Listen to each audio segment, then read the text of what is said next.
Yo, hi, welcome to the channel. I'm Jay, and this is our 2 cents. We talk everything boxing, and everybody's entitled to their own opinion. In today's live, we will be talking about whatever the hell we want because it is 2 cents after dark.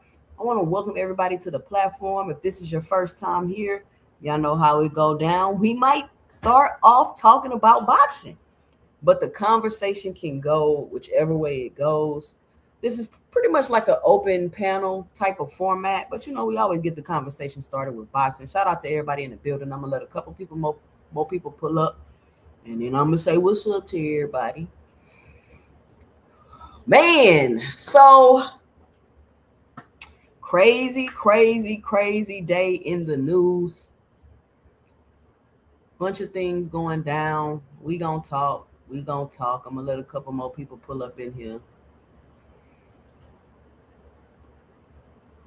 Let a couple more people pull up in here.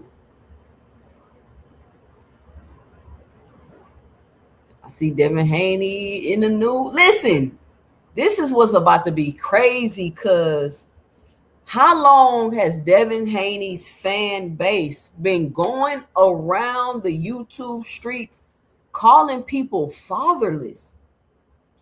Calling people fatherless. And you know what's crazy is about that is y'all know what the statistics are? Do you know how many people are raised without a father? Do you know what the statistics are on that? Now, whether the statistics are true or not, I don't know. But let's say the statistics are true. You've been out here accusing a huge sample of the population, shitting on them, saying they not this and they not that, and Devin is better than these people because he has a father. Y'all know that's what y'all been doing. Oh, you fatherless. They just act like that because they ain't got no daddy. And I'm like, how do y'all know people don't got no daddy? Like, I never understood how that's a talking point. How is you saying somebody ain't got no daddy? Like, I don't understand how that was a talking point. It's not like people was like, oh, shut up, Devin. That's why Devin act like the Devin day hoes because his mama was a hoe. Like, nobody did that. Nobody did that. So that's why I never understand why they was going around calling people fatherless. But these be the same niggas that cry about being disrespected on the internet, but they'll run around and call people fatherless. As if that takes any merit on because you got your daddy now. The that's why people don't like the way Devin fight, because they ain't got no daddy. What does having a daddy have to do with whether you like the way Devin fight? And it's really, this whole thing has really been like an eye opener to me because I'm a very, very, very logical person, right? I don't, rarely do I ever think with my emotions, right? Rarely do I ever think my emotions or make emotional decisions. Like, I rarely do that. So when people are like, "Oh, you just saying that because you don't like such and such," and I'm like, what does me liking something have to do with me guessing who gonna win a fight? Like, for the longest time, I couldn't understand that logic until I realized that these men base their thoughts and opinions on how they feel about other men. Like, I really had to come to terms with that. Like, why do people keep saying I'm just saying that because I don't like somebody? I used to get real irritated when people would do that. But then I realized that gotta be how other people do their analysis. They analyze boxing with their feelings. And that's where a lot of the headbutting and debates kind of come from, because people aren't being like logical in their analysis, they're being emotional in their analysis. So that'd be the biggest difference. Cash Crypto, when I drop the link, you're gonna have to come up. We're gonna have to blast all of the cap today. All of the cap today. Fofos, I'm tipping.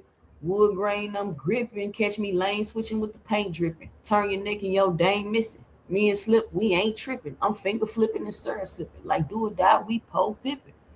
Car stop, run, keep spinning. I don't know why that song stuck in my head. I heard when the song is stuck in your head, you're supposed to sing it out loud and that make it go away. That shit gonna make it stay. I'm flipping drop with invisible top. Hoes bop when my drop step out.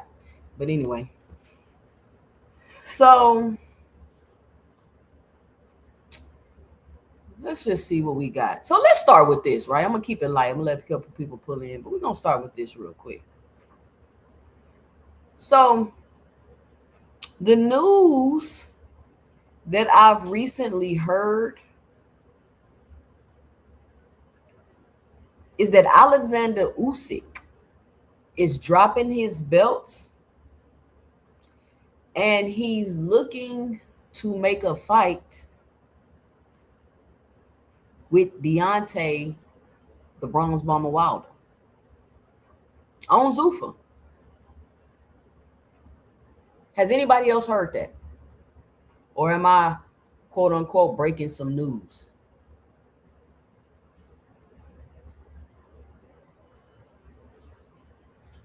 Anybody else heard that? Nobody?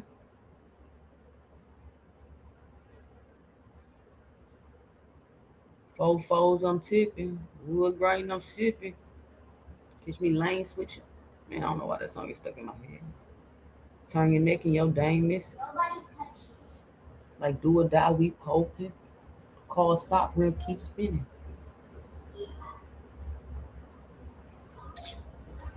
So y'all know I dropped two videos calling Zuffa and Island. Boxing unified on one platform and Dana standing out there all alone. Well, guess who just photographed sitting with Dana White in Turkey? Alexander Usyk. The undisputed, well, formerly undisputed, the number one pound for pound fighter in the world is in talks with Zuffa about a quote unquote major international event against Deontay Wilder. And Wilder's side already answered. Shelly Finkel says if the terms are fair, Deontay is in. Now, hold on. Before somebody in the chat says, Jay, you was wrong about the island. Was I? Was I? Usyk isn't signing with Zuffa. The man is 39, chasing one last massive check in the American event he never got. That's not moving to the island. That's renting a beach house for the weekend. There's a difference between recruiting a superstar and leasing one. But I'll give Dana this. If he can't join the continent, renting its biggest names for a night is a real chess move. So I think what's happening is Zuffa may be willing to put on a big fight like a Deontay Wilder or a with Deontay Wilder and Usyk, one time big fight paying money, which is kind of like what they've been doing, snatching these fighters, throwing them on Riyadh season cards, and paying them big money. He's already been doing that. But the difference is these fighters that are going over to Zuffa for the big money, they aren't. It's like they're the smoke and mirrors for Zuffa. Because when you get over to Zuffa, when these other fighters get over to Zuffa, they're gonna be like, hold on. This ain't what I thought it was. This ain't what y'all was showing me all on the videos. I wasn't seeing this. Because we've heard Greg Hackett come out and say Zuffa has offered one of his fighters money, and they was looking at it like, why is you disrespecting me like this? Why is you disrespecting me like this? So the whole thought that everybody that goes to Zuffa is going to get big money, that's not true. So we've already debunked that. We can clap that to the side. But let me pull this up because y'all know this is a high IQ platform over here. We're going to learn. So what I did was, because I know I got some visual learners out there, I made this graphic, right? And as you can see with the graphic, you got Top Rank, Matchroom, The Zone, Golden Boy. You have them all over here on this island or continent, whatever you want to call it, right? And then you got Zuffa. Well, this is the continent, the Zone continent, right? And then you got Zuffa over here. That's this little tiny island, right? Everybody's over here. Then you got this little tiny island, Shakur Ben, Obadiah Hitchison, Berlanga. These are the people that you have over here, right? So I want everybody to take a second to look at this visual. Can somebody tell me why you would jump from here to here, right? So let's use Shakur for an example. Shakur was here. Boom, he hopped off the island. He swam all the way over here. Boom, he landed on this island. Now imagine going from here to here and then telling the people on the continent that they need to follow you to the island in order to make a fight. Now that y'all have the visual, do y'all see how ridiculous that sounds? Think about it. I was on the continent. I left the continent, went to an island, and started yelling at these people over here on the continent, saying that I want to fight them.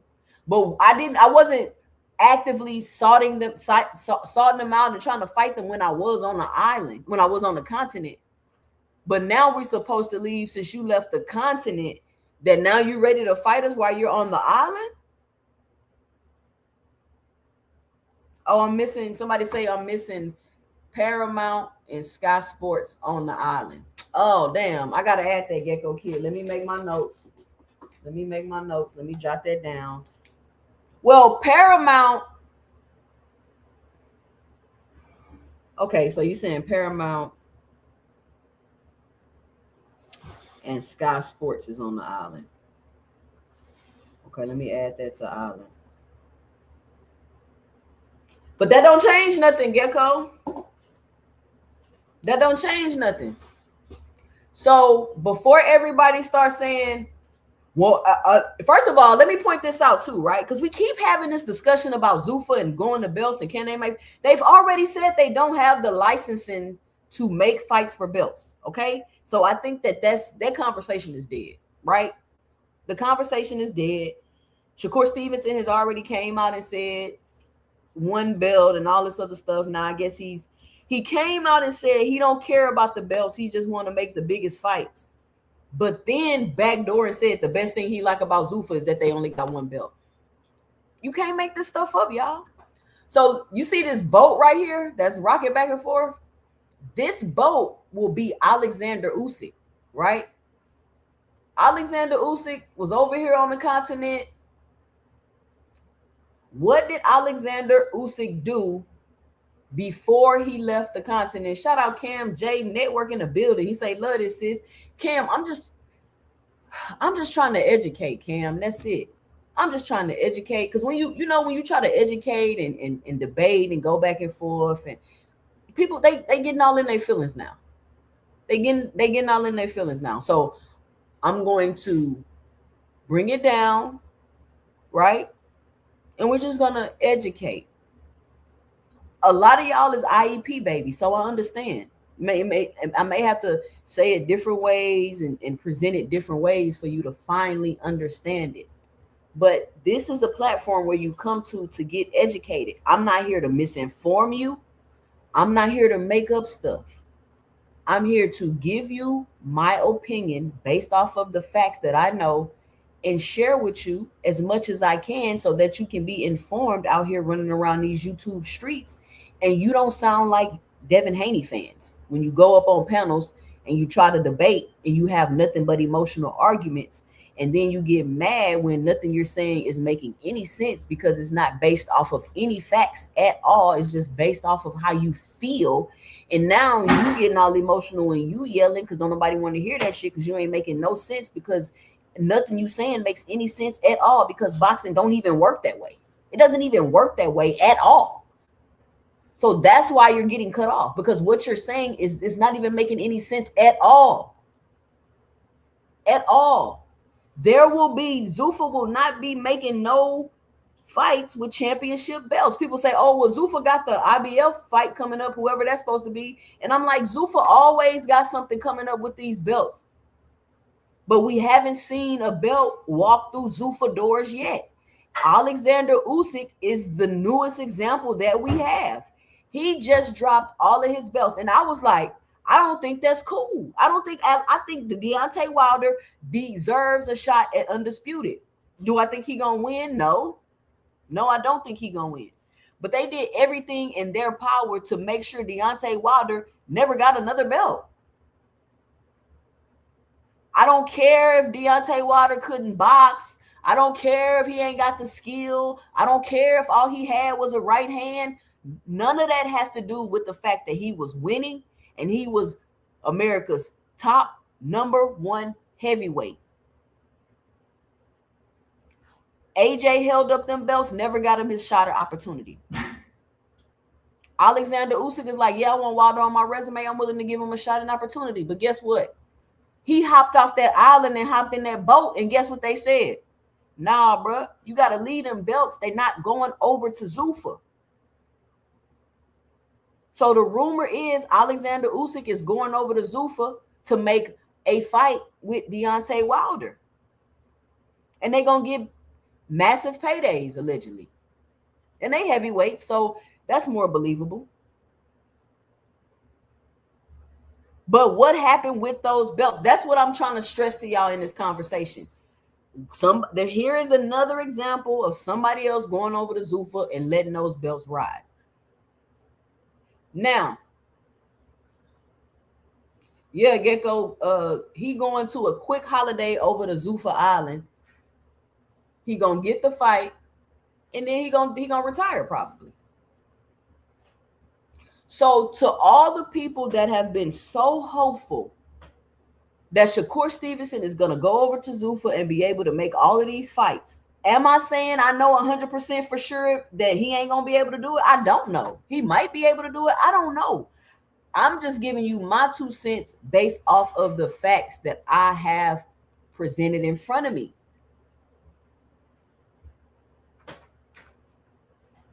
So all the 2 centers in the chat, when you look at this image, can you explain to me if it would make any sense for somebody to leave the continent to go to Zuffa Island to fight? Because another thing people don't understand, a lot of people want to say, oh, it's these promotional companies protecting their fighters and protecting and this and that. Is there some truth to that? Absolutely. But what we also have to recognize is there are things called network deals. And these people are exclusively signed to these networks to fight on them. And in order for that to change, it has to be a massive fight on the line for both entities to be profitable. Right? Shakur not on no boat. Shakur's not on the boat. Hold on. Shakur's not on the boat. This is Alexander Usyk on the boat. Shakur is on the island. And not only is he on the island, he's on the island in a Zuffa uniform. I didn't see Ben. I didn't see Opataya, Hitchison, Berlanga. I didn't see them taking pictures in the Zuffa uniform. Did Jai Opataya fight in a Zuffa uniform? Does anybody know? Did Berlanga fight in a Zuffa uniform? Can somebody tell me? Because I can't remember.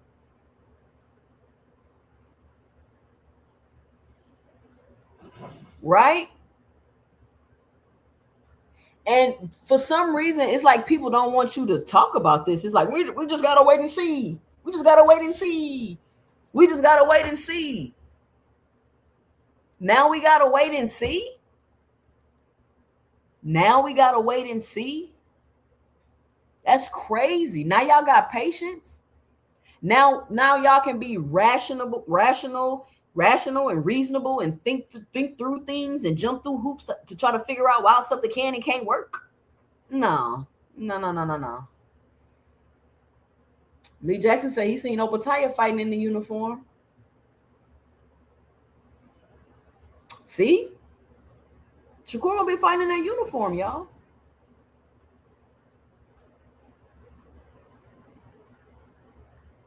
Damn, my mouse just died. Oh, fofos, I'm tipping. Hold on, y'all. I gotta get my plug for my mouse. Catch me lane.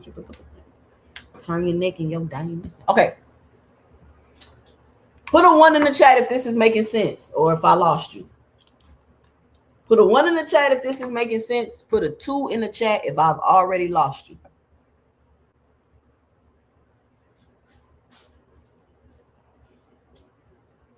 So that's what I wanted to say about that. I'm like, maybe people need a graphic because they can't really see what's going on.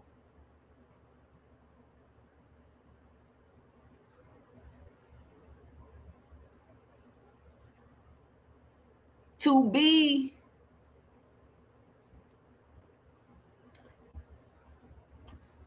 with the money Kerr making, I'm sure he don't care if he's wearing a uniform. I'm sure he don't care if he's wearing a uniform. And what money is he making, Boxing Hacker? Because Devin Haney's income just got exposed. And he damn sure ain't been making what y'all been saying. And for all the people that's gonna say, "Oh well, he probably hiding his money in corporations and stuff," you can't do that shit. You gotta bring everything you make and all assets to the table when you go to child support court, y'all. There is no hiding money and assets and shit. You're not doing that in child support court. What are y'all thinking? What are y'all thinking? And the fact that Devin Haney fans been running around calling people fatherless all of these years, and now Devin can't be a father unless he's supervised is very ironic. Oh, the irony. The irony. And what I tell y'all yesterday, at least he getting the bag. He getting the bag. Then I tell y'all that doing anything for money is very feminine. Doing anything for money is very feminine. Men, listen. I know we in an age where it's get your money, get your bag. But as a man doing anything for money, doing anything. I'm not talking about working at McDonald's and that's respectable to a degree. Y'all know what I say when I mean doing anything for money. Because that's the only thing people keep telling me. That's the first thing Boxing Hacker said. What's the first thing Boxing Hacker said? What did he say, Aircraft? I'm getting the bag. He getting the bag. At least he getting the bag. How come y'all didn't say at least he getting the bag when Tank was fighting? I knew somebody was about to say his name. Y'all can't help yourself. Can you tell me what Tank has to do with the conversation, Big Dog Willie? So is everything every fighter do based off what Tank do? Because that is also very feminine. So I don't know if y'all realize that every time I talk about another fighter and y'all bring up Tank, that's very feminine. That's like stuff women do. Like I don't maybe because you know what I think it is? Y'all don't really hang out with women or like be around women like that, obviously. So y'all don't realize when y'all acting like women. But I'm here to tell y'all, don't fret. I'm here to let y'all know. I'm here to let y'all know when y'all I'm not gonna say that.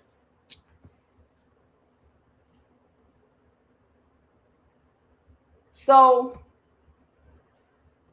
and that's fine. Go get your bag, Shakur. I'm never against a fighter doing what's best for their family financially. That's fine. The only challenges that we're having here is that Shakur is being exposed as a hypocrite. He's ducked all of traditional boxing. Look at this. This is all of traditional boxing.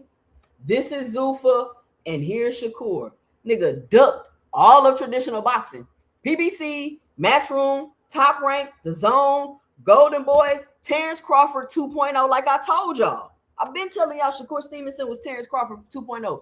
Terrence Crawford just stayed at Top Rank and didn't go to the other side of the street where all the fighters was to make the fights easier to make. Shakur Stevenson is ducking all of traditional boxing. He went to a whole new organization where the rules and everything are going to be different.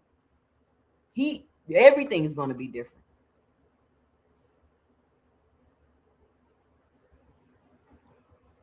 Tankamaniacs can't criticize a fighter when your hero is doing the same thing.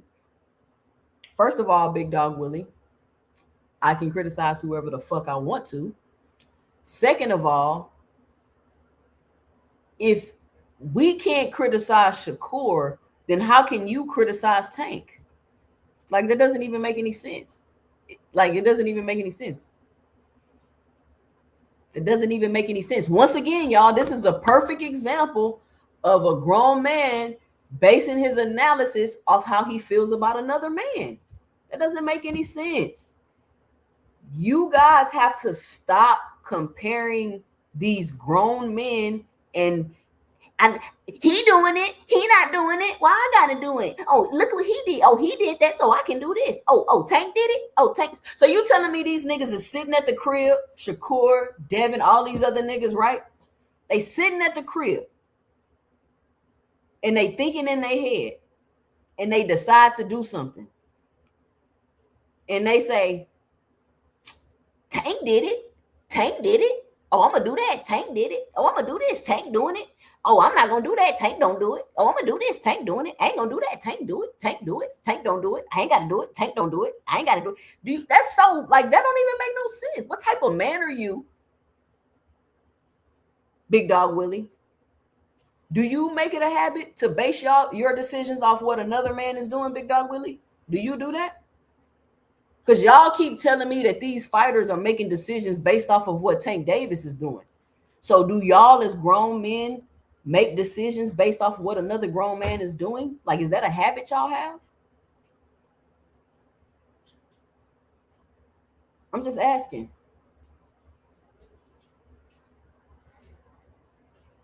I'm just asking. And we can stop with the whole Tank was about to fight Jake Paul. The nigga Shakur Stevenson is at Zuffa in a uniform. What are we talking about? He's in Zuffa in a uniform, y'all. The nigga's going backwards. How are you going to be the face of something and you don't got no autonomy? Like, you don't got no autonomy. Okay, this is another thing, y'all, I want y'all to explain to me. Because I keep hearing Dana White is going to make the best fight the best, right? That's why people want everybody to go to Zuffa, because if you go to Zuffa, Dana White going to make the best fight the best. It ain't going to be no ducking. So how was Shakur Stevenson going to say he ain't going to fight El Rayo? How was Shakur Stevenson not going? Max Kellerman said El Rayo was the best fighter at 135 pounds. How Shakur Stevenson gonna go to Zuffa and not fight the best nigga there? How he gonna say no? How was he gonna say no, y'all? The best nigga at Zuffa is El Rayo. Shakur Stevenson, once he swam across, once Shakur Stevenson hopped off the island and swam across, bloop, bloop, bloop, bloop, bloop, bloop, bloop, he should have hopped on the island. He should have put on his Zuffa uniform and he said, I want the best 135 pounder here. And they said that was Max Kellerman. But instead, Shakur Stevenson said no. He said no. Why? And ain't Dana White going to make him fight him anyway? Because don't Dana White make the best fight the best? You don't get to go to Zuffa and pick who you want to fight. That's not what the fight fans wanted. Right? Right, Boxing Hacker? That's not what y'all wanted. Y'all wanted these fighters to go to Zuffa Island and be told who to fight. Don't have no autonomy. You fight the best. You fight whoever the white man tell you to fight. Y'all wanted all the boxers to go to Zuffa so the white man can tell them who they need to fight. So how was Shakur Stevenson at Zuffa acting like he get to pick who he want to fight? That's not the point. That's not what they said. That's not what they promised. That's not what Zuffa was supposed to be about. Am I right or am I wrong, y'all? Right or wrong? Y'all let me know if I'm tripping. You came in the corner.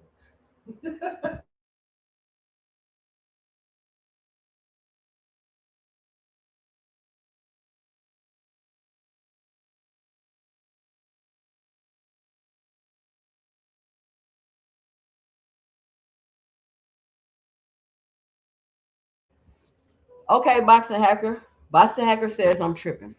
Can you tell me how I'm tripping, Boxing Hacker? No, tell me how I'm tripping. This is what y'all been telling me the whole time. So how am I tripping? Y'all said Dana White gonna make the best fight the best. Dana White gonna save boxing. It's only gonna be one belt. Dana White gonna pay everybody all of this money. How am I tripping? That's what y'all said. So I'm just asking, if the white man is gonna make you fight whoever he wants you to fight, how is Shakur Stevenson saying no and acting like he's gonna get to pick opponents?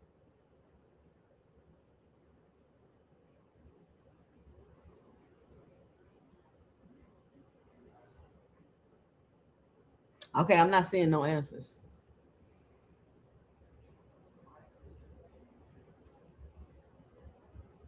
Dana not gonna let Shakur dictate shit.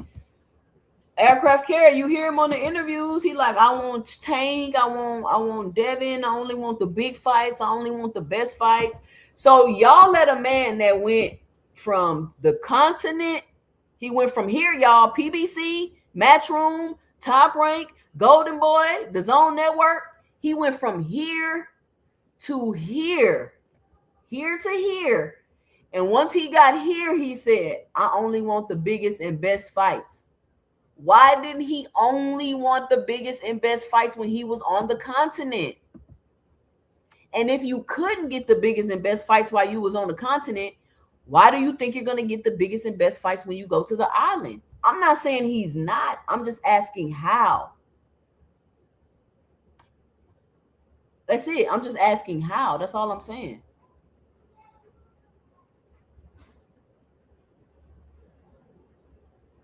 Because right now, it's looking like Zuffa ain't no competition at all.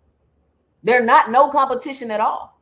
I don't know how many years it's going to take for them to be competition. I don't know if once the Ali Act passed, that's what's really going to help them take off.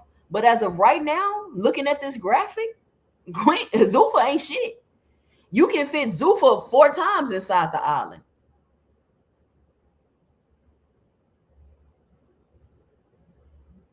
You can fit Zuffa 4 times inside the island. So, Boxing Hacker, you ain't answer my question, bro. Oh, here we go. How am I tripping? Yes, keep in mind the bill hasn't passed yet. So Zuffa is operating more like a promotional company. Currently, Zuffa is going to look for great popular fights for Cure. And Cure will need to agree. They're not going to look for popular fights like what? What does that mean, popular fights? What does that mean? What is a popular fight? What does that mean?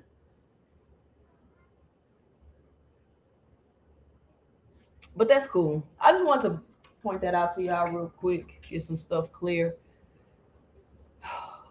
What else we got?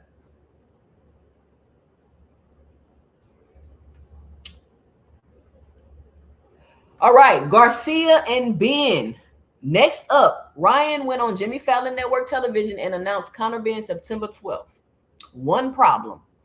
There's no contract. The fight is stuck. And y'all want to know why? It's caught between Golden Boy and Zuffa, which means it's caught between Oscar and Dana. Them two. Oscar is out here blasting Dana publicly. These men cannot stand each other. And here's the part that gets me. The whole sport just merged. PBC, Matchroom, Top Rank, Golden Boy, everybody on the zone. Size of the street, dead. Except the one street Ryan Garcia is standing on. The unluckiest man in boxing. And ESPN sources are saying Ryan might have announced it on Fallon on purpose to force Golden Boy's hand. Which, if you remember, is the exact same play he ran to get the Tank fight. Pressure your own promoter in public. Meanwhile, Ben is still posting the Tank knockout photo talking about you quit. Chat, on the record right now, does Garcia Ben actually happen September 12th? Yes or no? I'm going to count the votes. Y'all put yes or no in the chat. And this also brings me to another thing that I keep telling y'all. They like to make announcements publicly of things that they don't even have in order yet because they want to try to force public pressure for things to happen. Now, I hear people saying, I guess because they're saying on In the Ring, oh, it's nothing Oscar can do. He had a 2-fight deal. It's nothing Oscar can do. He had a 2-fight deal with Ryan Garcia. So they just got to do, he signed all his rights away. Listen, y'all, if there was nothing that Oscar De La Hoya could do and he really signed his rights away, they would not be able to send a cease and desist, y'all. And not only is Oscar sending a cease and desist, the zone is also sending a cease and desist. And why do y'all think the zone is sending a cease and desist? Can you let me know in the comments? Let me know and drop it below.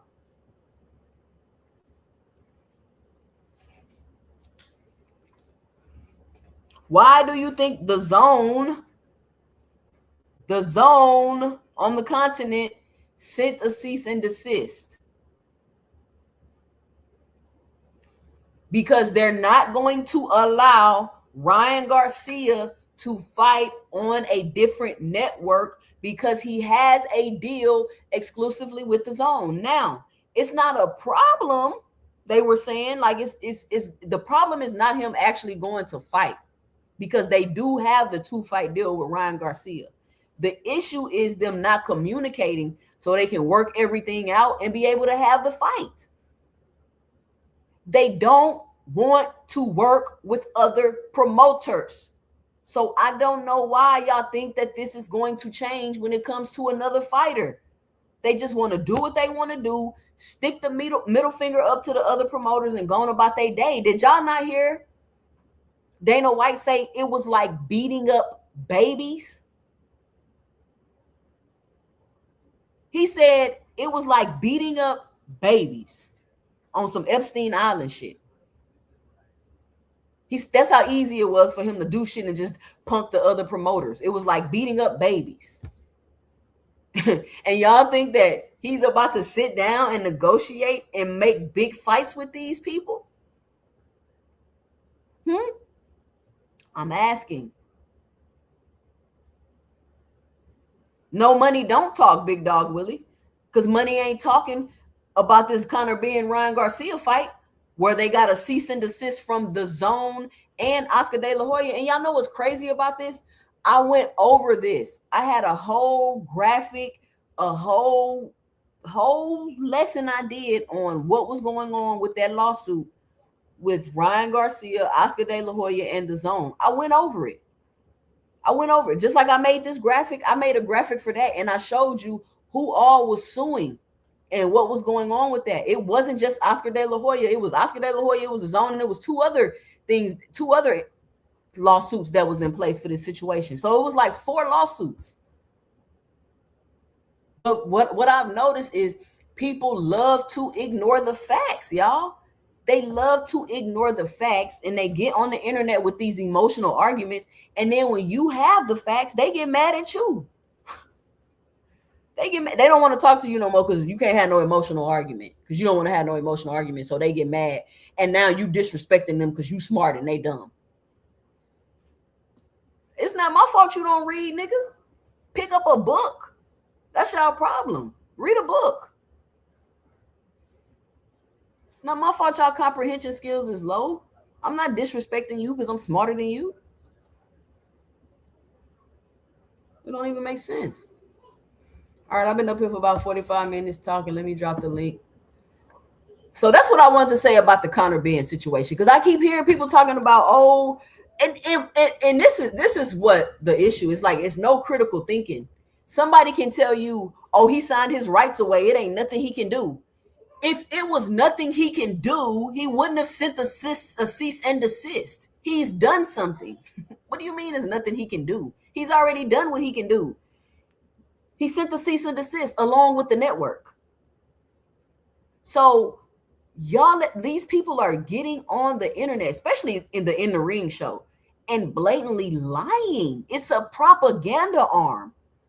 They are not credible at all. Nothing about the Ring magazine, the Ring rankings, the In the Ring show. None of that is credible. It is for pure entertainment. Pure entertainment. None of that is credible. So y'all listen to them sit on there In the Ring show and tell you that Oscar De La Hoya signed his rights away and there's nothing he can do. And what's crazy is they lie to y'all against the reality of actually what's happening. How is there nothing he can do when he's already sent the cease and desist? He's already done something. He's already sent the cease and desist. He's already done something. So how are y'all letting people tell y'all there's nothing he can do when he's literally right now, at the moment, they're saying that out their mouths, he's already sent the cease and desist, which is what he could do. If it was nothing he could do, then it would be nothing he could do, and we would be making the fight, and we wouldn't be having this issue. They wouldn't be going to court. There would be no cease and desist if it was nothing he can do. Please think about the things before you repeat them.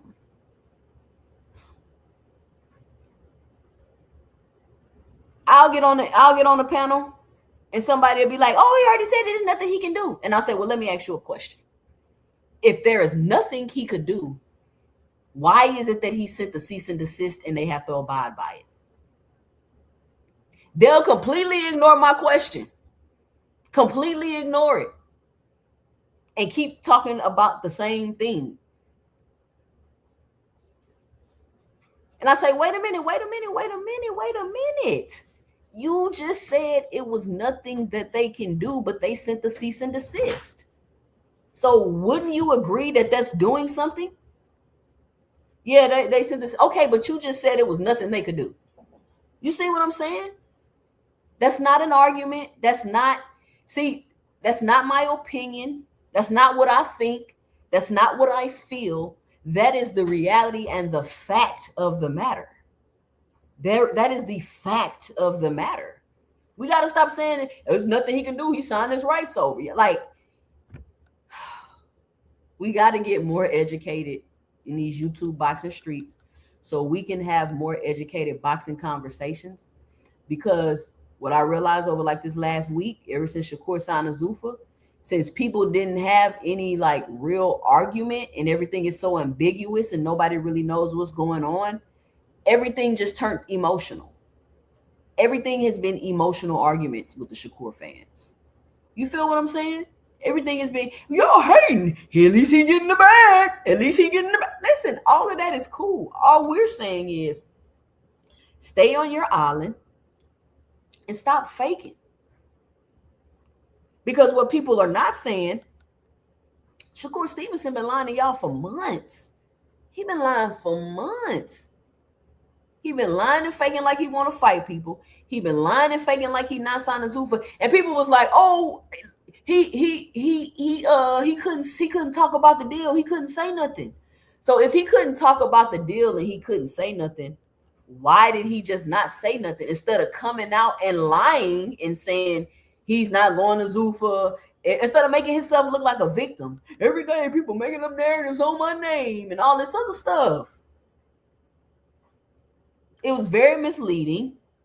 It was not honest. You've been lying. You all in the ring with O'Shaki. Like, it's a possibility of you ever even making a fight with him. Why was you at the fight? Why did you even get in the ring? Why? Now your fans are saying, now O'Shaki ain't nothing. Ain't he a 2 division champion? Now he not good enough to fight you. But if he wasn't good enough to fight you, or he wasn't on your level, why did you even get in the ring?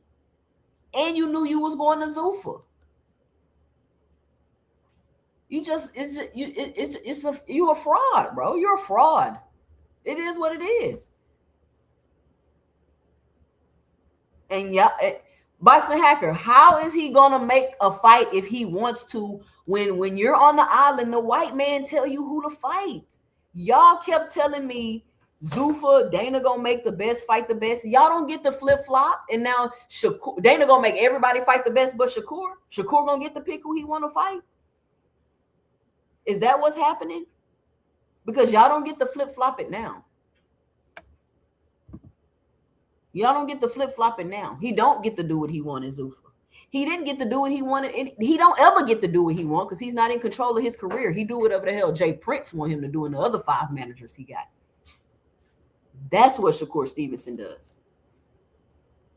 We don't get to flip it. Now all of a sudden Shakur gonna be able to fight who he want to fight. No, that defeat the purpose of Zuffa. Going to Zuffa and fighting who you want to fight. Can you explain to me how that's different than any other promotional company y'all been complaining about?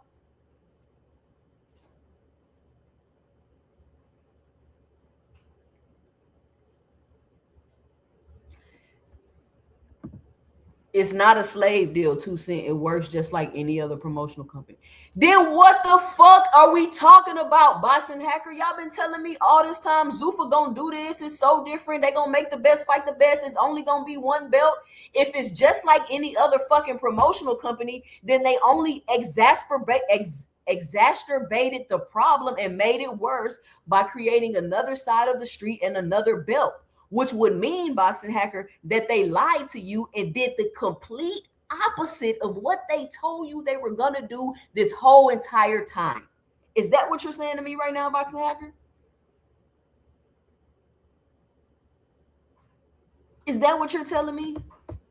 You're telling me that Dana White came in the game, made all this fuss, Had everybody Johnson bouncing. They couldn't wait. They was Dana, boing, boing, boing, boing, Zuffa, boing, boing, boing, boing. Zuffa gonna make the best fight the best. Boing, boing, boing. It's only gonna be one belt. Boing, boing, boing, boing. Oh, everybody's going to Zuffa. Boing, boing, boing, boing.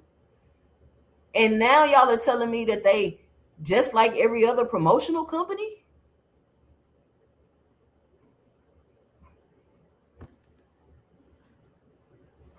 So, Boxing Hacker, once the Ali Act is passed, then you would agree that for sure Shakur not making no big fights. Like he absolutely, once the Ali Act passes, he's absolutely boxed in as Zuffa, correct? Because see, Boxing Hacker, I don't think what you realizing is no matter which way you try to go with this, no matter which way you try to go with this, it's not looking, it's not, you feel me? Somebody, hypocrisy will be exposed, lies will be exposed, no matter which way you go with this or whatever you try to say. You can't tell me it's the same as every other promotional company. When did they become the same as every other promotional company? Y'all can keep saying he can still make big fights all you want. Listen, I just explained it to you. I got a graphic up here on the screen. If listen, I don't have your IEP, so I don't know what accommodations you need in order to understand what the hell I'm talking about. I don't know what accommodations you need, Boxing Hacker. Do you need a video? Do you need me to write it out? Like whatever you need, let me know so you can get a better understanding. Like what does your IEP say? You ADHD, you can't pay attention, you have a hard time focusing. I got the boat moving to keep your attention. I got it animated. You see the water moving, the flag waving, the boat bouncing. I'm trying to meet all the accommodations for the, you know what I'm saying? Because I really want y'all to understand.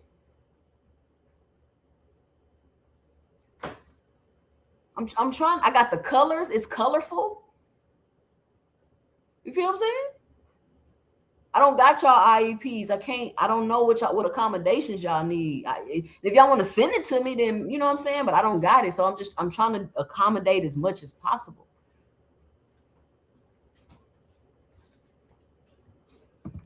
Keep in mind, both Devin and Tank have their own promotional company and are technically independent.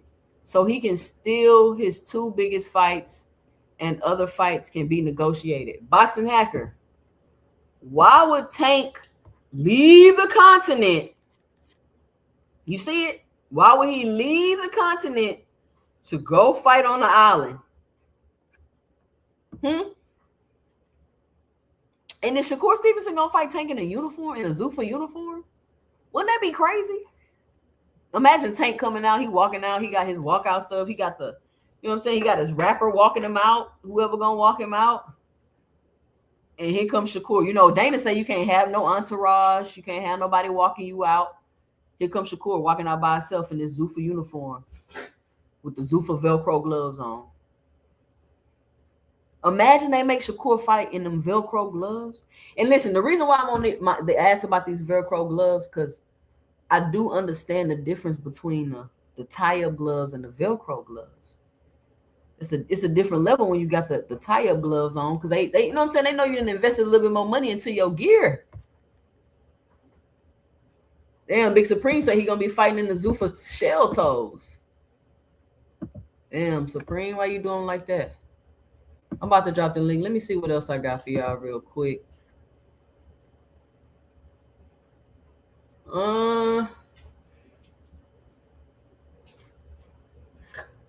Fight week.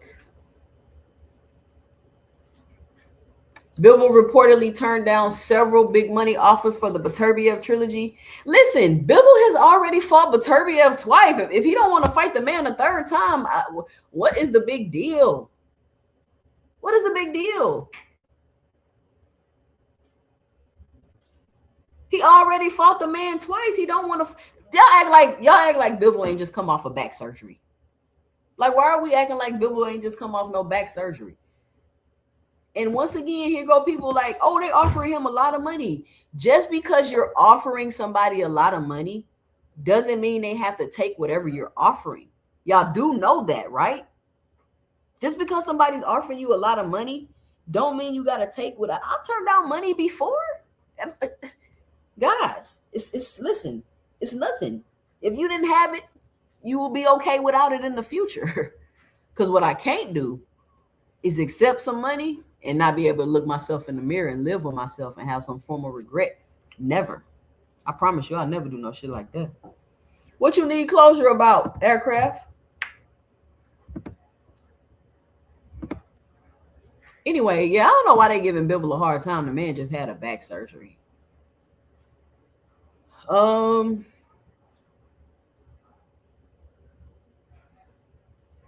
Whitaker and Wallace just got ordered as an IBF eliminator. So Ben Whitaker is about to be fighting in the IBF eliminator, y'all. He about to get his shot at the championship belt. And they can keep that IBF belt, man. Ben Whitaker gonna be fighting with that 10-pound rehydration clause, but he looks small to be at 175 anyway. He looked like he need to be in the weight room. What else we got?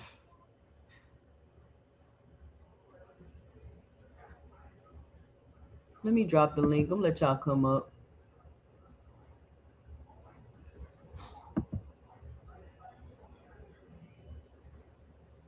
Yeah, versus Connor Wallace, Cam J. And it's like, I mean, we just gonna keep complaining about Ben Whitaker. He's not about to fight nobody for real for a long time. Man, he not about to fight Yard, Cam. He not about to fight none of them niggas. He about to Eddie gonna move him right. And I don't be tripping. Like, I don't mind when if I got a promoter and I got a fighter and I'm gonna move him right. Like, I don't, it's boxing, y'all. That's what you're supposed to do. You're supposed to be able to develop your fighters and move them right. You're not supposed to be in a rush to throw your fighters in the ring to get their ass whooped. I don't know why fans think that. But y'all be sure to sign up to members only, because we're going to be going through step by step, and I'm going to be breaking down the business to y'all, the basics of how it works, because I don't know everything, but I do understand the basics of how it works. So if y'all haven't joined members only, join members only. We have a boxing business class going on over there. And y'all be sure to help support the channel by hitting the $sign, 2 cents box, the Cash App, or let me know and dropping it below your 2 cents in the super chat. If y'all enjoying the show, if y'all enjoying the education, if y'all enjoying the graphic, you feel me? I'm out here. I'm teaching to people's accommodations and shit. Like, you ain't got nobody teaching no grown ass people with their IEP accommodations. Y'all don't got that going on. Come on now, support the channel. What's up, Paid in Full? What you got for the show? We got Paid in Full, Boxing Hacker, and King of Hate on the panel, gentlemen. I was gonna say, I said in the chat, you can't teach an old dog new tricks. Meaning, you can't teach somebody without logic who don't want to think logically. You can't make them think logically. That's Boxing Hacker. Secondly, that's not what that saying means, by the way. Said what? That's not what that saying means, but continue. Okay. I made it for you. That's personally for you. I know you understand what I'm saying. No, I But don't, because okay, all right, bro. Shut up. He the odd one out. But okay, so 2 cents. Another thing that got exposed was the situation dealing with Devin. And his supposed to be quote unquote. I thought he was getting paid 12 million per fight. He was the highest paid fighter on the undercard. Is what we was told. Remember, he had a $36 million deal with Turkey. 12 million per fight. But somehow he only making 400,000 per month or somewhere up in there. Let me pull. Oh, you talking about Devin? Let me pull up this TMZ article. It comes out to 5.2 million a year. Wow, that's even. But 30% wasn't enough. That's crazy work. On top of that, Shakur, I'm tired of Shakur, bro. Like, at this point, like, I don't understand what he be talking about no more. Like, he sit here talking about some, like, how that's just like I'd rather for the nigga just only say, bro, I only went over there for the money because they was paying a big bag. You know for a fact it's no big fights over there right now for you. Who would be considered a big fight for him at Zuffa at this current time? El Rayo. No, not That's nobody. not no Because big fight. do you see the first call out That's Shakur not did no after that it was it announced he signed? probably do less than what he did with Teofimo. What you mean? He set a record if we Tiafimo. Right, because Teofimo was a name. Oh, Ryo ain't that, no no, damn name. he didn't set a record. He set a No, record for it's like attendance, not for no, revenue. All right, hold I on. don't Let me like say that this. move. Let me say this because I gotta step away 1 second. I'm gonna let Payton Full get his 2 cents. Boxing Hackers on you. Then it's on King of Hate. Then it's on Thomas Hill. Go ahead. No, you said you was gonna say something before you left. No, I said I was about to do something real quick, but that's the Oh, order. So y'all go ahead. okay, and that's pretty much like all I got right now as far as that. I just think that Shakur on bullshit. Like how you go to Zuffa and then claim that you want all the big fights and you in position to make all those big fights happen when you know ain't nobody else. Everybody is under the zone. So why the fuck are you over there at Zuffa calling out other niggas' names? Like that shit corny to me, bro. But that's I'll land right there. Yo, 2 cents. What's up? What's up? I think she stepped away. Nigga, she just said that. Talk. I didn't hear it. By the way, you miss. I don't know. You explained your example wrong. But anyway, so when it comes to this whole Devin Haney situation about his month-to-month income, I mean, people have to realize Devin Haney also owns a promotional company, and they're talking about his personal month-to-month income, which may or may not even include like his fight purses, which are sometimes overseas. You know, so people are making this whole thing like that's all he made. No, Boxing Hacker, he has to bring all his income. No, yes, personal income. He has a corporation, right? That's shared. He does not have to put that in there as well. Keep that in mind. What are you talking personal about? Income. He can get paid from his LLC. Do you know that? He can literally get paid from his LLC. Any form of payments that he has to bring it to court, bro. You can't hide no accounts. Again, hold on. Again, he has an LLC, right? What the fuck do that mean? Keep this in mind. It's a part of your income. His personal income is different. You can pay you can pay yourself from your company. Man, this nigga is crazy, bro. And that company may not just be. You got it. I'm done. Keep that in mind. I'm just telling you, bro. Because people always want to make this whole situation like you got it, bro. Oh, that's how much he made. No, that's you not got how it. That it would still be under him because they would. Hold on.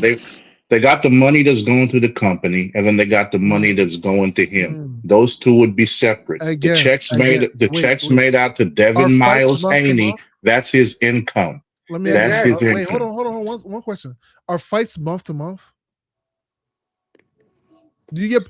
Do you know that maybe?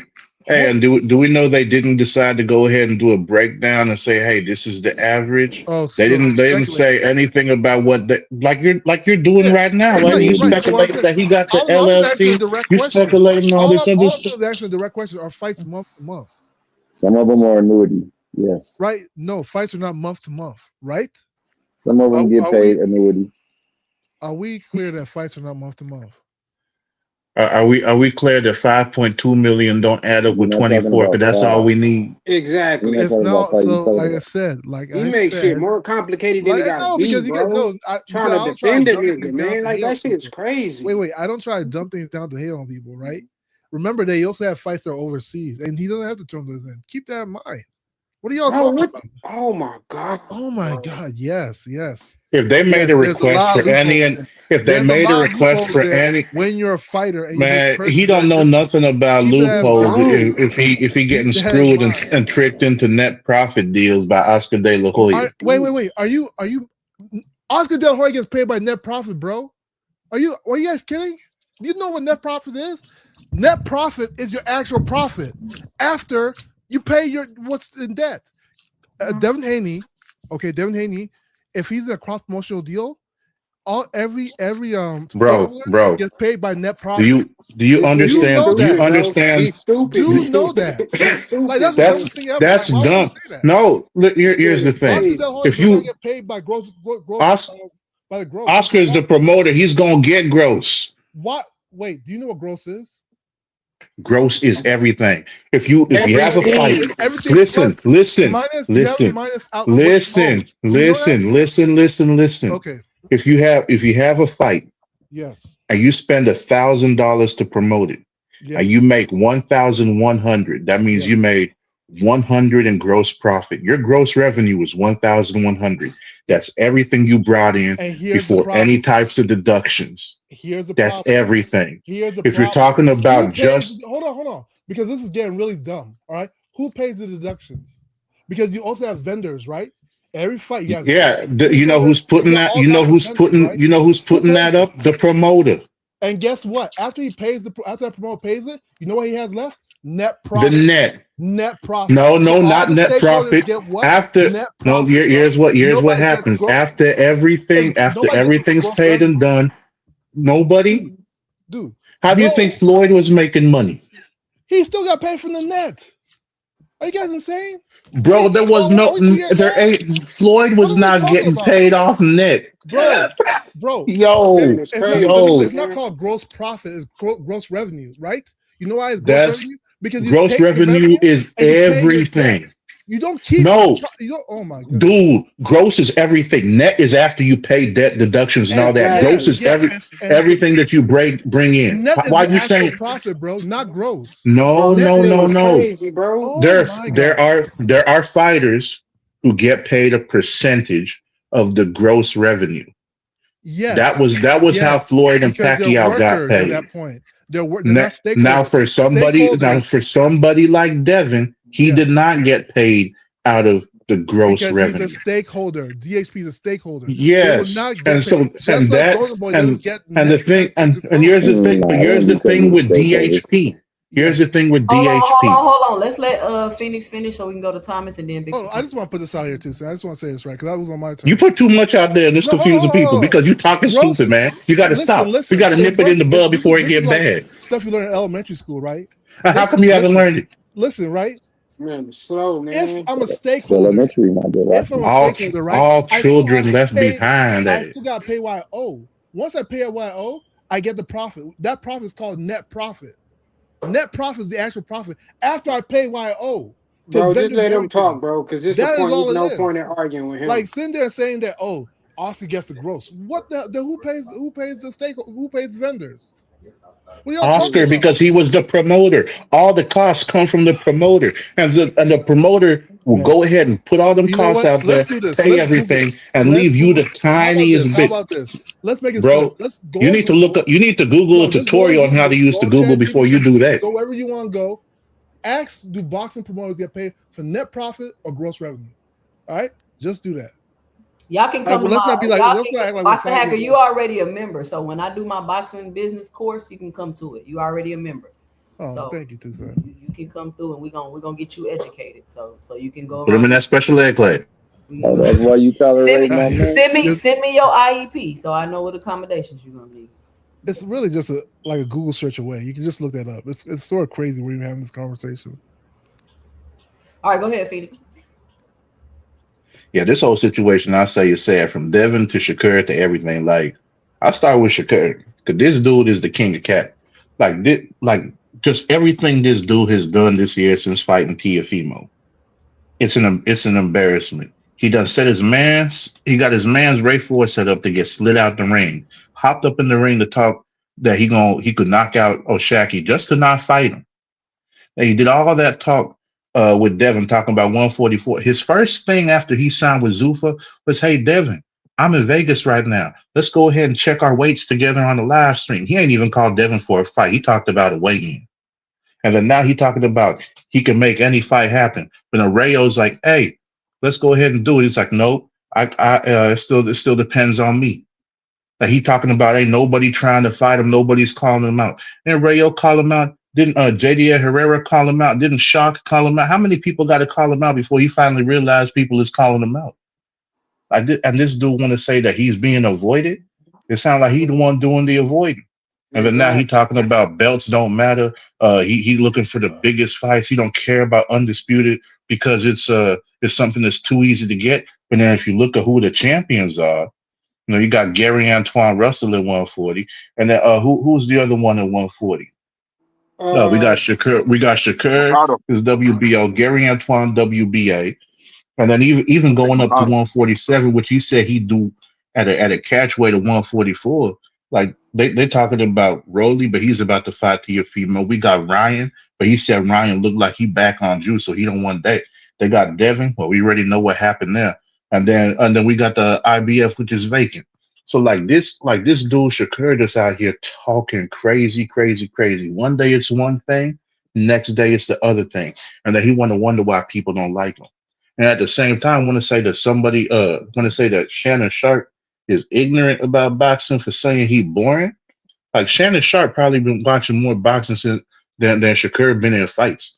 He been watching boxing probably since before Shakur was even born, and he sees promoters and boxers tell Shakur he boring. Eddie Hearn said he was fucking boring. Like, Yeah, come on. We got his own promoter saying that. So and even in the middle of fights, when he want to talk about like with Haratunian, he's standing in the middle of the ring talking about I'm gonna stop him. That he don't let his hands go. Like, come exactly. on. It's things like that that be people be looking at Shakur and then they're not interested in seeing him fight. Like the dude tweets a whole lot tougher than he fights. I've seen him at press conferences. He chew gum more aggressive than he fights. This dude doing too much, man. I'm not about to play with you, Phoenix. But Oh, it's the truth. It's the truth. But like that, for Shakur to not realize that that's why people don't really be messing with him like that and just stay delusional. That's wild to me. It's wild, and he keep on talking his face of boxing stuff, man, going out there like he trying to really speak it into existence. I don't care about what they talking about. Oh, we had the 21,000 people at Madison Square Garden. So what? Like Tank and Roach had what 2 to 4,000. It was between 2 and 4,000 people left because some reports were saying it was only 17,000 people. Some reports, like the report that came directly from Barclays, said it was 19,000 people. Whether it was 17 or 19,000, they still did double the revenue of Shakur and Tio with at least 2,000 less people. Like that's the thing that people don't realize. Just because they say in the arena is packed, don't mean that the revenue gonna match. Like you could have a packed arena, that means you were giving away tickets. How many people is actually paying because they want to see him fight? And he don't have that. And you think he gonna get that at Zuffa? Do people realize the Meta Apex Arena got a 1,500 people capacity? 1,500 people. That's it. And they're not doing pay-per-view. Who's gonna be paying to see him fight? No, nobody.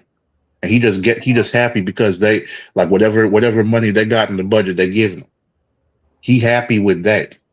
And that's the thing about these fighters. They want to get money, but they don't want to make money. I'll go ahead and end it with that. I'll let Devin chill because he ain't doing nothing right now. go ahead, Big Supreme. Now he's setting up. I'll pass the mic. Now it's He on say he you. chew You the gum more last than one. harder than he fight. You the last one. All right, all right, all right. Panel I'm the open, last panel one. Well, What open. else well, can I well. say after that? Yeah. He say he chew gum Nah, harder than he fight. I'm actually the I ain't last got no one. I smoke ain't for really that. saying nothing. He said everything Oh, he's supposed to Thomas, say. Thomas. What's up, Thomas? It's on you, Thomas. My bad. I skipped Thomas. Go ahead, Thomas.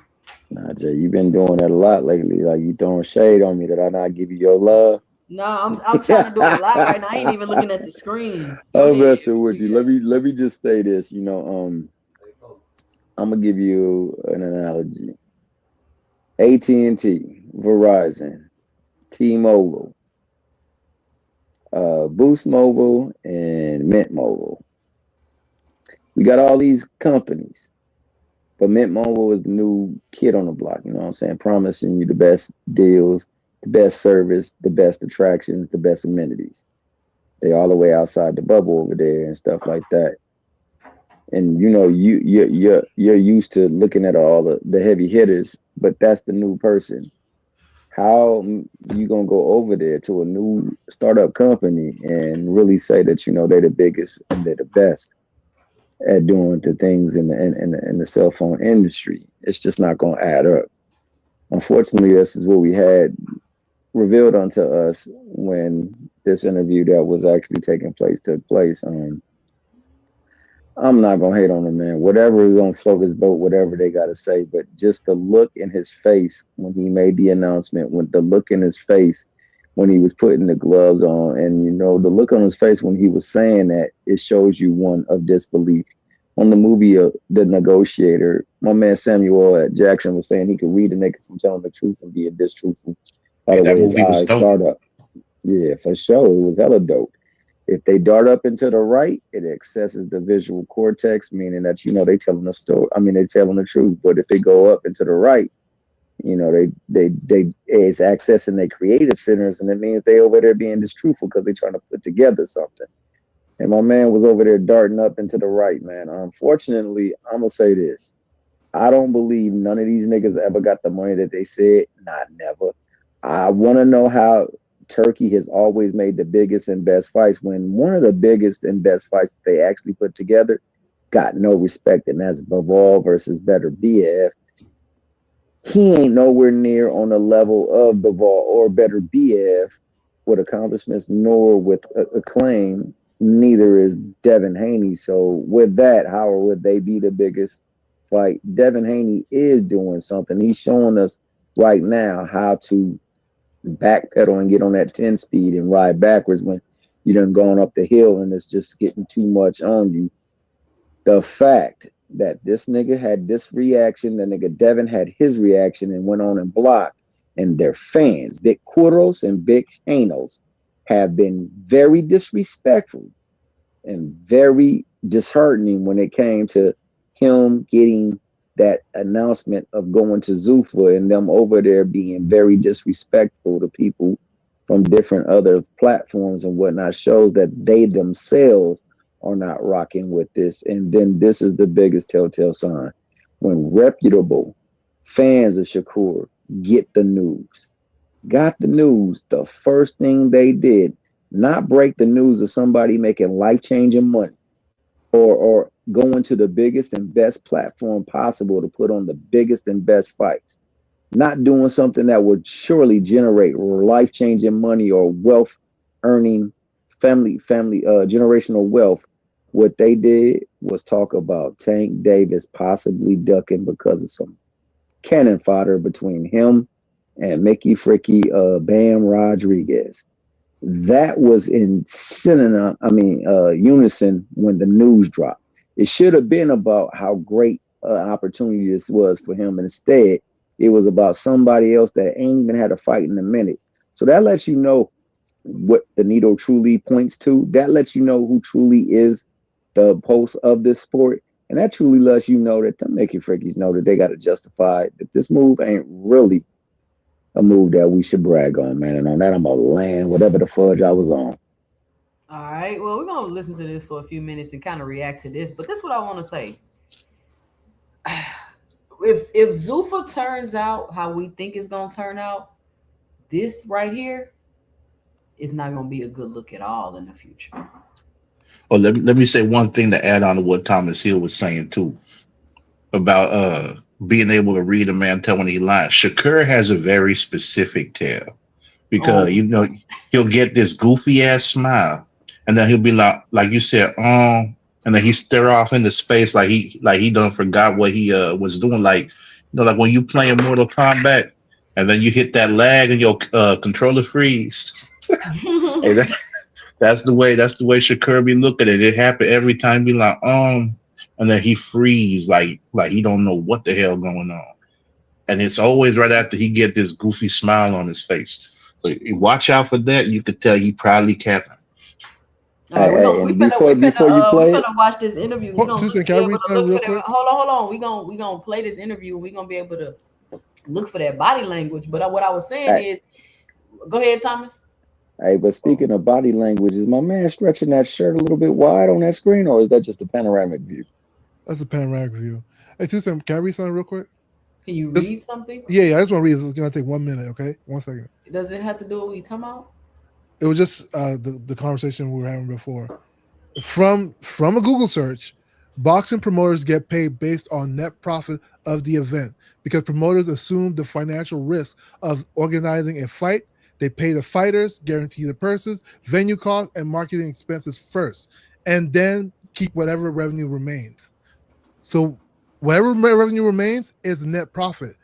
Net profit is the actual profit.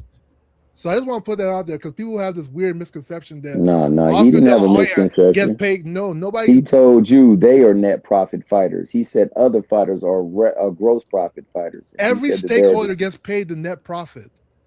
Because all right, hold on, Boxing Hacker, because listen, you derailing what I got going on. Sorry, Tucson. I just wanted to put that out there. All right, you got it. So what I was finna say was, if Zuffa ends up how we think it's gonna end up, this right here, you see the smiling face?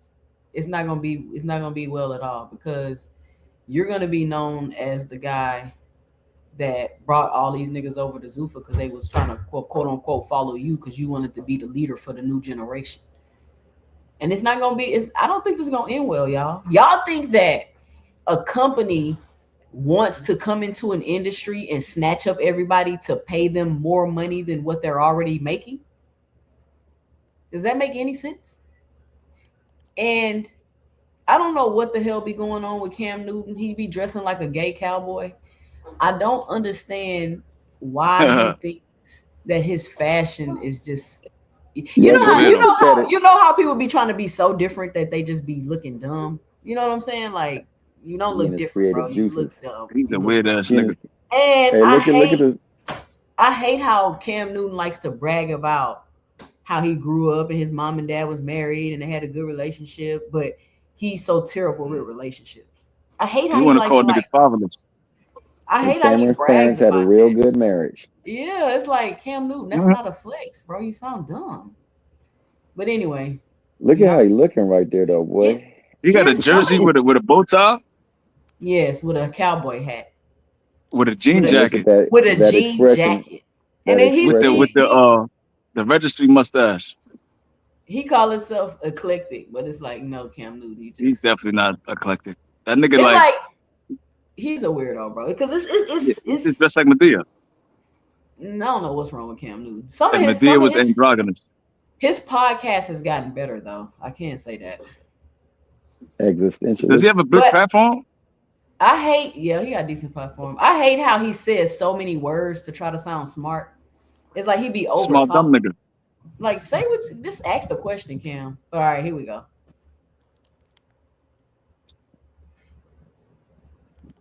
That's on me. Y'all gotta say Newark, New Jersey. I gotta let it know that my bad. I'm from Newark, so you gotta put that on. Yeah, appreciate you.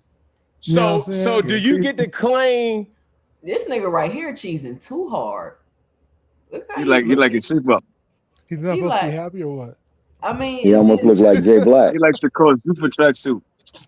You said something that remind me of something. You said he be trying to use big words and shit. With this interview recently, Shakur was trying to say stratosphere, but he said catosphere instead. I think so.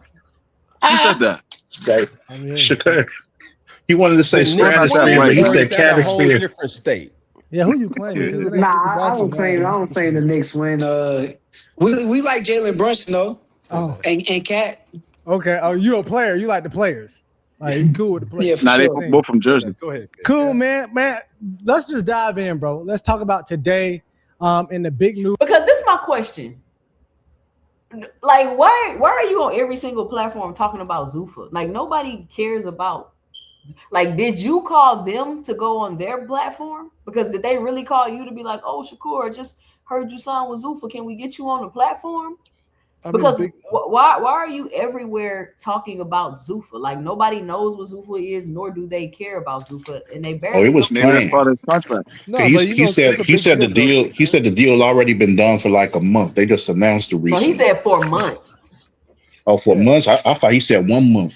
No, I was like, shoot. The Zuffa contract's pretty big too, Sam. I mean, I think any interview he goes to, that's like something big that's happening in his career. Like, it's a game changer for his career. So yeah, but you're missing what I'm saying. I'm saying there's no way they called you to come on their platform to talk about your Zuffa contract. Why not? First of all, nobody even know how much the contract is. Yeah, so they're gonna be asking those kind of questions. Nobody has asked him that. So there's no way, like I said, there's no way Cam Newton called Shakur and was like, "Can you come on the show and talk about your Zuffa contract?" So you think he called Cam Newton randomly? Absolutely. I think people underestimate his star power. I think Shakur has a lot of, like, people know Shakur. Like, he's a but Boxing Hacker, there's he got so much star power. This is what I'm saying. There's no numbers. So how would they even know to reach out? Yeah, but you got to ask them about it because Dana White's making big noise. I mean, they just went to like the House of Representatives and got it passed, right? So, like, it is big news. Like, we can't just like down talk. No, Cam Newton did not call Shakur Stevenson to ask him to come on his show. Hey, I don't know who called who, but my vote, I think Cam did. Yeah, I know you don't know. Well, we can look at the evidence to determine that you're going to make today, and how did this decision come to happen? I mean, this decision came to happen because I want to make the biggest and best fights in boxing. So I'm at a point in my career where I want to show that I'm number one. I done showed a lot with T.O., and now we got the rest of the bunch that we've been talking about fighting for years and years. So I'm ready to do it. And just to be clear, you're locking in with a multi-fight deal with Zuffa, correct? Yeah, that's Dana White's company. Yep. So why now? Why with them out of any other company? Because right now they are the biggest and the best in the game, and honestly, he said they the what? They the biggest? Hell no. They the big. Hold on, let me pull it up. They have the most financial backing, that's for sure. Let me pull it up. But how do you know that, bro? You don't know that for a fact. Because they're tied to a Zionist and a freaking guy from Saudi. It doesn't matter. You don't have no evidence to support that. We already know their budget. Do you have any evidence to support that? So who do you think is bigger? No. I asked you a specific question. Do you have any evidence to support that? Look, they're tied to Saudi. What? Where's your evidence at, though, bro? Hold on, Peg. Let me take yourself in. It doesn't matter. Where's your evidence? Here's an easy way to look at it. Here's Hold an easy way to on, look y'all. at This it. is so Zuffa's the biggest boxing hacker? No, I said biggest no, probably, but they have the most financial backing though. I think. I don't think anybody company. Yo, Hacker, the burden of proof is on you. You gotta prove that claim. Wait, yeah, we already speculative by nature, right? Because we know Zuffa's budget though. So what are you saying? We already know what their budget is. Yeah, but so like you look at the people that own the company. You have Turkey Al-Sheikh, right? You have Dana White, and then you have TKO Global, right? That's tied to freaking Israel. So like when you look at those three components. I didn't hear the last name, bro. You was mumbling. TKO. So it seemed kind of sketchy because it seemed like at any time. Saylor owns 60%. Dana White owns 40%, but that don't even matter because Shakur said biggest and best. They're not the biggest because they have the least amount of fighters. They're not the best because they haven't had any pay-per-views, which would show that they're generating revenue, and their seating capacity is 1,500. So we can't say they're the best at making money because they haven't made any type of money that would come from that, and they're not selling nothing on pay-per-view. Their biggest fight was Canelo versus Crawford. Keep that in mind. Which was the first boxing? Their fight was not Canelo versus Crawford. You got listen. Canelo, I know. I already no Boxing Hacker. You can Google that too, bro. Boxing Hacker. I already know what you're gonna say. It's on BoxRec. BoxRec lists every person who's involved. You can Google so listen. You don't need to Google it. You don't need. In Boxing Hacker. Boxing Hacker. We've already showed you who promoted the fight. It's on the internet. It's on BoxRec. Yeah, so okay, so we're done with that. We're going with the video. Okay, you can believe what you want to believe. No, why would Dana be there if he What you mean no? What do you mean no? They have Dana White listed as the matchmaker for that fight, not the promoters. Why would he be the matchmaker? Well, you're gonna have to ask the people who put it together. That's what it's listed as. To the bag. That's it. Oh my gosh. Okay. Ain't nothing wrong with that. Hey, listen. From a fan, bro, I've always marveled at dominance. I think you are one of the top tier, top dogs, in the ring right now. From the fans' perspective, I want the right. Imagine going on every interview and people asking you why they call you boring. Hey, can you hear it? Can y'all hear that? Because I can't hear it. Yeah, I can hear it. Can everybody hear? Can y'all hear the interview? Yeah. Okay. You can hear it, Hacker? Is anybody talking? I can't hear it. Yes. All right. Pay the full. Can you hear me? Pay, can you hear me? 2 cents, can you hear me? I hear you. Pay, can you hear me? Who do you hear? You may have to pack them. Bring them back. I'm gonna go out and go. Yeah, go out. Okay. To me, culturally, where and what is needed to make the Devin Haney fight happen? I think everything is there. I think all the cards are in the right place. I think it's only one thing that's stopping it so far right now, and then we're waiting on him to vacate his belt. But he sounds like he's committed on vacating his belt. So after he vacates his belt, I just don't understand the whole vacate belt thing. You know what's crazy to me though? I was thinking about this earlier when I was watching another Shakur interview, or it could have been this one, and he was like, I didn't want to step on Keyshawn's toes, so I just told him to drop the belt and I'll fight him. Now, that's the same y'all tell me if that's not equivalent to saying to your brother's girlfriend, I mean, I like you, but I don't want to fool with you. But if you break up with my brother, then me and you could hook up. Yeah, that's what that sounds like. Is that not still stepping on his toes? Yeah, like I don't get how people are letting him slide. Like, bro, if you be like, oh, is it cool because Keyshawn gonna get the belt? Because if it's cool because Keyshawn gonna get the belt, then that just looked like y'all was on some team shit. Yeah. Because you saying I don't want to step on his toes. If he dropped the belt, I'll fight him. Bro, you're still stepping on his toes because he wouldn't even be worried about dropping the belt if you wasn't trying to fight him. If you wasn't willing to fight him. So you not stepping on my toes would be you like, nah, hell nah, go fight Keyshawn. That would be you not stepping on my toes. You saying drop the belt and then I'll fight you. Like, that's still some whole shit. Like, I don't understand how people not understanding that. So just because you and your brother and the girl broke up don't mean it's cool for you to hook up with her because they broke up. So, but that's what they say. But no, she leaves. Then I'm sorry, Brody. But here's the difference, 2 cents. Like, as long as Devin has the belt. I'm sorry, gang. So Keyshawn's practices exercising his mandatory position. So as long as Devin has the belt, like that was like if Devin ends up fighting Shakur with the belt, there's a way that Devin can keep that belt and then push Keyshawn out for him to get a title shot. But they're gonna strip him, bro. Yeah, well, they could or could not. It depends, right? No, they're gonna strip him. What do you mean? The guys already. Hold on, let me get this super chat. Shout out to Big. And what be crazy to me is like y'all are hearing the facts and then you just don't care. The dude already came out and said, the fucking sanctioning body president, that if he don't do it, he gonna get stripped. Exactly. So how is there a way that he can fight Shakur and not get stripped? Like, I don't be understanding what y'all be like. Y'all go against the facts. Like, I'm not telling you what I feel or what I think. I'm telling you what the president said. He said that. He didn't say there was a way that they can fight and he can't get stripped. That's not what the president said. Shout out to Big Dog Willie with the $5 in the super chat. He says, new hit song by Flyer Frequency featuring Big Dog Willie called Tankamaniacs. The remix will be out soon.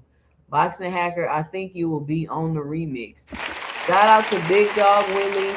That shit's so fun. These niggas that's continuously talk about Tank 24/7 but call other people Tankamaniacs. That shit weird to me. I mean, what Shakur makes sense to me. Like, at the end of the day, like, if Devin keeps the belt, then it sort of slows down Keyshawn's motion for like exercise mandatory position. But Devin drops it. Now Keyshawn don't even care about the belts. Hold on, but he's exercising mandatory position for the belt. So if Devin drops it, they'll now make a fight for Keyshawn with somebody else to fight for that belt. Y'all niggas trying to justify any and everything. There's no more time. Well, it's the truth. That's what Shakur said. But that has nothing to do with him contradicting what he's saying. Exactly. All I'm saying is he's contradicting himself. If you don't want to step on my toes, then you wouldn't be entertaining even fighting. Exactly. I was not blocking him, bro. Because you don't get to say it's hold on. You don't hear me talking. Y'all don't hear me talking. Because you don't get to say, oh, if he dropped the belt, then I'll fight you. Oh, if you break up with my brother, then I'll hook up with you. No, what are you talking about? It just don't worry about what I got going on and focus on what you got going on, bro. Go move around and do what you're doing, Shakur. I'm trying to come up. I'm trying to build my name up, but every time I turn around, you do. Nah, he hating. In a way. No, you feel what I'm saying? So that's all I'm saying. All this that you're talking about, it has nothing to do with what I'm talking about. Let me go. But that's Keyshawn for though. He keep allowing that dumb shit. Yo, he content with being Michelle Williams instead of Beyonce. Yeah. It's gonna be me versus him at a catch weight, and I'm gonna beat him. So hold on. When you say vacate the belt, so some people might not understand what you mean by that. Explain what that means or what he has to do so this fight can happen to the people that don't know boxing. Keyshawn Davis is my brother. Like, I got nothing but love and respect for him. We came up with each other, and I rock out with him. So, he's the mandatory for Devin Belt. So being that he's the mandatory for the title, I don't want to step on his toes and take something from him. Mm-hmm.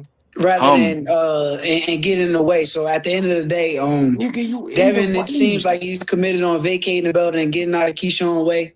And so one would say, Shakur, you're the one that put the idea in his head to drop his belt. How are you not getting in the way?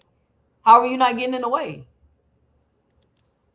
That nigga with the socks would have looked like Ricky Smiley. Shit don't even make sense, man. Hey, look how they be looking at him during this interview. They be like, nigga, what are you talking about? They're like, nigga, this nigga tripping. When you gonna fight Tech, nigga? Case, me and him can meet at a catch weight, but he's fighting at 147. Yep. I'll fight at 140. So we're not at the same weight class. So now we got to meet in between. So y'all gonna like that 144, 145 weight? Yeah. Yeah. So 144 is a weight that I said, and they agreed to. Yeah. So let's stay right here with belt. Kind of what's the word? You have to give up your belt. Yeah. You have to vacate your belt. This Cam Newton, he about to try to sound smart, y'all. He about to talk in a circle to ask one question. He's gonna do a CI impersonation. We've seen this kind of happen with Bud Crawford. Yeah. Being in this industry of boxing, there's so many different divisions, there's so many different weight classes, there's so many different bylaws, fine print, things that the common person would not necessarily know. Yeah. Like, what happens when, and I know you've experienced, getting a belt vacated before, but it's not always the same issue. When I heard Bud talk about, vacating his belts, it was because I'm not paying taxes or I'm paying for certain things. And obviously yours is a little different. Could you educate us with anything, to tie into what you already have mentioned that alludes to? Honestly, this is so crazy to me, bro. Like, this whole sanctioning body paying the fees thing, they never cared about paying sanctioning fees until they had to pay them. Yeah. Until they became the quote unquote boss and they didn't care that Bob Arum was paying them sanctioning fees. Didn't give two fucks about him paying them sanctioning fees. But now all of a sudden, when you got to pay them, it's a problem. And then another thing people overlook, if they didn't sanction the fight, you wouldn't have made that money. Exactly. Like y'all are aware of that, right? And you already know when you sign up that you got to pay the sanctioning fees. I'm not understanding. Wait, Bob was covering their fees for him? The promotional company covers your fees usually, unless you. They got a fee for the promoter, and then they got one that the fighters got to pay too. And then unless they don't change that. But he paid his sanctioning. Okay, hold on. This is my understanding of the sanctioning fees. My understanding is that your promoter pays your sanctioning fees when you're signed with the promoter, from my understanding. No, they have sanctioning fees that both fighters got to pay. So like the promoter is paying a fee too, but that's separate from what the fighters is paying. So they've been paying the fee? Yeah, for so at why least they for the acting WBC. like it's brand new then? Because they're crazy. Like every fighter got to pay. But you said he paid it though. When you don't pay, the fighter and the promoter pays the sanctioning fees. He didn't pay them, Boxing Hacker. No, the fighter got to pay him because the belt goes to the fighter, not the promoter. So keep in mind, but that's why he got stripped, because he didn't pay it. He literally said, "I'm not paying y'all 100." He literally said, "I'm not paying y'all back." Yeah, because they weren't part. They weren't part of the event. Osaki offered to pay his shit. Yeah, they weren't part of the event. Wait, hold on. They gave Shakur permission, and he did pay them something. He didn't pay them, bro. Listen to what he says here. Listen to what he says here. Go ahead. No, that's what I'm saying. I was just about to point out how he's lying here, because before he said, "I'm not paying them $100,000." He said, "Why would I pay y'all that? I'm not paying y'all that." He literally said he wasn't paying them. He literally said out of his mouth that he wasn't paying them. Listen, don't tell me it doesn't make sense. I don't give a fuck if it doesn't make sense. Paying my fucking taxes don't make sense. Y'all taking money that y'all didn't work for. That shit don't make sense. What happens if I don't pay my taxes, Boxing Hacker? Yeah, it's going to jail. Do I know where all my money now. is going? Do I know where all my tax money is going? But 2 cents, going to jail. Hold on, Not people to you. aren't telling the whole story. They agreed to something. He agreed to something with WBC, and he Boxing paid hacker. them something which Boxing they agreed hacker. to. They Listen gave to him me. extra fee to pay. Boxing That's the hacker. You problem. gonna keep fucking talking, bro? I'm gonna put you in the back then. I don't care about Shakur's sob ass story that he made up to make himself a victim. He didn't pay the fee, and he got stripped. It's just that simple. And then he gonna sit up here on this interview and bold-faced lie. You know, when you have a belt and they grant you an opportunity to go do a special event with your belt, you still have to pay fees. They all know that. They all know how this works. We're not going to come out and try to make ourselves a victim for whatever you trying to do and got going on for Zuffa. And Shakur Stevenson is a bold-faced ass lie because he literally said out of his mouth, he's not paying them. He said he's not paying them. You don't get to come back and sit up here and lie, and then you switch the story. Boxing Hacker, me and you was on here arguing about him not paying them before. So what are you talking about?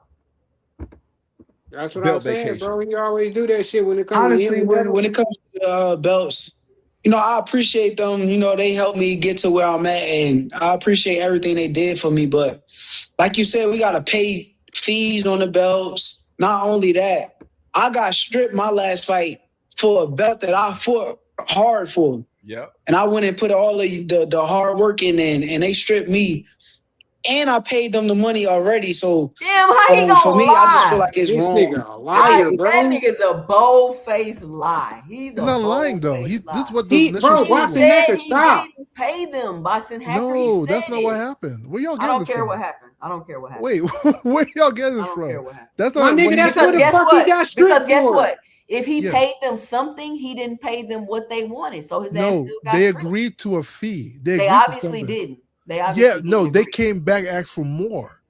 That's nigga, the problem. stop lying, bro. Bro, this is what happened. Why do you think all the boxing bro, pundits pull it up. Where your source at? Wait, hold on. Why do you think the boxing pundits who will side with them act like he got all the answers, but never show only shit. you guys want to say that's wrong, right? But literally, boxing pundits were like, what WBC is doing is wrong.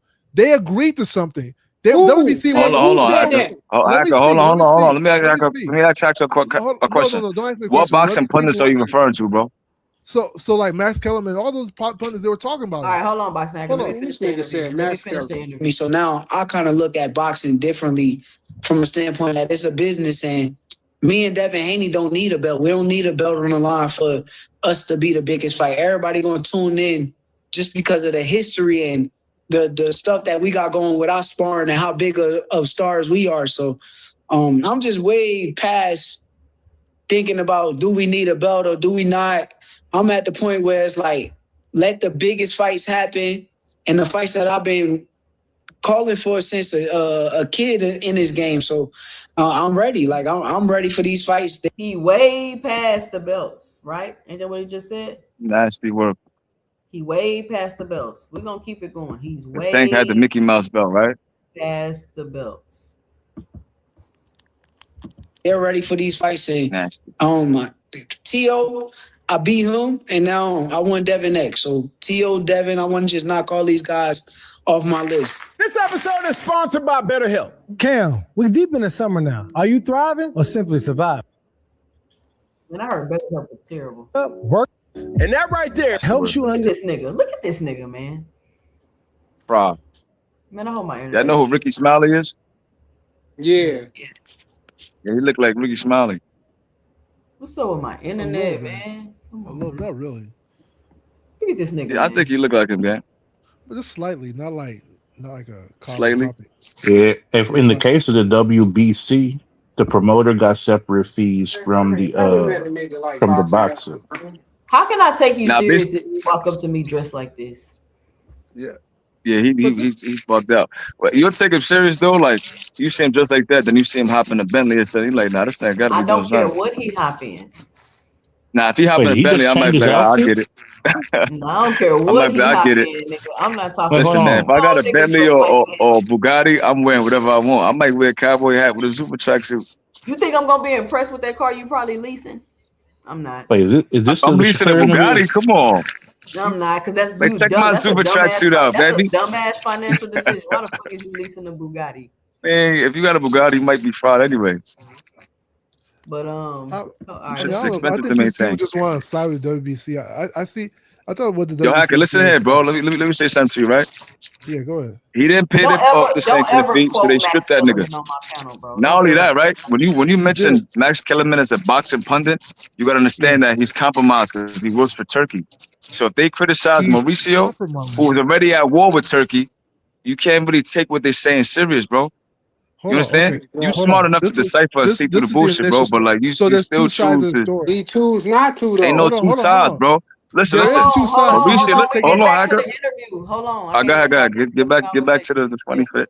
He not gonna listen, y'all. It doesn't matter. He's not gonna listen. All right. He believes that Shakur paid his fees and they took his belt, and that's fine. He can believe that. There's two sides to the story. So they took his belt and his money. You can believe that. That's fine. I mean, just two you sides to the story. You can believe it. We're cool with that, boxing. Yeah, and y'all believe. What message would you say if you could change anything with the improvements of boxing and the federations and certain bylaws and sanctions?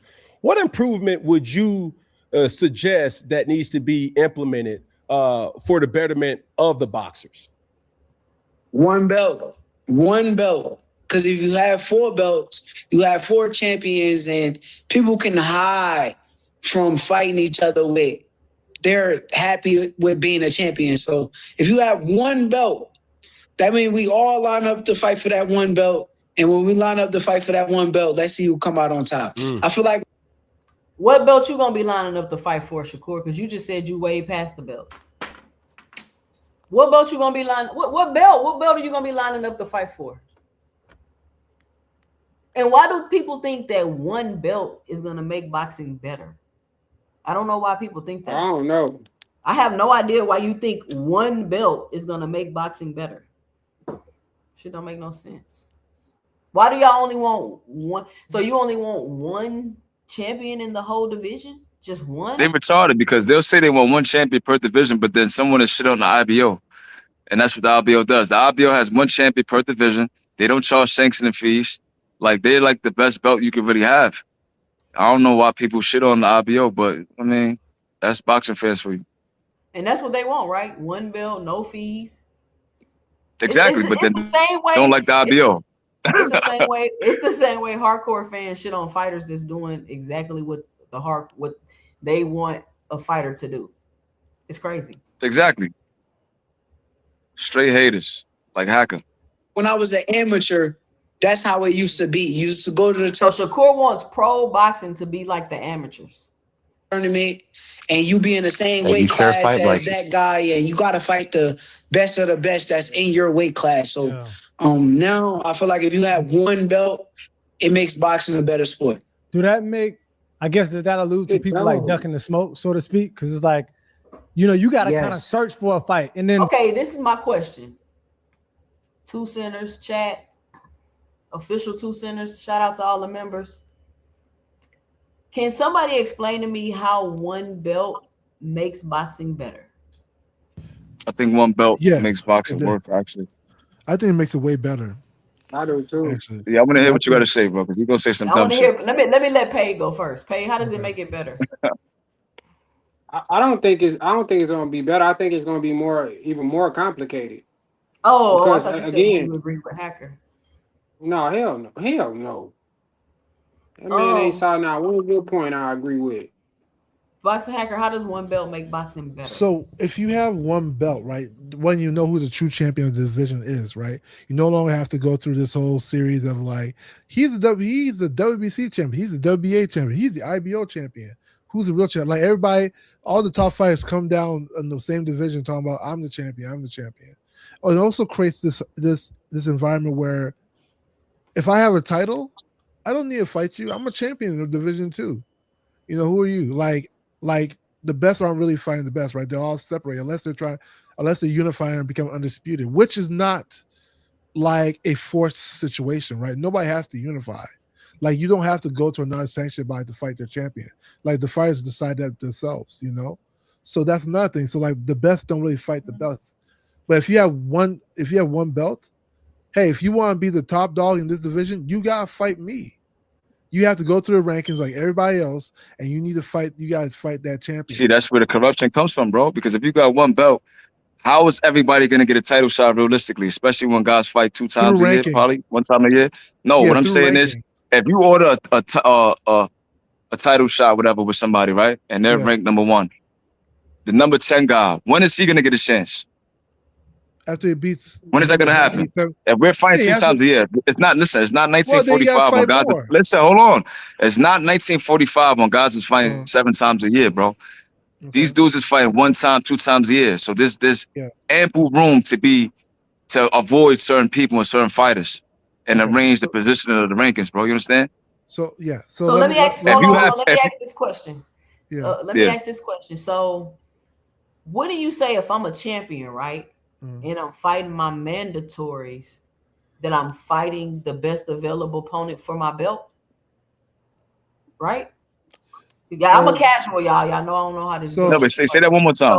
So if I'm a champion, and I'm fighting my mandatories, doesn't that mean I'm fighting the best available opponent for my belt that qualifies to fight me for my belt? I would say yes. You're fighting the best available competition. For that sanctioning body. Okay, so hold on. So if I'm a champion, but I'm not fighting my mandatories, I'm dropping the belts and doing shit like that, wouldn't that mean that I'm avoiding the best competition in the division? Yeah, you duck and smoke. Yeah, you duck. But okay. So how many title defenses would y'all say like Tank have, Devin have, Shakur have? Like, how many of them have the most title defenses? I think Tank got the most title defenses. Tank got the most title defenses. So Tank has been the one fighting the competition in the division because he's been fighting the fighters that are the best competition available who deserve to for that fight sanctioned body. Yeah, that's not true. That's not true at all. How is that not true, bro? So let me do not lie, Boxing Hacker. Do not lie. Let me go back and say something, right? Hold on, let me let Big Supreme go. Let Big Supreme go. Go ahead. So Hacker, right? If someone is rated 1 through 5 and Tank's sanctioned body, that's not the best available competition for that sanctioned body. Yeah, so sanctioned body, but not for the division. So keep that in mind. No, but we're talking. No, that wasn't the question, though, bro. Remember what you said. You said 1 belt. No, that's not. No, she didn't. She said if you're the champion and you fight the number 1 rated fighter or 1 through 5, is that fighting the best available competition for the sanctioned body, but not the weight class? But why are you mentioning the weight class, bro? We talking about the champion in the division. Encompasses everybody. So here, this is who said they can't. Who said they can't be one and the same? Who said they can't be one and the same? Stop jumping out the window. This is where the problem lies. Bro, I ain't jumping up. There's four sanctioned bodies. The fighters get divided. So everybody's there's fighters on one. But hold on, before you explain all this, Boxing Hacker, before you explain, Zepeda was ranked number 1 in all 4. Don't say that. Because what I'm asking is about fighting mandatories. And if people are getting belts and dropping them and not even fighting the mandatories, then what are we talking about? That's what I'm saying. Well, it's better that champions fight the champions. We're talking about, but they're not unifying either. So exactly, and this would be the second time Haiti avoided a mandatory, bro. Hold on, and Tank avoided his mandatory because he just what mandatory did he avoid?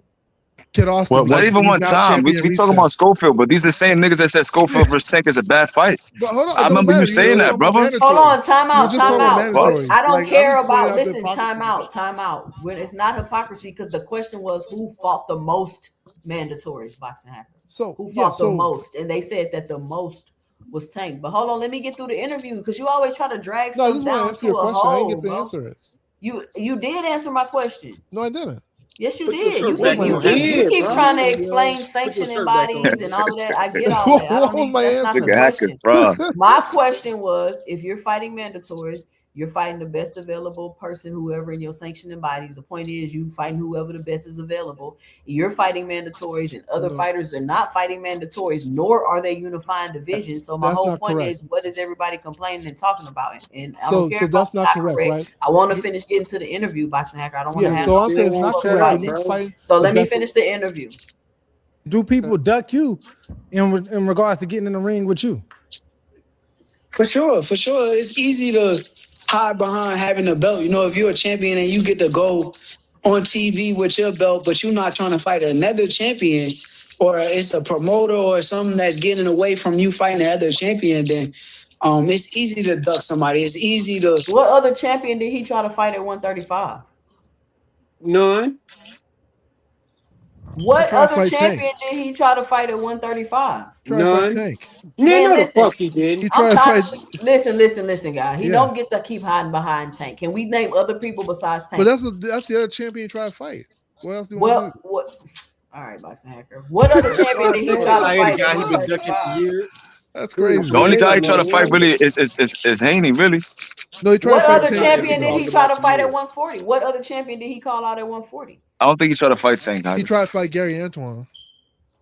Yo, just move on 2 cents. Move on 2 cents. Duck somebody with fans not even calling you a duck. They probably don't even think that you're a duck. First of all, he's projecting because this is the shit that he do. First of all, doing what you're doing. So with one belt, I feel like it cleans the whole sport up. Yeah, that's right. No, it doesn't. Nobody can even explain how. It does not clean the whole sport up. It makes it even more corruptible.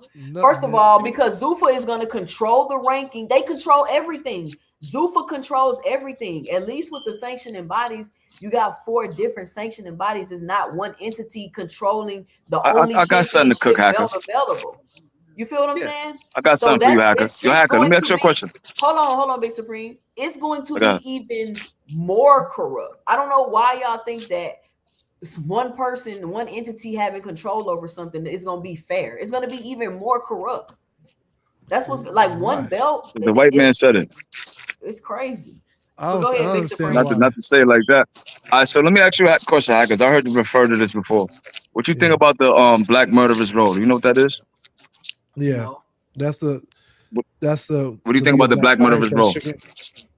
That Sugar Ray Robinson didn't fight, right? Yeah. Do you believe that Sugar Ray Robinson strategically avoided them?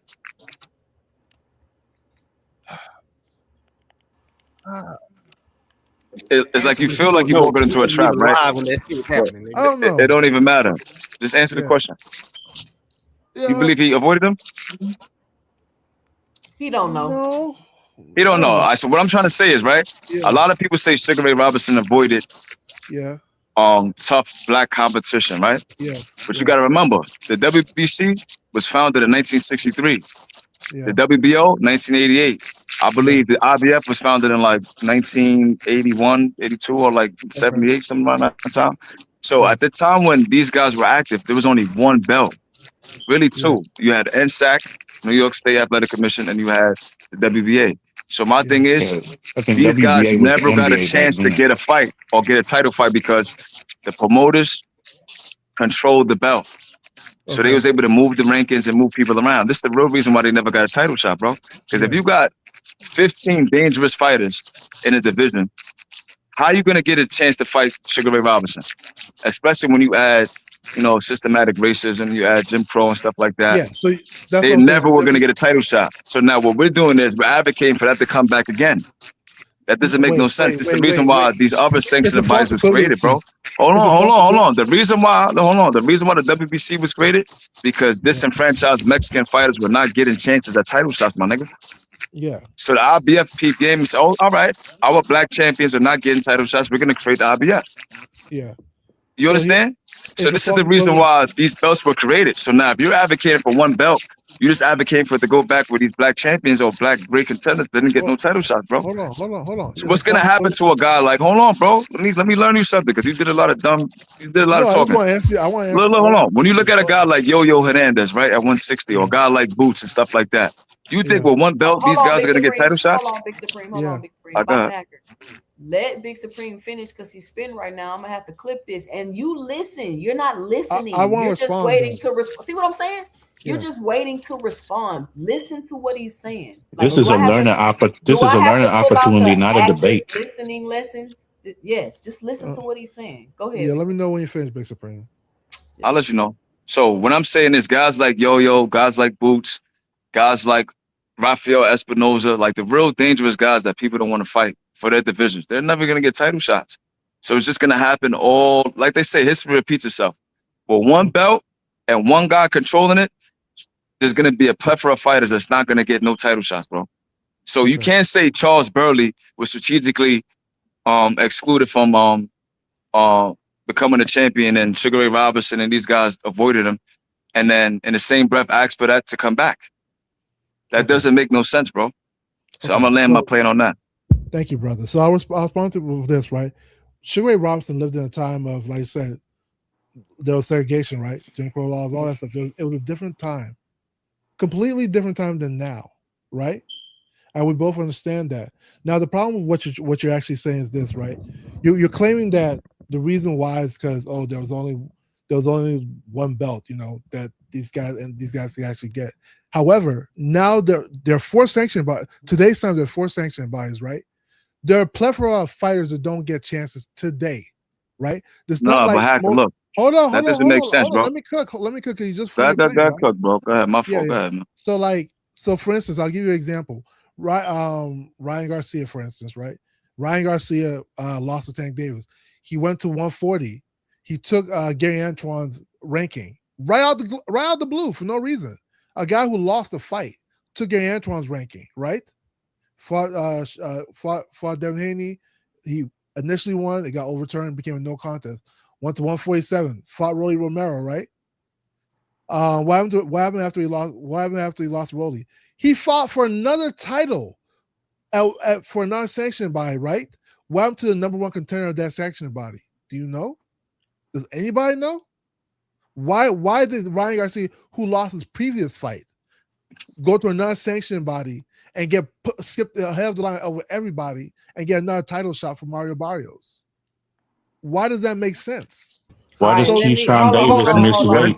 Come back and fight at 140. Hold on. Let me say this. Because I got No Cap came up here and gave him a chance to talk. Okay.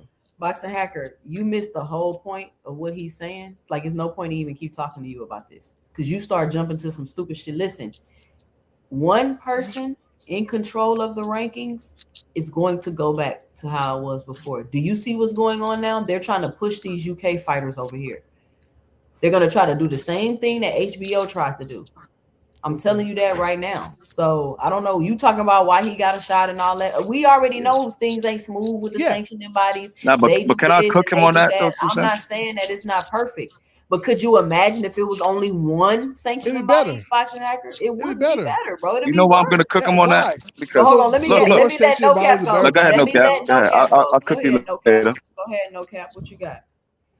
Yeah, see, Boxing Hacker, you want it to be one way, but it's the other way. Ryan Garcia got that title shot because he beat up Devin Haney, nigga. If he never beat up your man's Devin Haney, he wouldn't be getting the title shots. Was the Devin Haney a champion at 147? Yes or no, nigga? He didn't beat up Devin Haney at 147. So he beat a nigga that's holding the belt of the division. That's why he got the title shot. And Devin Haney no contest. Running back. Devin Haney ain't running back to clean that shit up. So Brian got prestige. It is what it is. You know what I'm saying? Call Bill and tell him to stop ducking. Tell him to get that get back. Now he got to unify with Ryan. There ain't no excuse now. And the belts is here to stay, nigga. These belts, niggas that fought for them belts and legitimized them belts. The belts is here to stay, nigga. What the fuck is a Zuffa belt? Ain't no prestige on that. That Zuffa belt is straight out of Cracker Jack box. Nobody give a damn about no Zuffa belt. That shit look like the WCW belt from the 1980s, nigga. Nobody want that shit. You know what I'm saying? The fuck is wrong with y'all niggas, man? Zuffa motherfucking glove. They on some WrestleMania shit. I don't know why you think Dana White. They ain't even a WrestleMania. This the Intercontinental WCW belt, nigga. The NWA belt. It ain't even the WCW. It's the NWA belt, nigga. I'm like, dog, get the fuck out of here with that shit. Dana White coming in here, motherfucking trying to turn some shit into the UFC. It don't work that way, man. You know what I'm saying? He fucked up the UFC from what it used to be. UFC supposed to be a tournament, nigga. That's why they got UFC number 50. You know, they got Super Bowl 52. They got UFC 339. But it's like, nigga, it's supposed to be a tournament. Like UFC 1 is a tournament, nigga. UFC 2 is another tournament.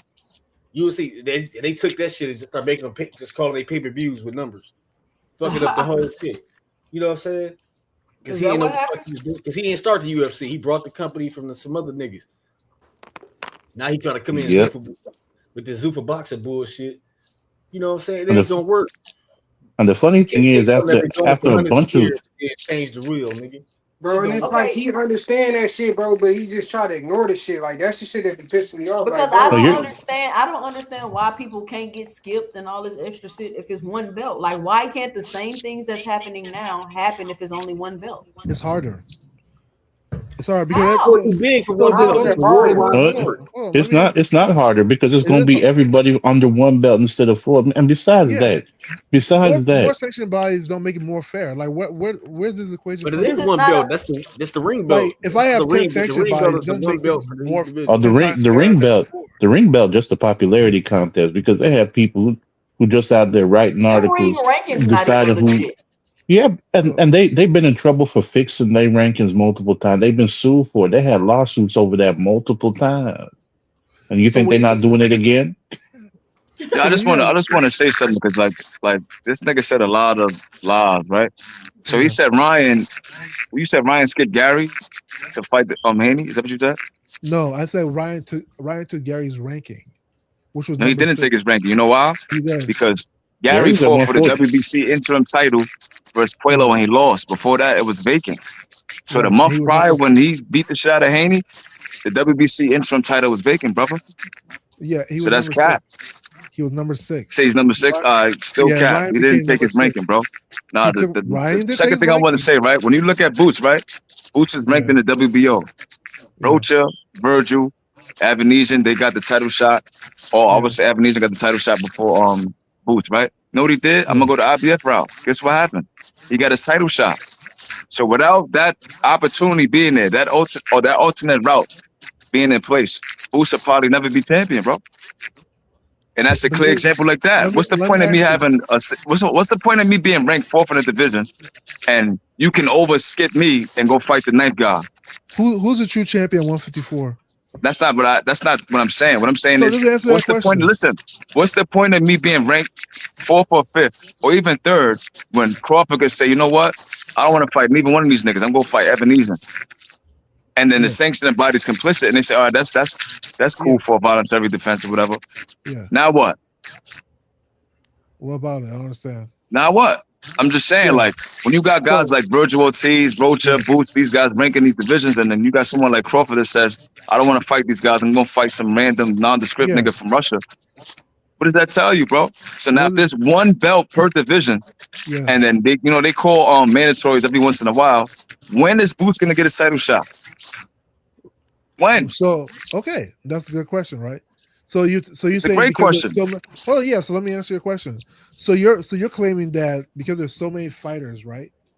Inside there'll be so many fighters that Boots will never get a shot to fight, right? That's your claim.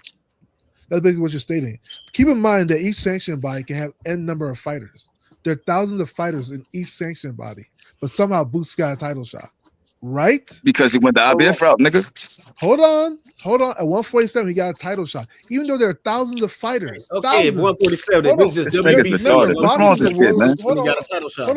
Remember one thing, boxing WBC was the only belt who's when he got a title shot. Hold on. Let me ask this question. Because remember, boxing is a world sport. There's people in every part of America, every part of the world that are part of that sanctioned body. Yeah, but that kills your argument, though, bro. For boxing being a world sport, you can't advocate for one title, my nigga. Hold on. Someone like Anyway, someone like Anyway, who's a great fighter, knockout puncher, exciting, he's never gonna get a title shot. How do you get? You understand that? How many fighters? Because of the way the belts are set up, gang. If the belts wasn't set up the way they are now, we would not hear about Anyway. We would not know who Uzbek Kolmatov is. We wouldn't know who these guys are. This is all in your imagination, brother. Because guess what? You know what I'm saying? There's an n number of fighters in each sanctioned body. There are tens of thousands of fighters. Still Anyway got a title shot. Still Anyway became because it's 4 sanctioning bodies. Boxing hacker. It's 4 sanctioning bodies, nigga. What you not understanding, gang? Hold on, we just gonna have to move on. And I'm gonna just ask this question. Hacker, we just if gonna you think it's so much better, who's the true champion at 154? Listen, we're just gonna Boots, nigga. What you mean? Who the true champion? He got 2 belts. Who else got 2 belts? Oh, so who got the most belts in the division? Holder, right? Who got the most belts, nigga? Wait. So is that the true? Who got the most belts, nigga? Who has the most belts? 2 is more than 1. Yes or no, nigga? No. Boxing hackers. So that means more that than 1, people that even maybe it's people that deserve to be champion in these divisions and they will never ever be because it's only one belt. That's how. Even now, that's how it is. No, it's That's not. literally It's how it. four Yes. No, different it's belts. not, So nigga. Okay. so if that's Okay. how Hold it on. is, Hold on. Hold on. Hold on. hold Ryan on, Garcia hold skipped on, over. hold on. Got I'm skipped going over. I to just say gave you an this. example. I'm going to say this, and we're going to move on, and we're going to have to agree to disagree with Hacker because he's intent on not understanding. If that's how it is now with 4 belts, it's going to be even worse with 1 belt because, Not like you necessarily. said, it's thousands of fighters and it's a world sport. Let me go on with the interview. We're just gonna have to agree to disagree. Understood. So as we kind of segue into, this sport of boxing, with you in particular, been a fan of how you have been one of the fighters that have brought the skill and the science of boxing back to boxing in a way. What do you say to the fans that say Shakur Stevenson is a boring boxer? He did all that and people call him boring. He brought the skill back and all this back to boxing and people call him boring. That's crazy. When Man, did the that's a skill sick leave boxing? statement, man. That's the sickest shit I ever heard. Even if you watch my last fight, like if you pay attention to my last fight, I was coming forward. Tiafimo was the one that was on the back foot. Why was he backing up? You know what's boring at the end of the day, and I can understand it, is when like you watch a basketball game and somebody go up 30 or 40 points. You don't even want to watch the game no more. You'll cut it off and keep it moving. I feel like that's my fights. Not if they're dunking and throwing alleys and doing all kind of shit. I'm still want to watch it. Man, bro, this niggas throwing shit at man. Get the fuck out. Shakur on I'm too bullshit, dominant. bro. I'm so dominant to where these fights not close. They not I'm so thinking dominant. I'm losing. Everybody just like, okay. Look how they looking at this nigga like. Like the fuck is you They're like, talking nigga, when about? you gonna So fight Tech Day? dominant. So you're so dominant that it's boring? Exactly. Like that don't make sense. It does make sense. They're like, yeah, nigga. Like, when you gonna fight Tech Day? Man, shut the fuck up, bro. It does make You sense. think You're everything so makes sense? dominant that is boring. It's fine. Boxing Hacker can make sense to Oh, no, you, not but to everything. me, The it things that doesn't. make sense, he don't think make sense. Yeah, like that's the shit I be talking about. So No, Boxing Hacker, we don't need a debate, bro. You can No, think, it's not you a can debate. think whatever you want to think. You can think whatever you want to think. Let me go on. We got you. It's cool. You got it. You can think you can be dominant and boring, and I'm gonna think that you can't be dominant. There's no entertainment because I'm not getting hit. You're not seeing me wobbles, hurt, or like in bad situations, and that's not my fault. That's not my fault. I don't think that I should be to blame for. So is that what y'all find entertaining? People being wobbled and hurt and in bad situations? I'm Oh, you asking. see, well, what I usually Shakur just said understand there, like what conflict. Shakur just said there was hypocritical. Because you remember after he fought De Los Santos, he was talking about, oh, it's on De Los Santos to make the fight. But Right, then what happened? exactly. But then what happened in his fight against Haratunian, where he was on the other end talking about Haratunian moved too much. He was talking about, oh, well, he was in survival mode and he was moving too much. What? How And come you're that not saying it was on you to make the fight like you did with De Los Santos? exactly. Exactly. He's a hypocrite. That nigga a hypocrite, bro. Constantly. I think it's like a So, problem. well, no, Like that shit is a problem for that it's nigga. not. He It's not just can't keep hypocritical it at all. real. It's not actually hypocritical. So here's the thing, being though. the Like garbage people ass love boring fighter. conflict. But look, I'm garbage, I'm boring, but y'all gotta beat me. No, Be people mad, nigga. fight Make niggas fans. want to see you lose, nigga. He just might as well own Fight that shit. This the problem that he missing, bro. Hardcore fans might not think the shit is boring, but the casual fans is the motherfuckers that's buying the fights. They think the shit is boring. The Yeah. hardcore Oh no, fans do think it's it's boring still because they boring. don't even his fights don't even have no replay value, bro. They not even going back and rewatching his fights. Yeah, but the problem. So here's the thing, though, right? Like he's so dominant in the ring. Like it doesn't show a lot of Because he's conflict. fighting people that he Like it's just a beat. one. That's It looks why like his a shit is one-sided boring. fight. Put People him in don't. there with niggas that's Not gonna fight. casuals. I would say When he casuals fights, don't enjoy one-sided There fights. there are multiple ways for a one-sided fight to look. Look what Floyd Mayweather did to Arturo Gotti. People People is didn't swearing that that's what Right. Shakur doing in every And fight. then people call Floyd Xander boring for Zayas, years. Jerron Keep Booth that in Ennis mind was a too. one-sided fight. People love that fight. When That shit Floyd was became a one-sided. defensive first fighter, they call him boring for But years. Boxing Actually, he Hacker, didn't become. That was just a myth. He didn't become defensive first because if listen, you this is actually follow his career, I his did. punch output remained the same. this Yes. is what we no, gotta Floyd was understand. actually That doesn't mean niggas he was doesn't hating become on Floyd defensive when first. they was saying This that is what shit. we That's gotta crazy. understand. Shakur's actually boring. Y'all let Shakur's to Boxing you. Hacker have his opinion, and everybody else can have their opinion. Everything don't got to be a debate, but being dominant and boring, like that is Can you name a sport you can be dominant and boring in? Oxymoron. Golf. Yeah, chess. You can be dominant and boring in chess, right? For instance. No, I guess people said. Okay, what do y'all think about? What do y'all think about Tim Duncan? This is a game, Would nigga. y'all That say shit ain't Tim Duncan was dominant and boring? You could say yeah. Nah, he was a fundamental. He was a fundamental. But would you say he was player. dominant and boring? There was a boring championship dynasty. I'll say that. Yeah, people love conflict. That's the reality of things. It was dominant, but they was boring. Until they got no, I'm trying to think of other examples where you can be dominance and boring. So I thought of San Antonio Spurs. Tim Duncan had no personality, no emotion. Knock the nigga out in the first round. That's dominance. You be dominant and boring MMA. I ain't gonna lie. Tim Duncan had no emotions. Like he's like Shakur really.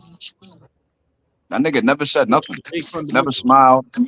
I remember he got thrown out the game because he laughed. The ref was like, "This nigga's laughing. That's out of character. You out here." Kicked him out the game. I'm like, that's crazy. Tim Duncan got ejected because he laughed. Nasty work. I hated watching the Spurs play. They was boring to me. Except for dominant and boring, but they was dominant though. Ginobili get off and them niggas did they be good, but Tim Duncan was boring as fuck. I'm just saying. I'm just trying to move. Do something, okay, nigga. Turn around, fucking do a king. That boy was about to box you out, get the rebound. Tim Duncan was boring as hell, bro.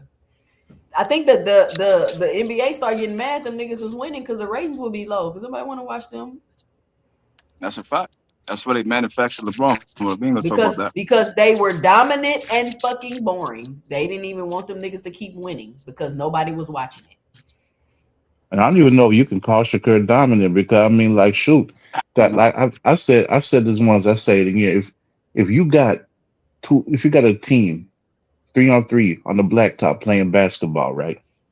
Let's say you got that one dude who just sit on the other side of the court while his teammates playing 2-on-3, waiting for that long pass for the easy layup, right? You gonna say that he's good on offense or good on defense when he ain't even up there in the mix to do either one? That's basically Shakur. He out there so far that he don't got to worry about defense or offense for real, because whatever his opponent doing, he's not close enough to do anything with it. And then he go ahead and throw his jab a little bit, and that's the thing. If you really that much dominant, then you should be able to do anything that you want to that person in the ring. Like with Floyd and Conor McGregor. Floyd was so confident against Conor McGregor. He sent a bag man down to bet on himself on the round that he knocked McGregor out in and carried McGregor to that round and knocked him out. He had fun and did the bare minimum. Put his hands up and walked forwards. Didn't even try to box and knocked him out in the round he bet on himself on. You should be able to do that if you're talking about you dominant. If you can't do that, if you can't do anything you want in the ring with a person, I don't want to hear about how many levels you are above. That's not how that works. I was gonna knock him out, but he was that's fighting not how that works. Hacker. No, it's not. Shakur is a master boxer. Bro, like at the end of the day, when it comes to boxing paralysis, like he's very sharp in the ring. Like let's be right there. He does almost everything correct. He's always in position. He against mostly all the fighters he fights. Always in position. Yes, he's always in position. He knows how to step out of position when he needs to be. He has a good sense of distance and timing. Well, who is he doing? Keep this in mind. So when you say, oh, you should be able to do anything. When you mean anything, you're talking about outside the realm of like traditional boxing. No. When he said just doing random shit in the ring. No, listen. I said anything that you want to in the ring. If I want to knock T.O. out, I'm gonna knock T.O. out. I'm not gonna say, "Oh, I was gonna knock him out when he started fighting back." Like, no, I see, I got you. Like, he was dominating T.O. in there. And if but that's not how that works, though. He went to your opinion, boxing. If that's not how that works, if it's not how it works, 11 rounds went to a 2-time lineal champion. Time out. This is why you get thrown in the back, Hacker, because you can't stop talking. We're not gonna go in a circle with you. You're entitled to your own opinion, boxing Hacker. Okay, we hear you. You think he's dominant? We got you. I'm definitely ready for adversity. I'm here for it. I wish one day I'm able to show it, but if I'm able to make the fights as easy as possible, then I'm gonna keep doing that. So I think they just gotta tune in and understand the craft and understand the showmanship of what I'm doing. I'm nobody is about to take time to understand what you're doing to like you, bro. They're not gonna do that. That is That's not how why I the said entertainment industry work, bro. the casual fans ain't buying in that shit, bro. That's the part he forgetting. Niggas don't want to figure out niggas that casual fans want to see damn near knockouts or blood. It's not even that they want to see knockouts and blood, because Earl wasn't knocking every single person out he was fighting. He wasn't knocking everybody out. They just want to see a good fight. They want to see people really be dominant. They want to see people get beat up. They want to see, like, it's like how you can watch a movie, but you don't understand that you really like this movie because of the way that it was directed and the way that they edited it and all. Like, you don't understand that they did all of that, which is why you liked it. And that's how casual fans are when they see boxing. They don't understand that this person got this great footwork and this and that and all. They don't understand why they like it. They just know that they like it, right? And so they don't need to see Shakur, that he wants you to understand why he fights the way he do, so then you will like it. And that's not how it works. You feel what I'm saying? You're an entertainer. Exactly. This is the entertainment industry. If you don't get my attention, like, I'm not gonna understand the lyrics to your song, even though you can't sing. But that's the whole problem, right? Because conflict is what gets you attention the most. It's not even that. Or you're creating conflict in the ring. If somebody's too dominant, the conflict's not really there. If it's a one-sided fight, it's not as like exciting. For instance, Pacquiao versus Floyd. A lot of people say that was a super boring fight. Why? Because even though Pacquiao was aggressive, Floyd made a one-sided fight all the way to 12. So like the conflict wasn't there. Everybody just knew Pacquiao was losing. There's still one-sided fights that can be exciting. We got Floyd. So I never said so that's what my argument is. Here's the thing about Floyd. Before you strawman me, my argument is that people like conflict as well in the ring. Like, unless you're showboating, like you're doing like a Prince Nassim, and you're just showboating, a lot of people like the conflict of the situation. Man, this is what it is, bro. It's you either entertaining or you're not. Shakur is just never going to be an entertaining guy. There's plenty of fighters that was never entertaining, nigga. Like, y'all just trying to shoehorn this nigga into being with like that. McGregor and Floyd was better than any Shakur fight. Like, Floyd was doing shit. Every time you watch Floyd fight, any fight you can put up, you can find a highlight where this nigga did something incredible. And then McGregor fight, McGregor lands that uppercut on Floyd. He don't really land that uppercut on him. Like, Floyd sees the uppercut at the last second and punches this nigga in the shoulder to throw this nigga uppercut off. He ain't got no power on that shit when it touched Floyd. Nigga, that shit was an incredible motherfucking feat, nigga. Like, this nigga was like some Matrix shit. You know what I'm saying? And that's why I like watching Floyd, because in motherfucking in the ring, he never did no shit like that. With Floyd, like, okay, Floyd, for me, 40 years I'm sure y'all probably grew up watching. Like, for me, I seen like them old Jackie Chan movies where he fighting like 50 dudes at once. Yeah, he'll get hit here and there, but he dodging them, he evading them, and he hitting them back. Yeah. And then I seen Floyd doing that in the ring, and I'm like, hey, what's up with this? Because like, he will stand right in front of you, make you miss 3, 4, 5 punches clean, while damn near stepping on your lead foot. Like, it's not like he's blocking and parrying, you whiffing completely, and then you'll fall off balance, and he hitting you in the face. Like, he don't got to jump all the way out of arm's reach a majority of the time the way that Shakur did. And then even when I said a majority of the time, what you talk about, he don't do that. If he didn't do that, people would not be calling him boring. He doesn't do that most of the time. Pay attention. If it was most of the time, that he would have more highlights of counter punching than he does of moving. What fights why is most of his highlights moving? Answer that question. Why is most of his highlights in his fights moving instead of landing punches? That's not a real question, right? Because you have not been watching boxing. I've been watching boxing since the beginning. I've been watching Fight Night Champion. Creating characters on Fight Night Champion don't count. Shakur fights. Like, that's not how he fights. No, Shakur knows how to step out of distance. Yes, right. The only one time they really stepped all the way out of distance. Yes, the only one time he was doing that was for De Los Santos, where it was admitted that he was jumping out of range. That's not the only time. Where else? Are you serious? Every other fight. You are lying. And then even with Tio, the two fights The 2 fights he hasn't done that recently was with Yoshino and with Zepeda. That's the 2 fights where he didn't do that excessively recently. He hasn't done that with Tio. He didn't do that with Yoshino. He didn't do that with Zepeda. He didn't do that with Jamel Herring. He didn't do that with Oscar Valdez. I would have hoped he didn't do that with the electrician. I would have hoped not. He didn't do that with Oscar Valdez. Like, what are we talking about here? Shakur is a really I'm talking about his 2 fights recently. Is what I just said. What you're claiming? I said his 2 fights recently. His 2 fights recently that he has not done that. And I'm saying since moving to 135 again was Yoshino. So let me say this. Since he's came to 35, he don't be fighting like that, bro. Since he's came to 35 for sure, he definitely ain't fighting like that. Exactly. Since he came to 35, and I think it's gonna get worse and worse as he goes up in weight. So I think it's gonna be even worse at 40. The only time he waiting for the people at 35 to move up before he do.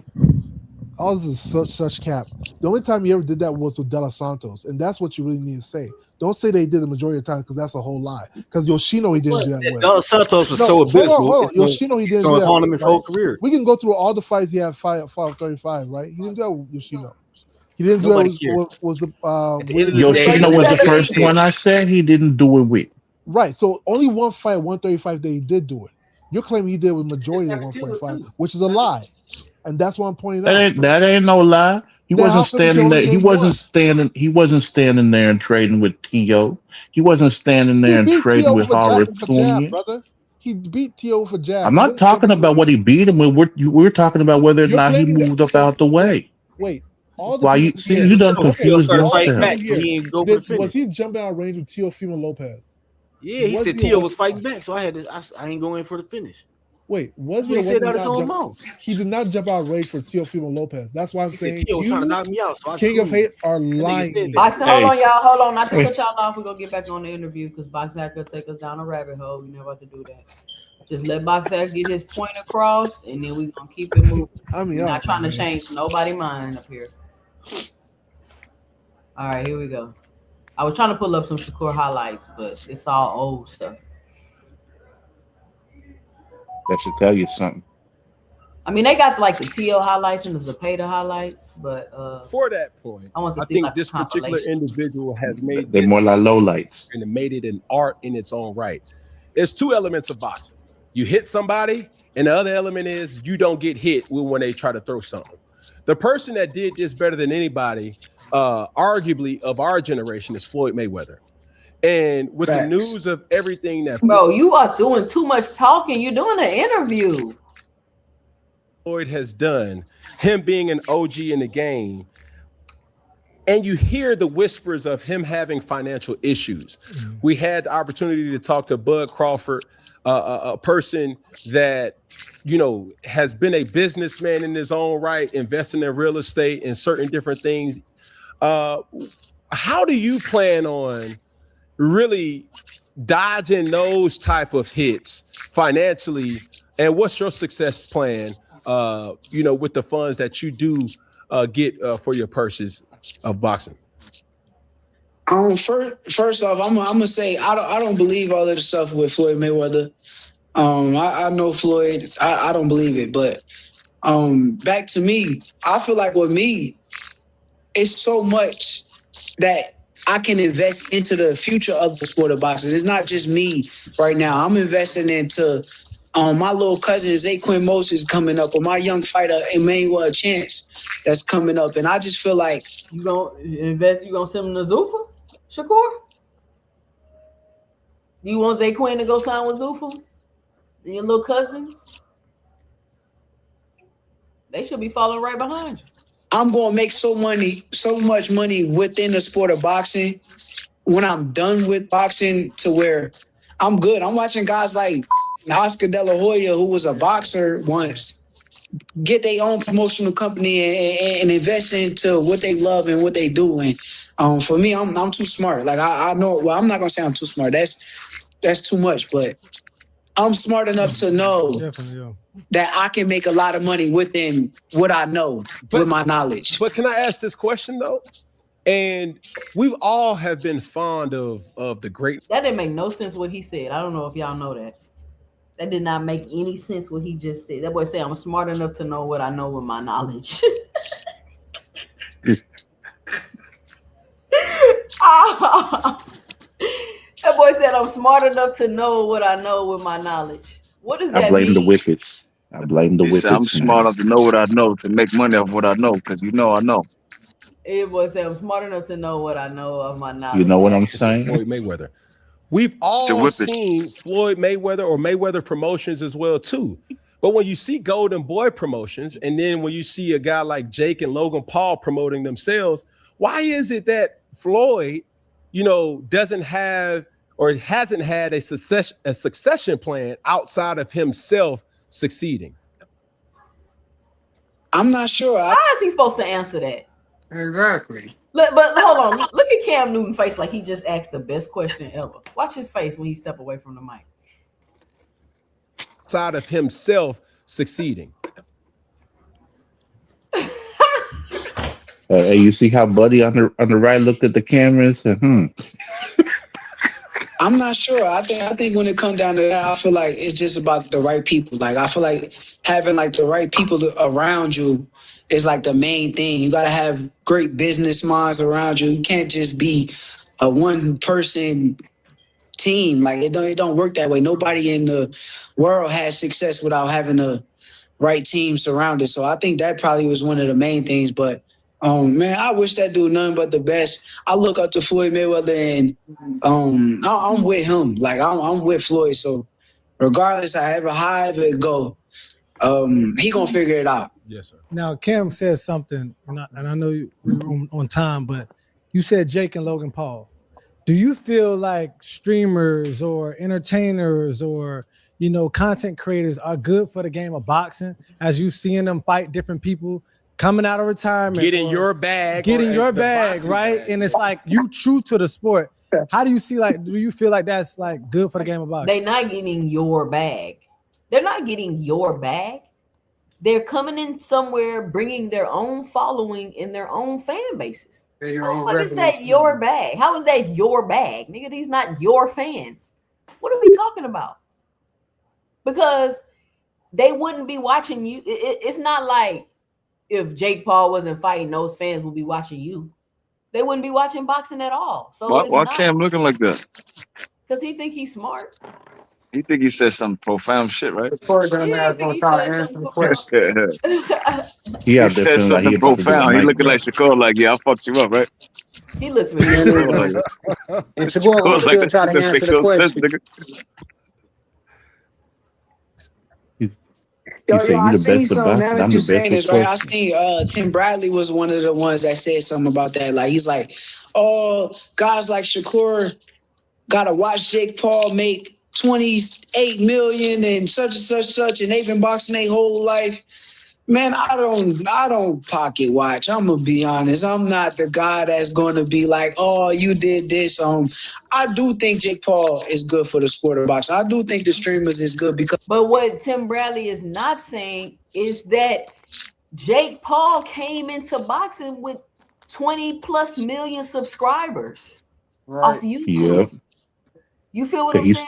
So it's not like Disney Channel when he was a kid. And he was on Disney. It's not like Jake Paul hasn't already put in the work. You see what I'm saying? They're making it seem like Jake Paul just decided to box and now he got more followers. No, he already put in the work to build up his following. Yeah. And then he took his following and he brought them to boxing. We're not gonna act like they just getting a free ride or they didn't have to work for what they getting in boxing. That's simply not true. Shakur Stevenson, if you would have built you up a following, then you would be getting paid more money also, but you didn't do that. Well, I think the point is that, like, Shakur, for instance, Shakur went through the Olympics, he went through like the international circuit, all that, and he worked hard in the sport of boxing, right? Versus somebody like Jake Paul that, not to say Jake Paul doesn't train hard because his brother trained hard, but like the fact that he's on, like, has a own promotional company, he gets all those views because of social media. So it's not like he worked hard in boxing per se, like Shakur did, but it's more like he was a social media star, and that's why he got it. So it's sort of like they jumped the line a little bit, You know, it's not. It's not like that's the only reason people hate him. That's the only reason people hate him. Deem the Greats on TV fighting. Like the average fighter doesn't get on TV fighting out of nowhere. You know, like they don't care if you just won one Golden Gloves or nothing. You know. Well, that's why it's funny that people blame Floyd, because Floyd literally showed them the blueprint on how to do that. Like he was doing all of that because he went on Dancing with the Stars. He went in WWE. He was doing live streams, talking to the fans. Like he called it the Mayweather Show. And that he was out there with Machine Gun Kelly. He had Triple H, 50 Cent, Lil Wayne, all them bringing his belts to the ring. He had Warren Buffett come to his gym to watch sparring. That was when Warren Buffett was still ranked as the richest man in the world. And well, that's not what made him popular. So like, no, because he did all that and expanded beyond boxing. He expanded and appealed to other groups.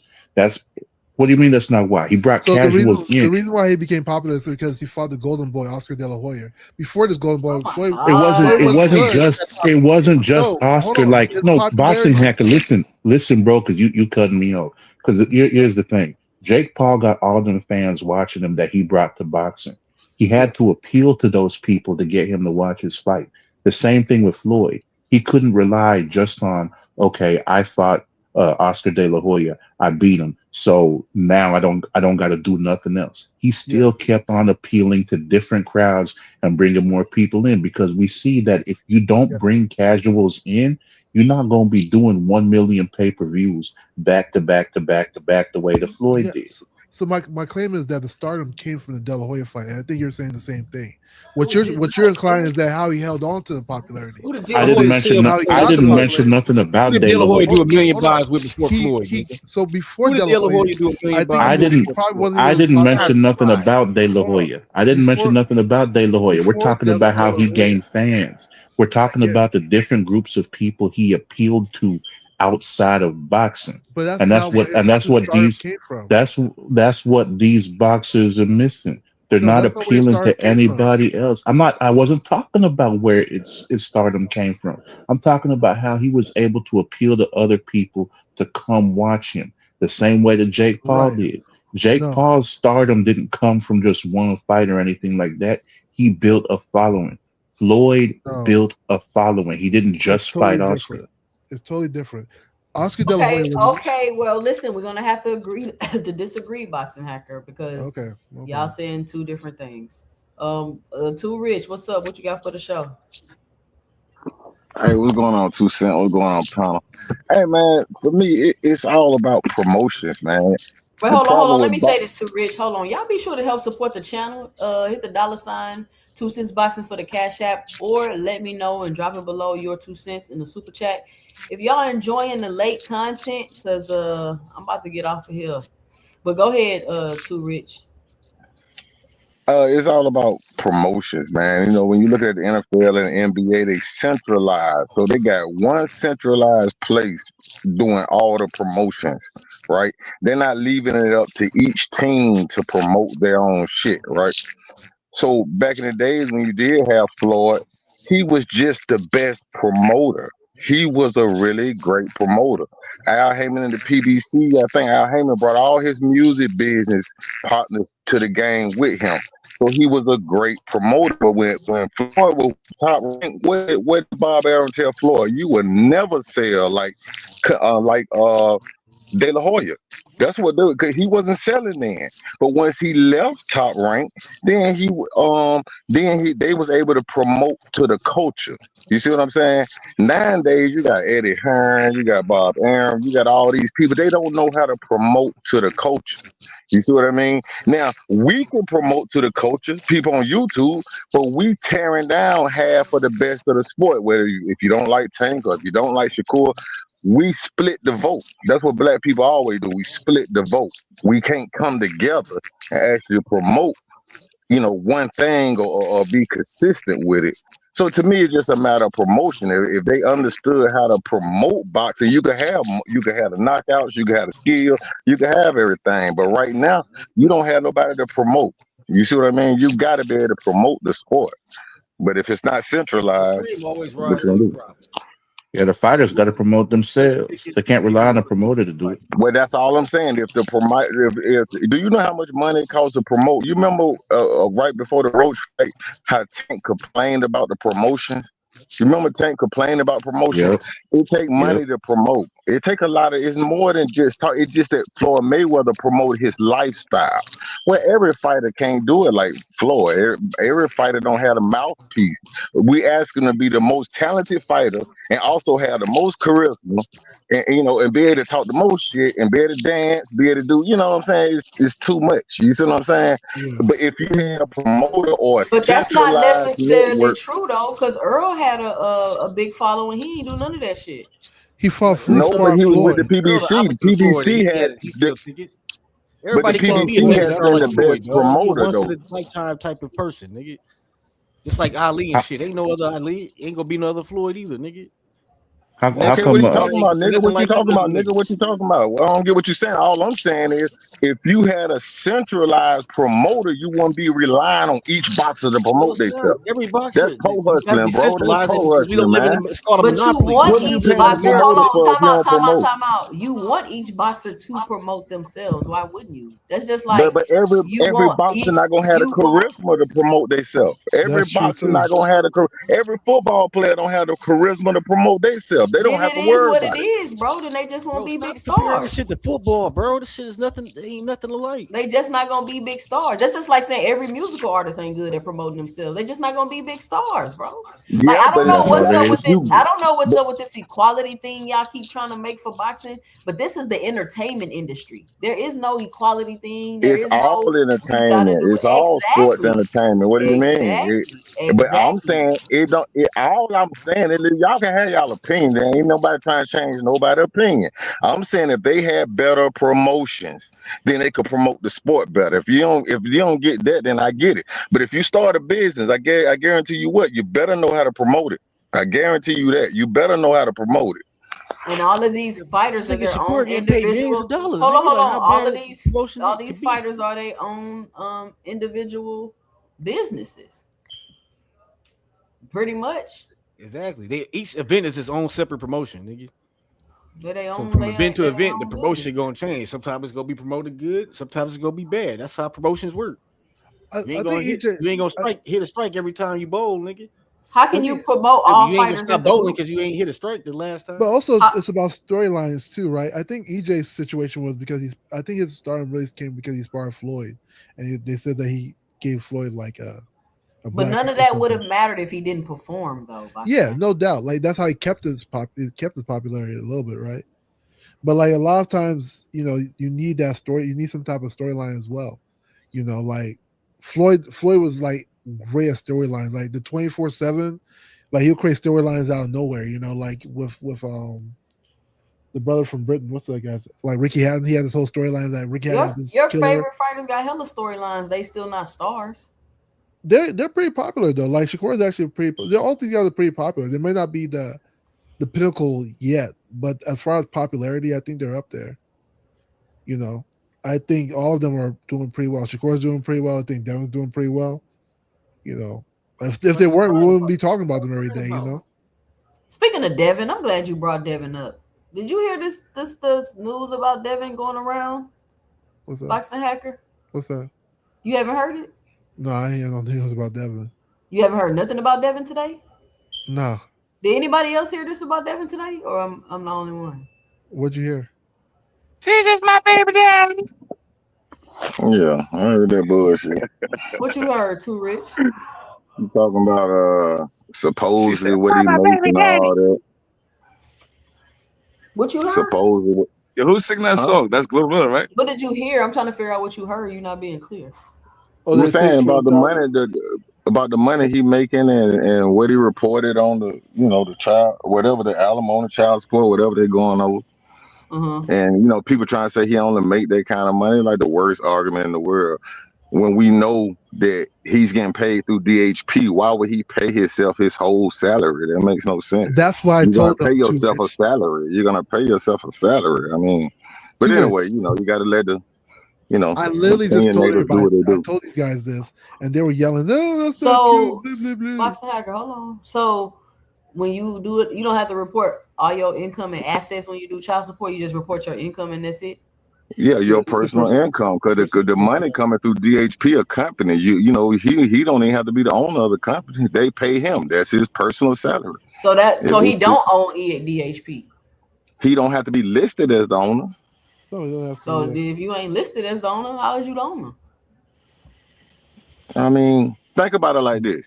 If you Google Tank Davis net worth, it might say 4 million or 10 million. Do we think that's his net worth?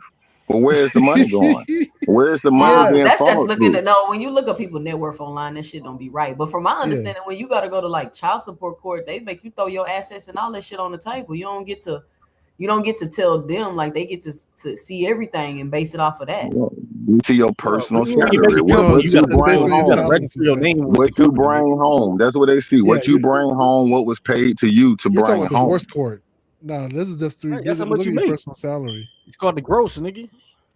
I mean the net. So you don't got it. So if I get pregnant by a rich nigga, all he got to do is just make his income look low and ain't gonna get no money. Yeah, they do that all the time. Yeah. Then you see that so then why all these basketball players be getting screwed like this then? Because they get married all money. And they become a union, and then now union is different. Football players get checks like regular niggas, dog. Yeah, they get a regular check. Yeah. They don't get a large lump sum of money up front. They get a $60 million contract. They don't got $60 million, nigga. So what is this I'm hearing about the dude with the best father in the world not being able to be a father unless it's supervised with his own child? I don't know about that. I don't do the private investigation, the people stuff. You don't do the private investigation? Nah, I don't do You're a damn liar, nigga. You be investigating like a motherfucker. Y'all ain't never heard me talk about y'all was all in Tank personal business. Y'all ain't never heard me talk about Tank situation. All I said, he should have settled it out of court. That's what I said. He should have settled out of court when it first happened. He should have settled out of court. So y'all didn't hear that he got to have supervised visits when he with his daughter. I heard Knockout say it. You know what I'm saying? He the investigator. I ain't no investigator. I'm just trying to see what y'all heard. I'm just asking what the rumors is on the YouTube streets. Because it's crazy the niggas that been running around calling people fatherless can't be a father. That shit is wild. The same fan base that been running around calling people fatherless, now your favorite fighter can't even be a father unsupervised. Word. Now your favorite fighter got a baby mom. Hey, but our favorite fighter's not kidnapping people. My baby daddy. Oh, baby, a whole lot of them jokers. Our favorite fighter's not kidnapping. She want that 20 racks a month. I can go. That's why he going to Zuffa to make that catchweight fight. You got to pay them payments. That's nasty work. Nasty. Damn, that's crazy. Like, all I kept hearing is, you ain't got no daddy, you fatherless. Y'all ain't got no daddy. That's why y'all don't like Devin, because y'all don't got no daddy. You ain't got That's no why daddy. you like take your little fatherless motherfuckers. Bill Haney, the father of the year. Hey. Father slash but Devin ain't kidnapped nobody, so let's keep it. But calm, but she was pregnant. He jumped on her stomach. Let's talk about that. Tank can be around his kids though. He ain't dragged nobody up those damn steps. But Tank Baby Moms wasn't in jail visiting the androgynous gangster rapper. Yeah. Why she was visiting Young Thug in jail, man? Like that nigga don't play with men, man. Kidnapping. I'll just put it like I that. know. That was not the face of kidnapping. He need the face of 304s, nigga. He the face of yeah. You gotta laugh at that, nigga. Your man the face of 304s, nigga. I don't got no game, so that's what clear. I don't got no game. He the face of supervisor. You said what? What you said? Too rich? Ain't none of them got no game, bro. That's clear. None of them got no. At least you could be 100 by Haney, not have no game. Let me read this. And Jupe said, and he just called Tank fatherless last week, just to be told he can't be around his own kid without supervision. That is nasty work, the Tank talked about. So you know it's bad when they get a hold. Wait, hold up, yo. No, you wait. We're not about to deflect. We talking about Devin. How was your wife a known prostitute? But Tank talked about Devin before that. But we're talking about Devin right now. That's fine. We're talking. Yo, Big Dog Billy, I'll be with 304. What you talking about? We love 304s. We ain't supposed to have no children with them, though, gang. What you talking about?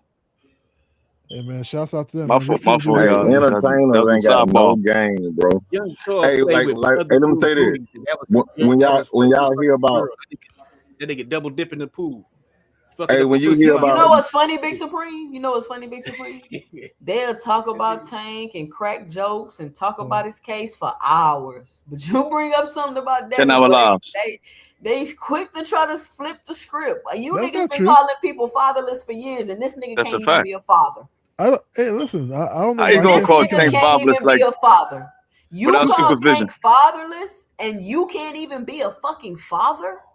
I can't speak on it because I And don't know on much top about of that, These dudes have no self-awareness, bro. They we have see zero the footage. self-awareness. Devin has Bro, no zero voice. self-awareness. I think it's a video on my catalog where I talk about these boxers that have zero self-awareness. That's You a fact. literally running around here trying to call people fatherless, and you can't even be a father unless somebody's watching you, bro. Yeah.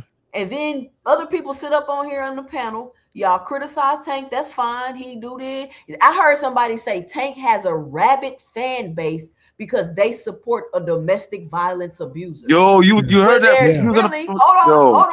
When there's really no evidence for real that Tank has ever hit anybody. He's only been accused of hitting someone, and there's even also in the recording. tape, who the fuck is he hitting in the tape boxing house? I'm not He's gonna lie. dragging the girl by her hair. 2 cents. That nigga got off the panel after I smoked him. He's assaulting somebody. 2 cents. Yo, so Hack, if we going by reports, right? Hold on, Big Supreme. No, I'm talking about videotape evidence. Okay, that's fine. But Tank can be around his kids. Tank can be a father to his kids. Whatever Devin did, the nigga can't even be around his kids, bro. What are y'all talking about? Hold on. Let's get to that. No, nigga, you hold on, nigga. You hold on. I'm talking, bro. Okay. Listen to what I'm saying because y'all be on some bullshit. This for real. Yeah. Y'all been running around here crying about Tank, talking about they got a rabid fan base because they support whatever Devin did.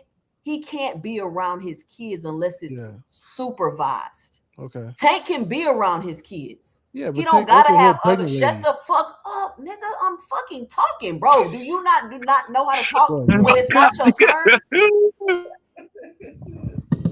Do you not know how not to talk when it's not your turn? And then you go over to Johnson Bounce Central and cry about how you get kicked off panels, bro. You steady keep talking over people. That shit is annoying. Listen to what I'm saying. Javante Tank Davis can be around his kids. He don't need to have somebody watch him be a daddy and supervise it. What is it that a man has to do to have supervised visits with his kids? What is it that you have to do? Because I remember it was reports about him kicking her and doing all this shit when she was pregnant and being violent. And then come to find out now, you can't even be a father to your kids unless it's supervised. So we can clown and joke about Tank all day. Ha ha, yeah, he dragged her by her hair. But this nigga can't even be a daddy unless it's supervised. While his whole fan base ran around for years calling people fatherless. This shit not like I don't get like why y'all gloss over this type of shit for real. This 2 cents after dark, we gonna talk about it. Talk about a nigga that can't be a daddy to his kids without another grown person watching him. Devin the deadbeat Haney, nigga. So that's who y'all king is. But why? This is your king. Hold on, because we keep. I feel like when it's like when we talk about Tank, it's like you guys want to go through this like mystery, like he didn't really do it. It was a conspiracy. He cannot be a father to his kids without somebody watching him. Boxing Hacker, can you speak on that? Yeah, what does a man have to do to not be allowed to be a father? So what does a man have to do to not be allowed to be a father? Wait, he's still a father, first off. But what's the talk about Haney stepping on her stomach, nigga, while she was pregnant? She reacted. She recanted that statement, so it's not true. She recanted it? Yeah, she did. She took it back. Yeah, I know. So but what about when Tank girl recanted the statement? Didn't you disagree with that? No. Yeah. She recanted it. But okay. as far as the recording is there. As far as hitting a pregnant lady with a car, that's happened too. Like, what are we talking about? Like, what are we talking about? Like, we're talking about. Listen, you keep talking about Tank. We're talking about Devin. That's why we're here. We're talking about why he got to be. No, we're not doing a comparison. I'm saying the man can't be a father to his kids. What is it that he could have possibly done to have supervised visits with his child? Let's read the case, like we did for Tank. That's nasty work. The paperwork. Oh, now you want to read the case because before I because mean, nobody people turned into lawyers and shit when Tank had the situation. nobody wanted to read papers before. It was just accusations and accusing. But now that it's Devin, now we want to read the paperwork. Go get the paperwork, hacker. I get it. 2 cents. Niggas were out here acting like they were online lawyers. Go get the paperwork. Because you know who's acting like online lawyers. You know we're gonna go over the paperwork case on ladies' night. Wasn't you talking about gross net and all that? Hold on. We're not gonna deflect boxing hacker. Does anybody know like what a parent has to do to get supervised visits? I don't know. Like what you gotta do something egregious, 2 cents. For real, like what? Like niggas that be on the registry but be making 10-hour lives talking about niggas. Oh, you can't be 100 feet from a school zone, but niggas still support that nigga. Let's get to that. I mean, I'm just asking. Nobody got nothing? I'm just asking. I'm because why nigga is on the registry? We'll talk hours got about a big fan base cases and what he got going on, but I'm trying to figure out why what does Devin do to have supervised visits? We heard about the allegations that she said, but the boxing hacker is saying that she recanted them. So she obviously said something if you got to have supervised visits. So something must have been true. Well, not in that particular situation. Oh, now females lie, Hannibal? Now they lie. But she can't lie, but they ain't lying on Tank though, huh? Well, not the video recording didn't lie. What's the video recording? You're right, the video recording didn't lie when Shakur punched that girl in the head.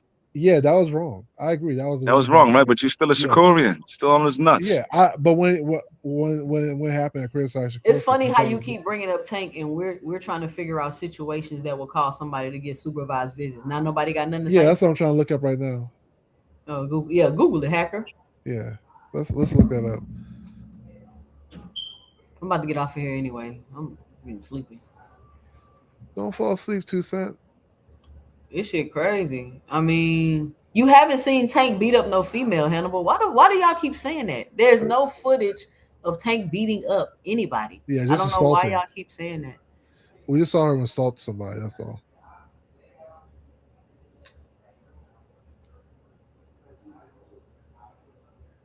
Damn, Box Hacker, you could Google quick any other time. Yeah, it's hard to. Hold on 1 second. What accusation did I make, Hannibal? What accusation did I make? I didn't make any accusation. Oh, neglect. Cash Crypto say neglect. Like leave them at home by themselves or something.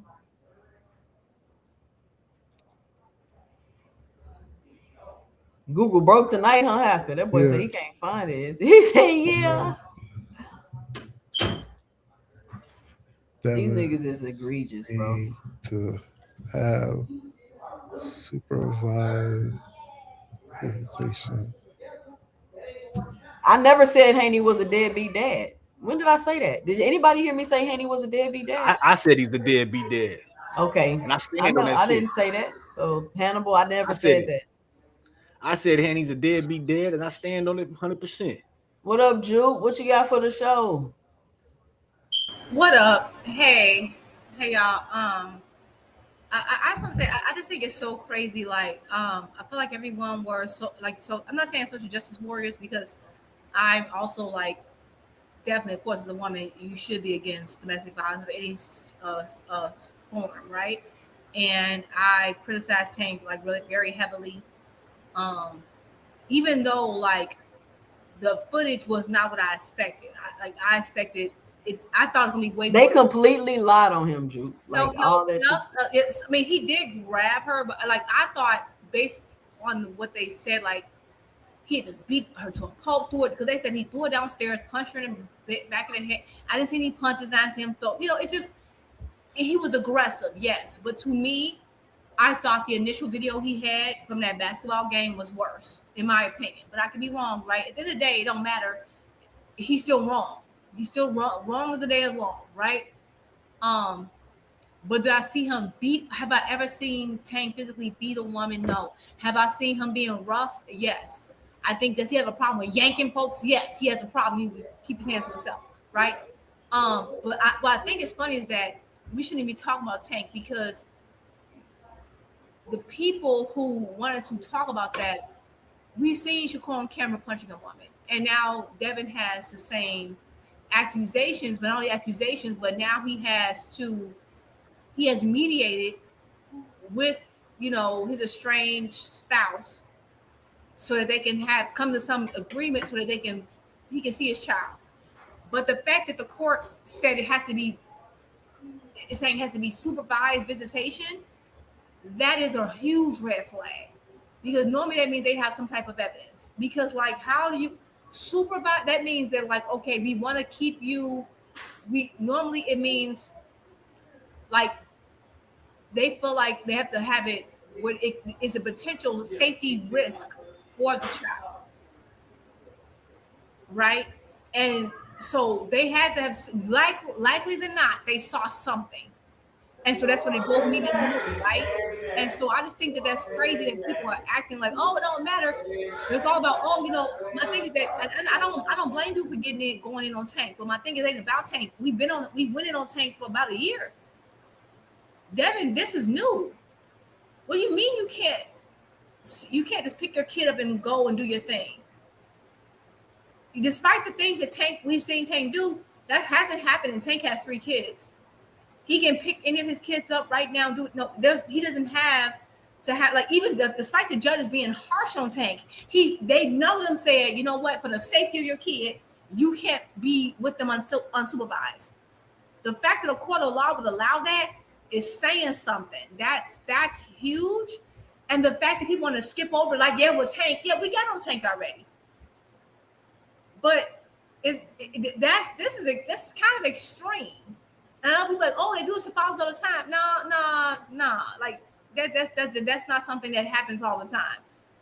That's in specific cases. So I think that is interesting. And normally, again, like I've been saying, I don't really want to talk about people what they do outside of boxing, but I do feel like people only want to talk about when certain people, and now they want to sweep it under the rug and, oh, she's a liar and this heifer, and they gonna trash the woman. I get all that, but now suddenly you question women, but you didn't. Like it's just crazy. My thing is it's the flip flopping, and it's especially crazy because Devin and his fans have been so, oh, you ain't a daddy. I got my daddy, and they've used that as a weapon against people like people like Tank, who it's not his fault. He didn't choose the circumstances he was born in.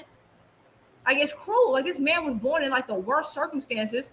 Devin and a lot of us are blessed that we weren't born in those circumstances, and they weaponize it against them. And now here you are. You grew up way better than Tank did, and now you're in a situation where you can't even be with your kids unsupervised. That's crazy, and you can't sweep it under the rug. Tank didn't choose the situation he got in. You chose this.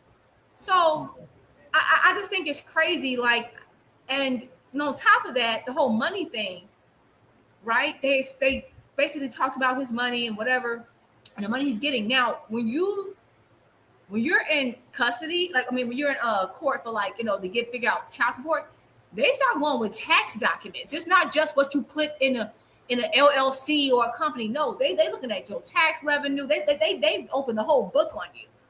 And Devin's doing well. He's doing well.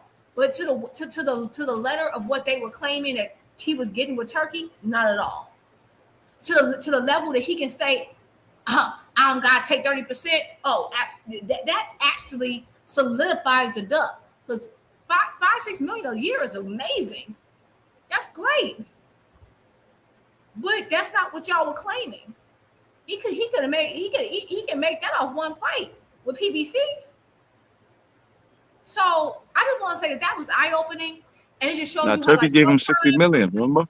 Right, 60, right, 60, 50, right, 60 million, 12 million to fight. If he had 12 million to fight, he'd have had 24 million. They'd have been using it off 24. And then again, you gotta remember, he has other investments. So my thing is that it's just sometimes when you do all this madness, it always comes and catches back up with you. He did this with the whole Cambosa thing, and they did me so wrong. You made a decent amount with Cambosa, and Cambosa, you didn't get as much you claimed. They keep doing these claims, it's going to come out in the wash. And so not only have you been exposed for that, but now your whole ethos about calling people fatherless and you can barely be a dad because they don't feel like you're safe to be around your own child is insane. And the fact that they want to like sweep that under the rug, no, you can't sweep that under the rug. I wouldn't care because it gets none of my business, right? But you've been in everybody else's business. Exactly. And that's the problem. They don't get with Devin. Sometimes people want to attack Devin. Devin gets attacked for the thing. He opens up a can of worms. He opens himself up to these attacks because you attack people for this. You attack Tank. Oh, you didn't have this growing up. You like he did something to cause that. It ain't his damn fault. He survived it. But other people, you say, I wish he would throw a right hook or a left hook more. Oh, you fatherless. I've been called fatherless. Fatherless said I want him to like work on his left hook. I just want him to work on offense and like you're fatherless. It's like God. No. Hold on, Jude. Let me pause you real quick. Boxing Hacker, do you have those definitions up? Did you? Yeah, so it's based on a temporary protective order. It's not actually based on him not being fit to be a parent, like some people are claiming. It's based on a protective order, like a restraining order. Yeah, basically So she has a restraining order against him. Yeah, so she has one, but so he was she's alleging there was like physical abuse, and he's saying there wasn't. So like stepping on her stomach while she's pregnant, right? But no, that's old. Hold on. That protective order is old, Boxing Hacker. You looked up some old shit. Don't play with me, Boxing Hacker. Definitely is a danger to that woman and that her The child. protective order is when everything first came out, and she came out and said all that. Remember, he got the restraining order, and I brought it up then, and everybody didn't want to say nothing. And then they came back and was like, "Oh, she recanted her story and all that other stuff, and blah blah blah." And now they're saying, "Oh, he got to pay this child support, and he got to have supervised visits." So it's not because of no damn restraining order. I'm sure that's the first, like old. What is the date on that article you're reading, Boxing Hacker? Yeah, this is 2025. So let me see if there's something more. You recent. tried to play me, Boxing Hacker. That's all. I don't know. The only one I see is TMZ. You're right. You got me there. Like the only other one I see is TMZ, but TMZ is not really giving me. No, look up the paperwork. And then Hannibal says supervised visit is not unusual. Being a heroin addict is not unusual either. He said, what does that mean? No, it is unusual. No, supervised visits is, no, it is. It really is. I mean, it's not, there has to be a reason for why they feel you need to be supervised. Like there has to be a reason. Think about it. Y'all can talk about how Tank is a menace. He does all these things. He doesn't have to be supervised. Like that's what I'm saying. Y'all claim Tank's a menace. No judge in any state said, "Hey, you have to be supervised with either of your 3 kids." And then the last incident with his baby mama, she said she was putting a child in the car. Didn't she say she was putting a child in the car? Which baby mama? The incident before the Roach fight. Didn't she say she was putting a child in the car and he punched in the back of the head and all this other stuff? And yeah, then she video. That guy been through a lot, buddy. Yeah, so they definitely would have been like, bro, you can't be around your kids. Yeah, right. Like they had to be. That's what I'm saying. Like if they had any evidence of a problem, he's been charged and like that. And the mothers of the children are like, go ahead, take the kid. They don't. I think Haney seen that Young Thug video and lost his mind. No, he bought her a car after that. That's what you think. He bought her a car because he probably slapped up. He's probably trying to apologize. Actually, you know what? Maybe because Devin's a man. Because it says here that though Devin must have a professional nanny or a mother around when he's watching the kid, at least until she's 3. Yeah. So it might be because she's so young, and they shut the fuck up. I don't know. Like I don't. There's no real information kid is young why. at one point. Like my thing is that until she's 3. They want to monitor him to see how he interacts with her to make sure there's no trauma or issue. Where you seen that at? I'm not seeing that. Young. If that's the case, if it was a youth, then every father would have to have supervised visits until they were of a certain age. But where you seen that at? Even Devin is nothing but a street thug. Yeah, I'm not seeing nothing you're saying. Thug that can't be trusted. But Boxing Hacker. The point is, listen, they're not. No, hold on. Boxing Hacker. They're not going to be like, oh, she's a baby. You need a super. That's not how they work. It's a reason why you need to be supervised. Is what we're telling you. It's not because she's young. So that's not the reason. Yeah, but it might not be. It might not be because he's not. Boxing Hacker. Do you think all 10 kids skip to the age 4? Oh, but it might not be because he's not fit to be a parent either. It Boxing Hacker, the court is not going to order supervised visits unless there's something negative going on, is what we're trying to tell you. Wait, supervised visits don't between his mother, right? It just is like a we're not assuming this is a court order. So whoever's saying, "Oh, y'all assuming," we're not assuming. Well, you're assuming why. No, we're not assuming. You're making an assumption why the supervised visits No, it don't matter why. The point is that the court felt reason to make it where he can't be with his child alone. Yeah, but it doesn't matter why. We're not assuming. Wait, why? No, but you're claiming something. So you think that? Okay, let me ask you this, Boxing Hacker. So you think? Hold on, Juke. So you think the court ordered it for a good reason, a positive reason? I mean, I don't. Do you? It's just yes or no. Do you think the court orders supervision for positive reasons? I just think they want it because the child is very young. Do you think the court orders supervision for positive reasons? Do I think they order for positive reasons? I think it's for safety reasons here. I don't think. Do you think the court orders supervision for positive reasons? It's case by case basis. I don't know. It's hard. Can you give me an example of the time a court ordered supervision for something positive? I can't think of many cases of those, either or. But so, I'm sure it's case by case. Because think about this, right? From what I read, it's either a professional nanny or his mother. So it's somebody like a motherly figure present, and the child is very, very young. I think that's the reason why, because he's a young man, but the child is very. I can't, Boxing Hacker. You're not being genuine, bro. I think it's so crazy. I'm looking at the chat. You Jeff them? I'm just saying, bro. You're not being for real, Boxing Hacker. The court is not going to say, "Oh, bring forward that nigga, man." Let me explain why. That nigga's damn near 30 fucking years old. Let me explain why. 2cents. Boxing Hacker. Boxing Hacker. 2cents. Nigga hacker. 30 years old. Yes. How is he very, very young? You're hacker. You insufferable. I didn't say he's very, very young. Hold on. Understand my reasoning, though, right? Hold on 1 second. The supervised vision needs to be a professional nanny or mother, right? I don't know why you keep repeating that. Because that shows you what kind of person they want, right? For instance, it doesn't matter what type of supervisor they want. It does. No grown man should have to be supervised to watch. Why can't it be? Why does it have to be a nanny? Why can't it be his father, for instance? Why does the court have to tell you that? Hold on. Why couldn't it be his father? Why does the court? Why can't it be any monitoring at all? Again, why does the court have to tell you that? Again, we're speculating. We're speculating. I think it's because of the age of the child. I think that's why. Tank took his children to Disney World. He don't have to be monitored.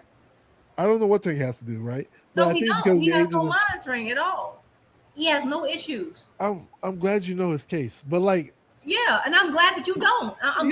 But Tank also has. Tank's also being charged with kidnapping and assault. So like, let's not use him as an ideal example. Reason where a parent has limited visitation. Yeah, I mean, he's also charged with kidnapping. Never so let's not even bring that up. Why you have to have a nanny or a third party there around your children? There's never a good reason for that ever. Again, the third party is specific to.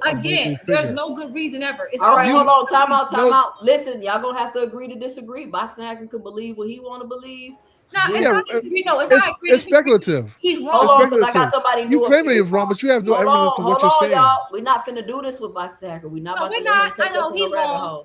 Big Dog Willie, what you got? I'm wrong, but you. I just want to say, Boxing Hacker, it's the severity of the case. I know this for sure. It's the severity. So when you come to like a point of not being able to see your kids without visitation, that he must have did something really bad to the mother. It's not about the kid; it's about with the mother. So he must have did something really bad to her, and that's when he's a threat to the family, and that's a threat to the woman. And the woman has the child; she has full custody of the child, right? Yep. Yeah. So he did something really bad to her, and to make it seem, I don't know if he's in state, depending on what state you're in. He's in Cali. He's in Cali. Oh, California is a liberal state. Yeah, that's yeah. So the little girl is a little girl, right? Yeah. Yeah. That little girl is basically an extension of her mother. So you got to think of it in that way. So let me ask you a question. Why does it have to be a motherly figure that needs to be the supervision? You did not hear anything I just said, huh? I heard everything you said. I'm just asking you a question, a follow-up question. Why does that have to be a mother or a nanny for? Okay, because the baby is an extension of the mother. So if he hit the mother, it basically like kind of hitting the little girl at the same time. Not technically.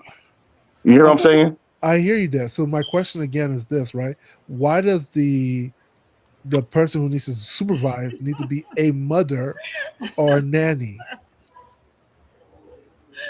Why does it matter? Yeah, like for instance, why can't it be? Why does that matter? If somebody, it has to be somebody visitation. Because normally supervise you do the other parent. Would be All right, you guys have a good night. I have to get back to work. Yeah, nobody ever knows the answer. Okay, one more thing I wanted to clarify. We don't know the answer, boxing hacker. So go get the paperwork and let's read and figure it out. Yeah, I'm trying to figure it out. We don't know the answers.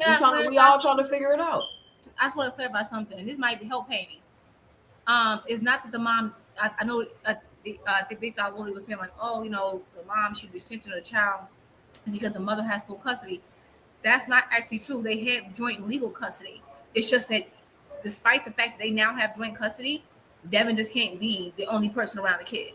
It literally says the exes also agreed to joint legal and physical custody of their 1-year-old daughter, Chrome. Though Devin must have a professional nanny or his mother around when he's watching the kid until she's 3. Devin agreed to withdraw his lawsuits against Lena with prejudice, including his pending extortion claim, while Lena will do the same with her pending request for domestic violence restraining order. So, damn. Right. So Devin put cases on her to make her drop her cases? Yes. Damn. That's what I'm saying. Like, but the court still said, okay, cool. We are met in the middle, but for the next 2 years, we still need a monitor. The two also signed up on a non-disparagement clause, so no public talking trash about each other. She's required to she was required to post to social media that the news reports that allege that I said I was physically harmed by Devin were not accurate. She was required. We got to do this on ladies. Yes, we got to go over this on ladies. Read it. It says she's required. I might have to go over that on ladies' night. So she didn't recant her. She didn't recant her. She was legally required to say it with their agreement. She was legally required to say it with their I think she was reading the thing I was reading before. That we said. So he basically like she did that under duress, basically. Yeah. I think she was reading what I was reading that we said was over. So that's why he put that lawsuit on her for $400,000 worth of gifts. Right. She knows she ain't got it. Yeah. You're gonna drop that case, bitch. That's nasty work, bro. That's nasty. Yeah. It is nasty. See, because the thing is, people want to run around here and act like Devin ain't problematic. The nigga's problematic. Like that nigga problematic. You see his fans? He getting pulled over with guns in the car. He punching carnival workers. He punching carnival workers, punching sparring partners. What's crazy is that he didn't even grow up in an unfortunate situation. Like what I understand. Like I understand. We know that. Not to give him a pass. Like I understand. Like I don't want to call him. We already know, like you. Not to give him a pass, but I'm giving him a pass. We're not giving him a pass. No, y'all ain't gave him a pass. Nigga, Crawford stole a car from somebody. Nigga, like stop playing around, hacker. We have been hurt. Nigga, hacker, swear these niggas don't be doing no dumb shit. Hold on, we have analyzed and nitpicked Tank for a year. Despite all the things that Devin has done, y'all don't analyze or nitpick nothing. I analyze and nitpick Tank. So no, he ain't getting a pass. My thing is, despite he ain't got a pass, but he's the one with the freaking childhood trauma. Devin grew up. So if he ain't got a pass, why bringing the childhood trauma for? The daddy, he was so much better than everybody else, and yet he's still doing stuff he's getting accused of the same stuff. So it's like, what's the whole point? What's the whole point of y'all? He got a daddy. He grew up middle class. He's better than you. What was the point? But he hasn't been convicted yet, though. So like Tank is where he is, despite the things he had to figure out alone. Devin ain't. So you shouldn't be getting in no trouble, right? You shouldn't have any of these issues. Y'all but he hasn't been convicted yet. Oh, fatherless, y'all fatherless. Devin is perfect, and we're perfect, and we will grow up in a great, perfect situation, and all this. So that's what makes it look crazy, and it's just to show you that it don't matter if you grew up in a 2-parent home, or 1-parent home, or 15-parent home, whatever the heck. Circumstances are circumstances, and I think that this is a great moment of just humanizing everybody, humbling everybody to recognize that, and that's why y'all scrambling now. because he talked all this mess. You were just trashing Tank for something that he couldn't have changed, a situation he was born into. Meanwhile, you had more options than Tank could ever dreamed of early on in life, and now you're in a situation where you can't be around your own kid. So let's keep in mind that this is all alleged. It's still all alleged. Like we're acting like it's not all alleged. It is all alleged. Kids, Nick. Yes, it is. This is not. That's not a. It's a court order. Yeah, so you can't randomly pop up with no gifts for your kids, Nick. Like the whole abuse thing is alleged. It's not. We're not talking about that. We're talking about supervised boxing hacker. Hold on. Because what you like to do is make up a whole nother argument that we're not even talking about and try to pick an argument to deflect. We're not doing that. We're not talking. Okay, we already know it's alleged and all this other stuff. But it sounded like she tried to put out a lawsuit and he put a lawsuit on her, and they got together and decided to drop the lawsuits and all this other crazy stuff they did. What we're saying is, and the whole point to this all is Devin Haney fans been walking around like they shit don't stink. That's what I'm saying. Like y'all been running around here for years acting like somebody better, and your daddy and my daddy and my daddy and my daddy and my daddy, daddy. And Devin is a 30-year-old man, damn near. Y'all still talking about this nigga daddy? Yeah, man. What are we talking about? They literally be like, ha ha ha ha. You grew up in poverty with no father. I'm better than you. Like you grew up privileged. That's what they said. God, good thing to you. They literally been walking around the people who grew up in unfortunate situations, made it out, and trashing them for it. Meanwhile, like think about this for a second. That's like a rich kid going around. Like you both from the same place, right? Actually, the person's higher than you. Imagine Elon Musk's son talking stuff to Obama. Like I'm just as high. What are you talking about? This victimization. Like it's no victimization. It is. Y'all act like Tank doesn't talk shit about Devin too. Like we need to time out. Hold on, Juke. Hold on. Time out, boxing hacker. There is no victimization. Hold on, Juke. Hold on. Nobody plays victim more than Devin Haney, bro. Cut it out. Nobody's victimizing. Hold on. Why do everybody keep trying to talk over me? Listen, nobody plays victim more than Devin Haney. They try to come out and play the pro-black card when it's convenient. They Muslims when it's convenient.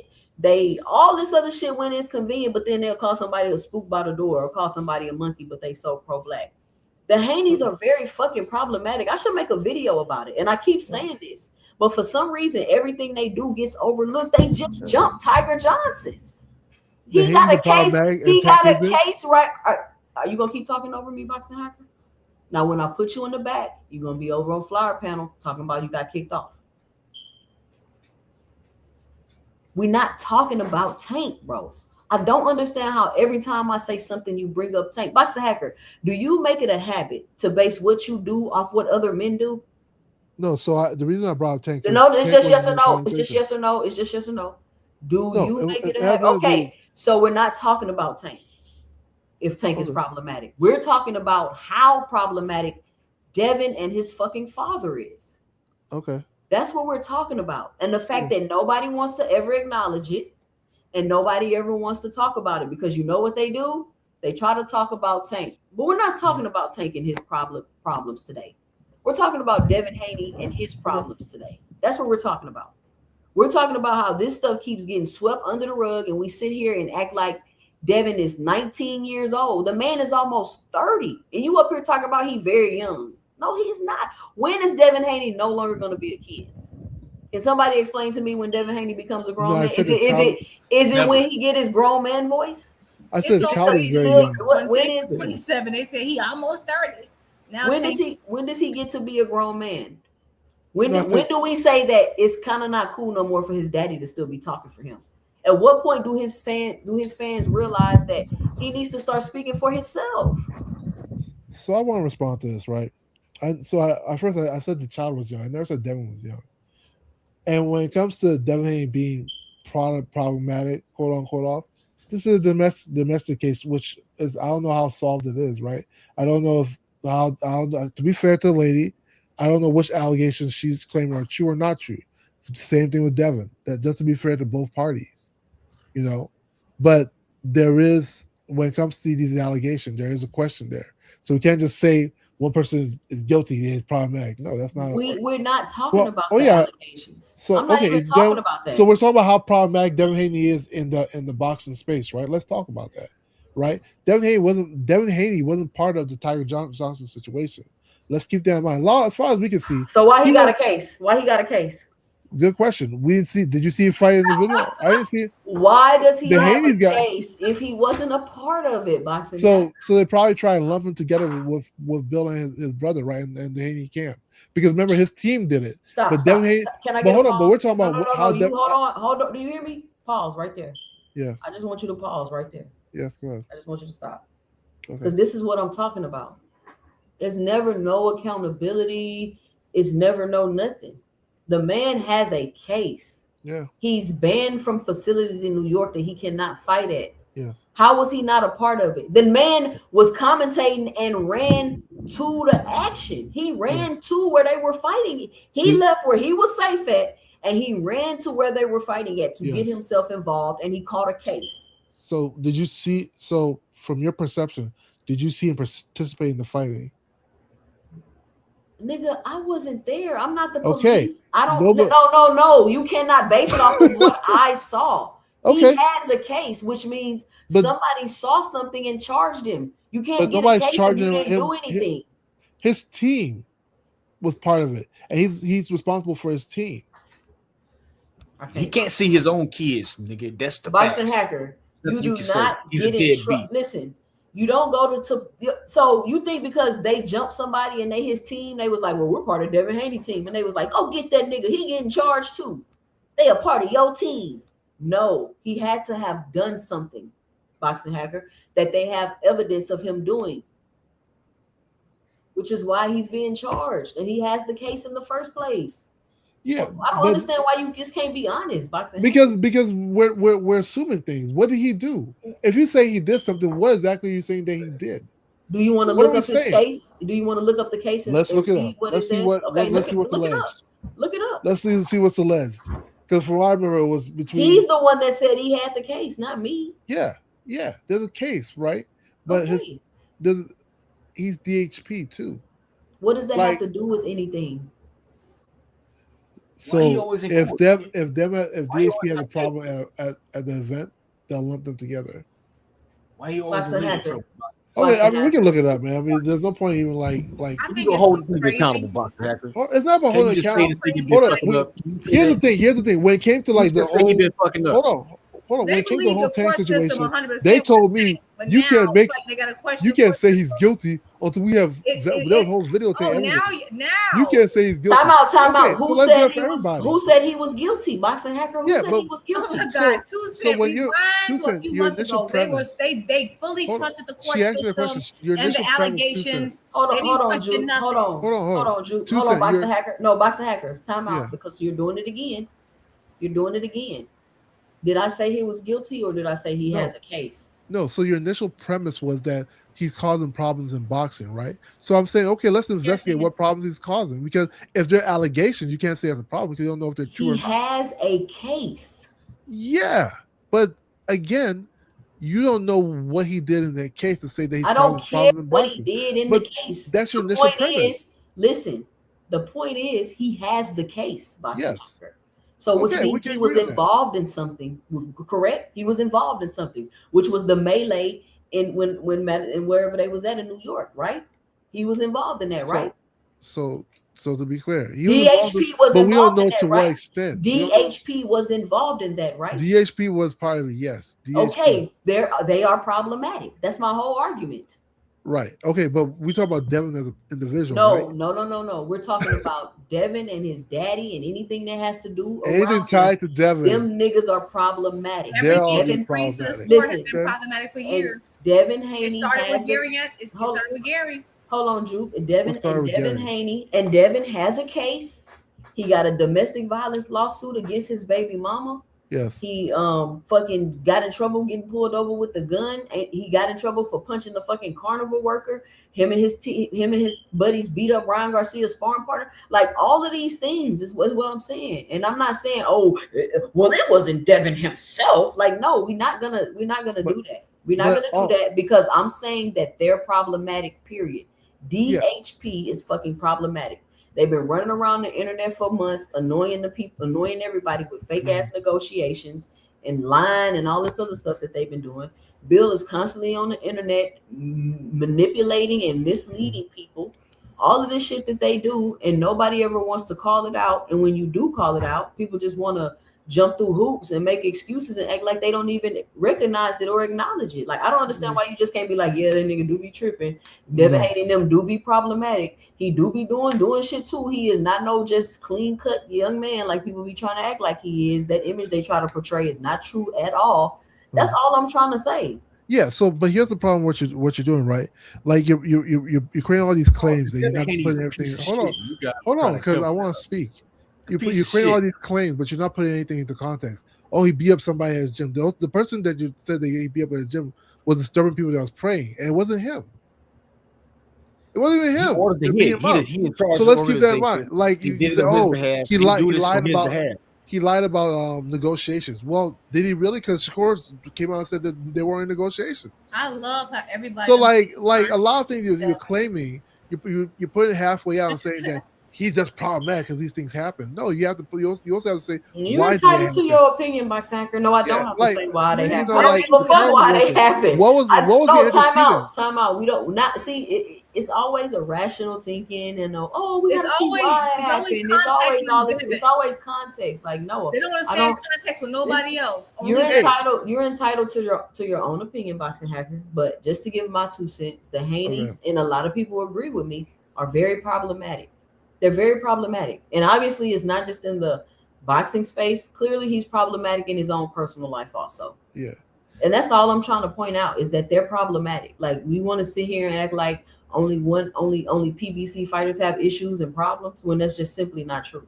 Yeah, that's all I be trying to point out. Like y'all want to blow up certain fighters' problems and all that other stuff, but when other fighters have problems, we sweep it under a rug and all of this other shit. Like you seen Terrence Crawford acting a complete fool with that young lady at that fight, and he was acting like that nigga 40 years old acting like a teenager. Nope, everybody just glossed over that. They ain't say nothing about him acting like bringing that to you. Well, who started it? I don't give a fuck who started it. You a grown ass man. What is you talking about? So him talking back is him now causing you problems. care who started it. Wait, and 2 cents. I remember I brought that whole situation to you about the stuff with Terrence Crawford. Like, because I was a Terrence Crawford fan for a long time, and I remember the whole stuff he had with the mother of his child and all that drama. And that's the thing they do. I feel like when they only bring the drama to light if it's certain fighters. And you said it is PBC fighters. You're right, because other fighters have had all this drama and they tucked it under the rug. Like Devin has had multiple runs with the law, multiple allegations. We seen him do stuff multiple times on camera, and we all shove it under the rug. But Tank grabbed the woman's collar, which is absolutely wrong. We have to discuss it for a year and a half. But when it's Devin, it's like, well, let's give it contact. No, a judge said you can't be around your own daughter. Like I don't know what big like that's ginormous. Like we can't underplay that. Hold on, let me get this comment by Jay Henderson. Shout out Jay Henderson. And y'all, I'm about to get off of here. I've been on here 3 hours and 30 minutes. I got one super chat. Jay Henderson say Devin and his pops were charged with misdemeanor assault. If they were charged as owners of DHP, they would have been charged as owners and taking on the liability of their entourage. Devin has a problem. Thank you, Jay Henderson. Yeah, that's a good point. All I'm saying, but I've been thinking he need to find somebody because, like, I thought that I didn't even like that Brian Norton situation where I felt like his security team went overboard. Like, he needs to rein them in. Like, his whole team, his whole squad out here dirty. It's just crazy to me because when not to mention that Bill Haney almost got Devin shot at the gym with Terrence Crawford. Yeah. Now that's something we skipped over too much. I feel like that storyline, got buried too quickly. Only matter of time. That is enormous. Like, what do you mean you almost got all y'all ended? Yeah, we don't talk about Shakur being a getaway driver. We don't talk about that enough. You know how bad Will Haney has to do to put your son in that situation, and this ain't the first time. Like that's extreme. Like you had Bub out the pop. Yeah, man. All because you didn't want Devin to spar in Terrence the car, Crawford. you know? Almost a stream like that. We're not talking about that, Boxing Hacker. All the deflecting you I know you I'm want not even deflecting. Yo, Hacker, why Shakur almost the getaway driver? That's a good question. The dude that shot takeoff. Did he hit a pregnant lady too? Why does Devin have a problem with every single fight? He beat up a woman in the gas station. Shakur did. That's a fact. That was wrong. Yeah. Time out, y'all. We're talking about Devin. We can talk about Tank hitting the pregnant lady. We've already covered that, Boxing Hacker, tonight. Y'all let this man deflect. We're talking about how I ain't let him deflect. I'm putting Shakur in the hot seat. But my only thing is like a lot of things are out. I ain't trying to hear about Shakur right now. Y'all think about this for a second. How much stuff? Yeah, number one, Devin has a problem making every single fight he's ever tried to make. There's always drama. That's not true. He's the one person who there's always drama before making a fight. Every single time. I'm sorry. If you're the common, at some point we gotta figure out who's the common denominator in this situation, and it's him. Meanwhile, all the people he tried to make fights with tend to make fights easily. It's him. Like, I don't know what else we did. Okay, so that's number one. You tend to have an issue with making fights. Okay, that's number one. Number two, you keep having these outside the ring, like cluster fucks. I don't know that cluster fucks or run-ins. Okay, one, you're meeting up with Brian Norman Jr., your security goes overboard. You go to a carnival, your team beats up a freaking civilian. You jump one, somebody who's from Brian Garcia's team, he gets jumped. The situation with the baby mother, you had the situation with that. You had the car situation, you got charged with that. Like, as much as we talking crap about Tank, he literally has more run-ins, legal run-ins than Tank. But we act like Tank, like this was crazy about it. There's drama everywhere this man goes. And he grew up in the suburbs, daddy, right? Because that's y'all claim for fame. And he still got all these freaking problems. He don't get along with nobody. He got beef with everybody. There's always a problem with his contract. Like, at what point do we just agree that he's a common freaking denominator? Because it's not true. Like, you're just like you're lumping things together. Like, I'm like, oh yeah, that's not. So let's mathematical probability. But probability is also fallacious. So like, what are you talking about? Math. Yeah, but probability is also fallacious, right? By nature. Hold on, I'm asking you a question. So based on basic math, yes.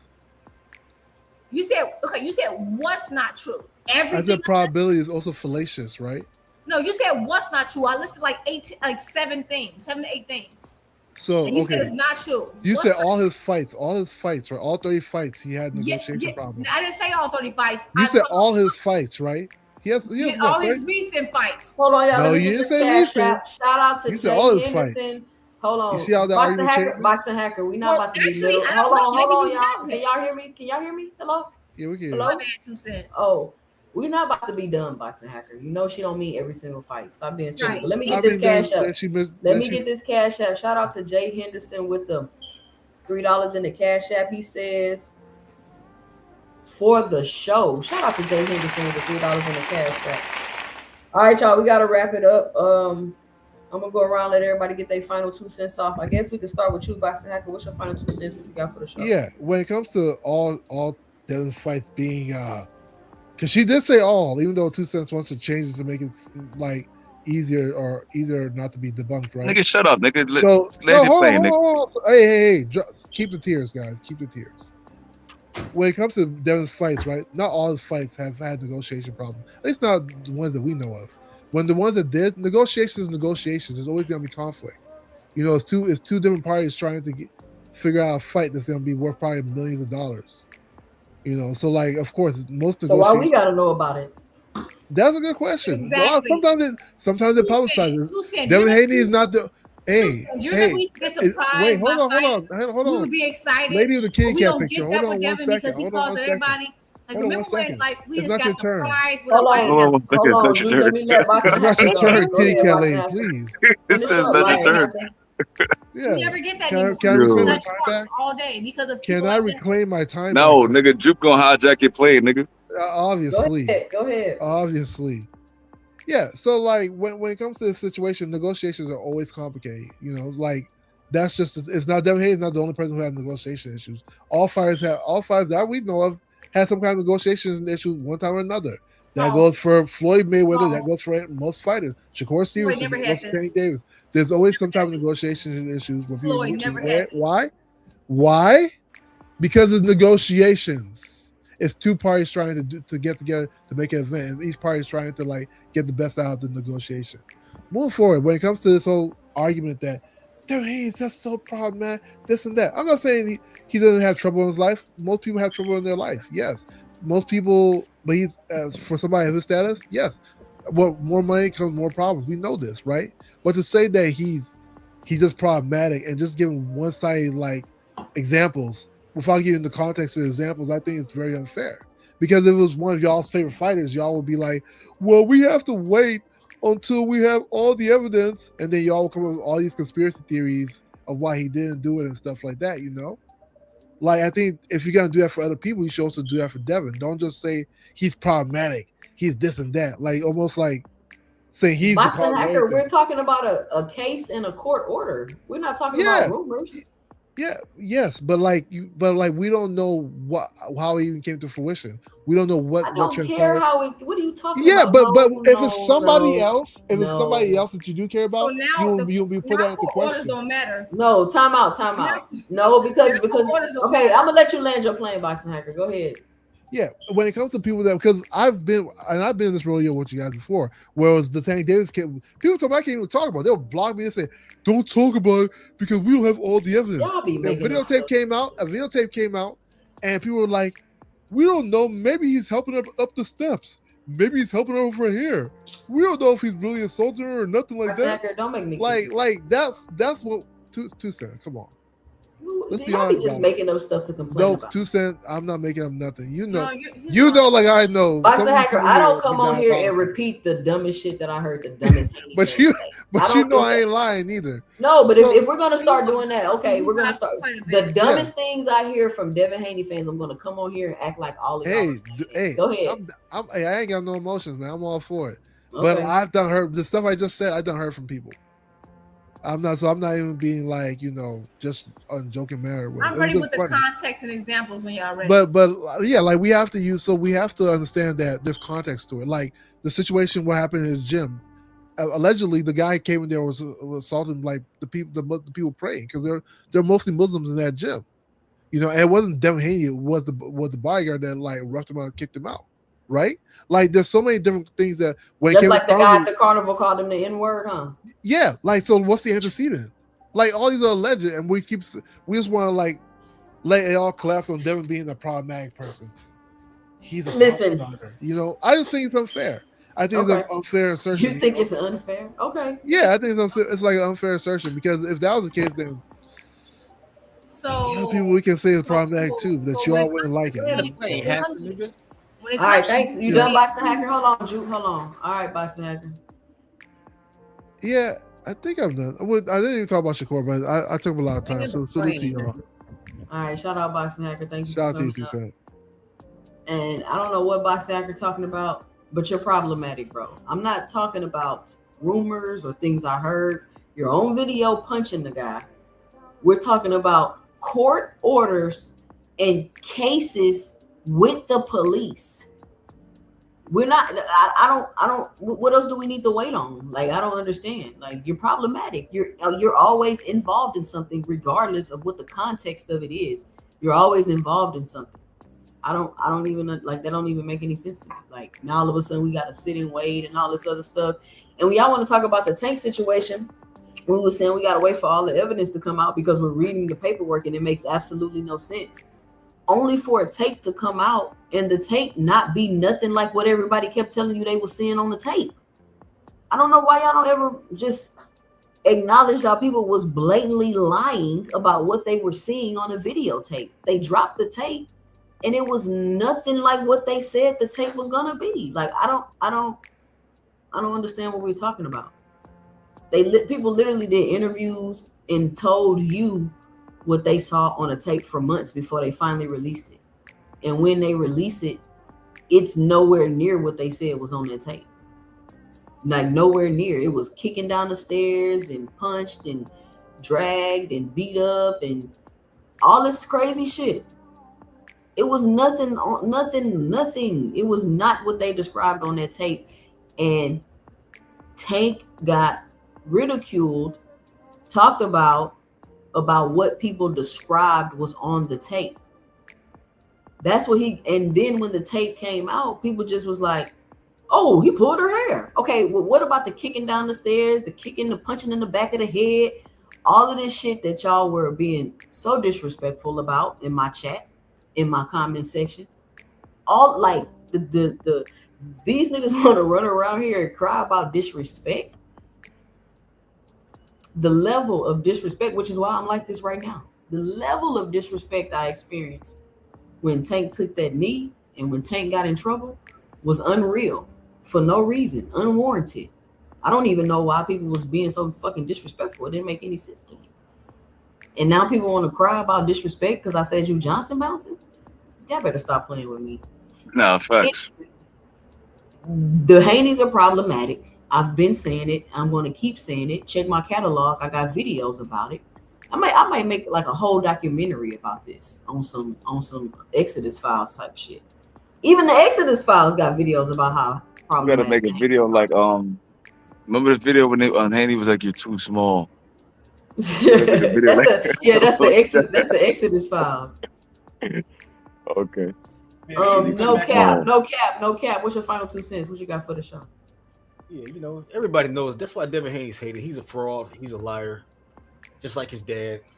They pretend like they some holier than thou people. Fakest Muslims you ever seen on the earth. Fakest Hey, y'all know, Muslims. hold on. Y'all know what somebody told me? Because I'm in the gym with some fighters. They came up with the Haneys. They know the Haneys. They told me they seen Bill Haney eating pork. They said they walked over to Bill. They was like, I ain't even Bill, seen him. They said, Bill, ain't you Muslim? He told him he gonna make it up or some he told him. I said, wow. Allah. God, Allah forgive me. But it's like, even if you're a Muslim and you do eat pork, why would you do it in public? Like, you ain't gonna even try to sneak and do it? Because he forgot he was supposed to be Muslim that day. When you always build shitting, you get lost in that shit. What he said, no cap? When you always build shitting, you get lost in it. Then you when he was eating the pork, what he said? What'd you say? He said, Inshallah, Inshallah. Inshallah. Whatever, Inshallah. This nigga Bill just so fake, dog. I can't stand this nigga, dog. I can't stand Devin either, dog, because he just like his dad. They try to separate him. He just like his dad, dog. I can't stand them niggas. So I can't wait to see them niggas get knocked out. You know what I'm saying? I'm about to go watch that Ryan fight after this, dog. I'm about to watch the part where I don't have to scream that Bill Haney talking about Ali Akbar. What the fuck you say, that nigga? Allah Akbar. He's screaming that shit at fucking Bill. I was like, man, I'm gonna go watch this shit. I'm about to make a beat with that. I'm gonna have that shit come on first. He like, Allah Akbar. Oh yeah, I was just talking about you yesterday. No cap, you don't come through with the AI songs no more. Yeah, what happened to the AI songs, gang? What happened to the AI songs, no cap? Yeah, I've been to the lab. I've been working. I ain't gonna lie, that Haney song you made when it's like the old school beat, fire. You know what I'm talking about, right? That's something. That was inspired by Bob. Yo, what's the name of that shit? Didn't he put it on Apple Music or something? No. Hey, Frequent got need to put on Apple Music. Frequent got a new Tankomaniac song. I got a damn whole record label. Frequent got a freestyle. I was like, all right, Frequent. Got some bars, nigga. People are making songs. Oh yeah. Frequent freestyling. Frequent's all right. Kumo D sounding ass nigga. Yeah, I need y'all. Nigga sound like Kumo D. I need people to touch grass. I need folks to touch grass. I'm gonna tell Frequent gotta come over here and play it. Let me see if I can find it. Y'all keep talking. Let me see. I need everybody to get some outside time. That's why I'm cool, calm, and collected tonight. I went outside. I need y'all. I need folks to go outside. I need to be inside, man. I need some inside time. Let me find Frequent songs so y'all can hear. No, I mean, yes. I'll be outside a little bit too much. You have something constructive to do outside. It's great. I came from a friend's birthday dinner, so we had a good time, right? So it's like, no, you need something constructive and fun to do outside. I'm not doing nothing constructive. Staying away from this because why are y'all making boxing diss tracks? That's crazy. Because yo, you seen Andy Ruiz this track? Oh yeah, Andy Ruiz kind of. Hey, Andy Ruiz wasn't bad. I know you didn't see that, Drew. Andy Ruiz this track. I ain't gonna lie, it was not bad. Didn't I didn't play it on the show. You liked it that Drew?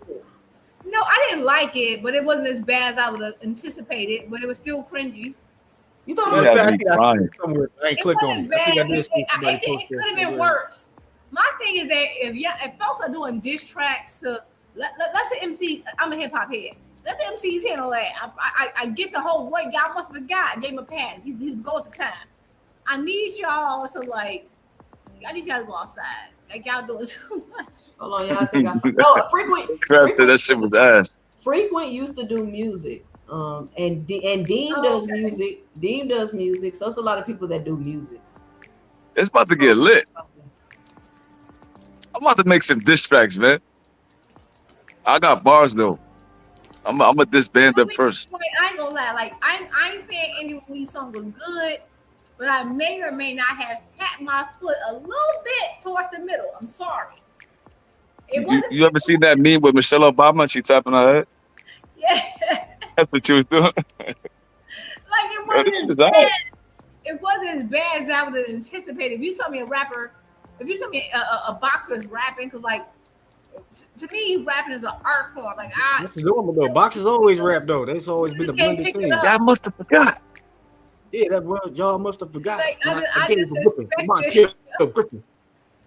I'm not gonna lie. The hardest song a rapper made in the last 2 years was Haney Pack. I'm not gonna lie. That shit was fire. I ain't gonna lie. Get out of here. Your Haney Pack was fire. Yeah, it was not. I ain't gonna lie. I like not the Blessed and Holly favorite. I'm talking about it was like a gangster diss track. That shit was fire. Maybe I'm sensitive. As much as people think I hate Haney. I might have to drop the links to Haney Pack. He made a diss track to this nigga. He just don't even want to get his get back, dog. I was like, that's what I was doing. When Ryan released that whole Blessed Holly favorite run, the whole freaking concert run, I was like, Devin, you gotta knock this kid out. You gotta find a way, please. Yo, it pissed me off. You let down the culture. No, but get this. But people think I'm anti-Haney. I'm like, I want you to beat the hell out of this boy. Because I think you got. I really do think Devin has a way. But the Devin fans, they don't trust me, so they be like, no. I'm not gonna lie, Drew. We all agreed that Ryan was gonna whip his ass. Me, 2 cents, Cash. All right, here we go. Hold on. I didn't pick. Okay, listen to me. Okay, this is the thing, Dean. I'm gonna call you Dean. Lord Supreme. I literally knew. I always said I felt like Tank made Ryan look easier than what he is because Tank is just that fast. It's a style matchup. I said no one else is gonna. Everybody can't make Ryan look like that. Everyone can't duck under them punches. I knew. Hold on, this Trey song is not Roy. That's the Young Bloods. Roy got the little 2 bars at the end and shit. All right, hold on. Let me play this real quick so I can get off of here. Y'all don't want to let me off of here. Hold on. When can I stop the music? What's going on with my music? Hold on. All right, here we go.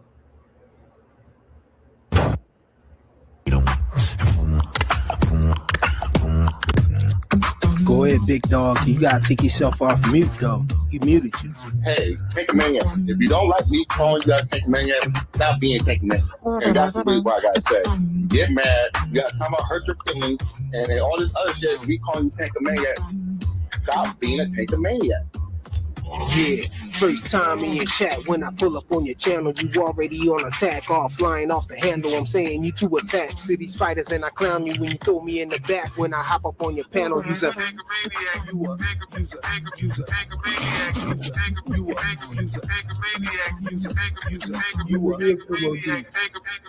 6-hour live streams and you yelling and you scream and you rip your shirt off and put my comment on the screen because I said he likes Skittles and his favorite color green. You hit me with 86K and kick me from the stream. Use a put your shirt back on. Use a going berserk just strong. Use a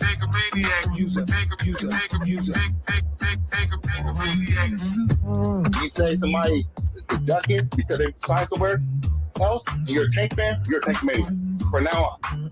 So you start putting narrative, you're a Tank Maniac. If you're just saying, oh, Tank can beat Shakur, I feel Tank can beat Shakur, you're a Tank fan.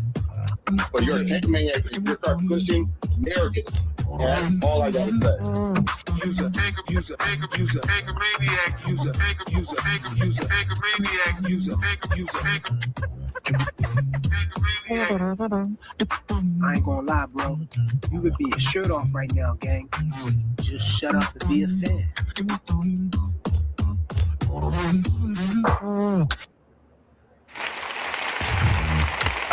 That brand new being Sadat X sounding ass nigga.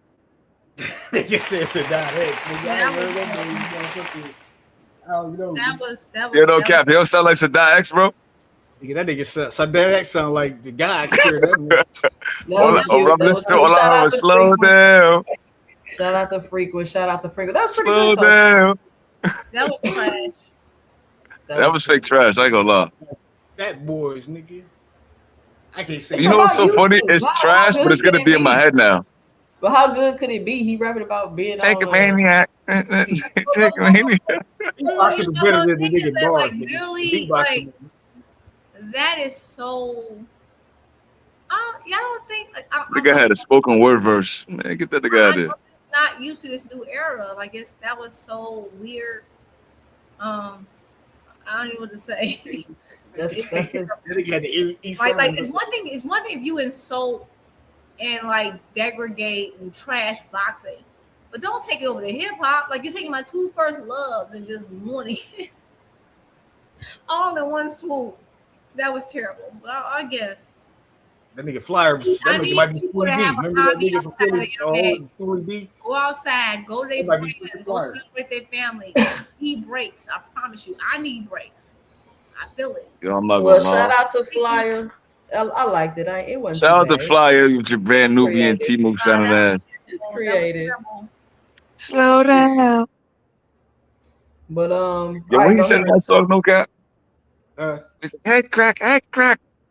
He smoked up a stack. That's why you sound like that. That's like the tone of the beat. But who did frequent them used to rap with? The man need to go outside. He used to be down with not brand Nubian, not De La Soul. What's the nigga's name, bro? The conscious niggas. Wait. He used to be down with an actual crew? No, he used to be with them with a group. Yeah, he's actually I think it was De La Soul, I think. Was it De La Soul? No. I think it was De La Soul. Who it was. No, they really was mute. They did music for real. The man need to go outside. He got to detach from social media now and again. You got to detach. You're right. It was like one of them conscious black rap group niggas, like De La Soul, Brand Nubian, like one of them type niggas. But like when it wasn't De La Soul. It wasn't De La Soul. It cannot be. Oh my God. It could have been Native Tongues. It's one of them conscious niggas. A Tribe Called Quest. Yeah, exactly. I did say Q-Tip though. Yeah, Tribe Called. It was Tribe Called Quest. He was down with Tribe Called Quest. That's a fact. They cannot produce someone like that. What he do for Fly can rap for real. They can rap for real. No tribe out. That's why I said Fly be trolling. Like Fly is a regular nigga. Like he just playing the character. It's funny. I get you. He really is.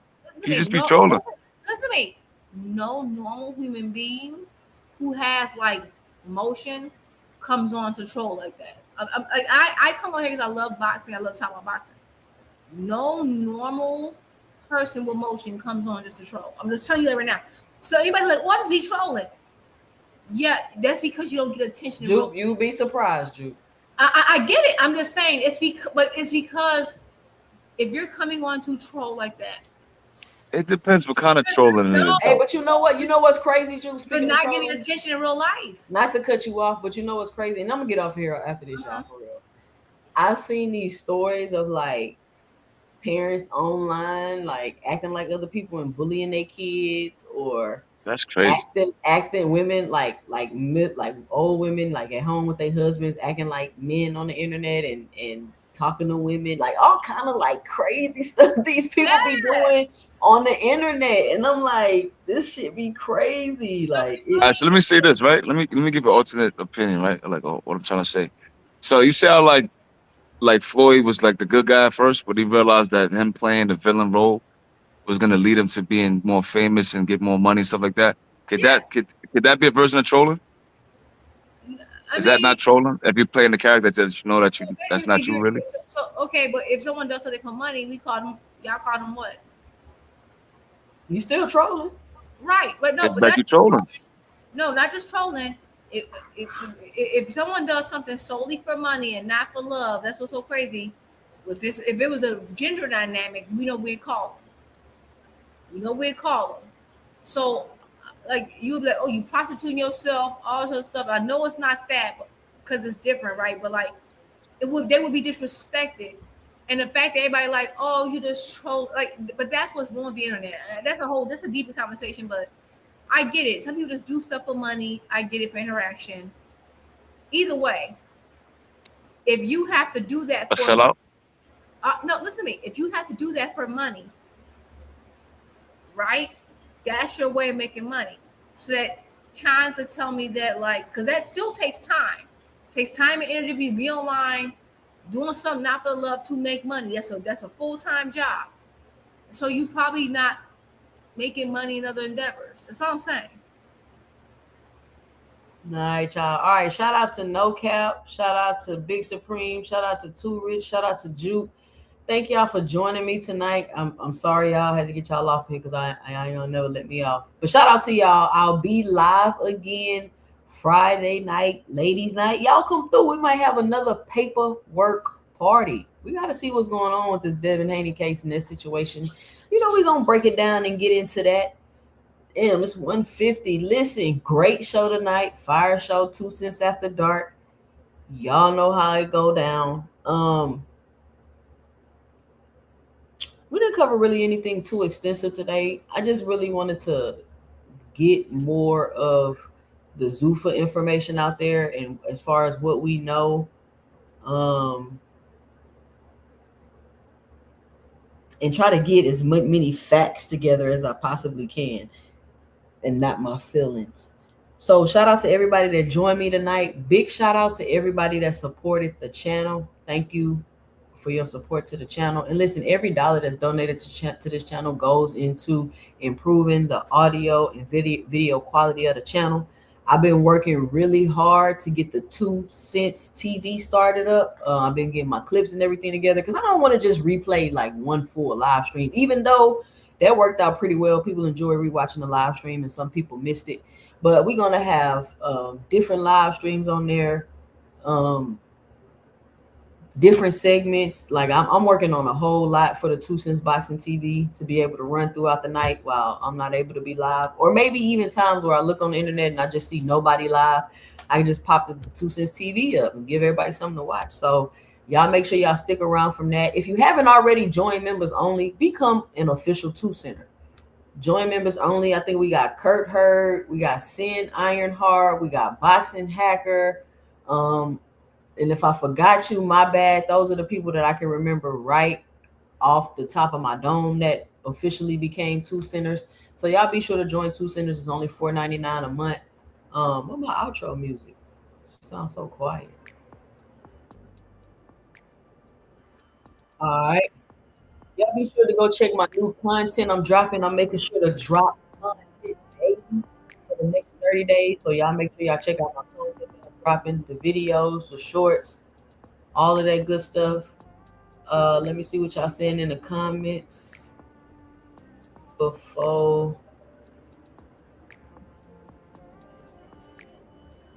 Who is Gangstar? So the channel gonna be 24/7. I'm currently working on 24/7 YouTube. 24/7 2 cents boxing TV. I'm not sure if it's gonna be 24/7, but I will have the TV, the 2 cents boxing TV for now, run maybe 2 days out the week for about 6 to 8 hours probably, and it'll probably run at night, like overnight. Not really during the day because it's a lot of content during the day to watch, but it's not really content late night to watch on boxing. And I don't know if y'all noticed, but that's my niche. Even though now all of a sudden people want to try to steal it, and everybody doing all kind of doing all kind of after dark shows and late night shows and all this other stuff. But I seen that there was a need for some late night boxing talk. That's why my shows are late. And then I was like, well, I do need one show during the day so more people can see me. I get a little bit more visibility because what about the people that ain't up at night? So then I do my Sunday review show on Sundays and I do that show during the day. But my other shows are mainly at night. I have a lot of people that work overnight that listen to my shows and stuff like that. So y'all be sure to be on the lookout for that.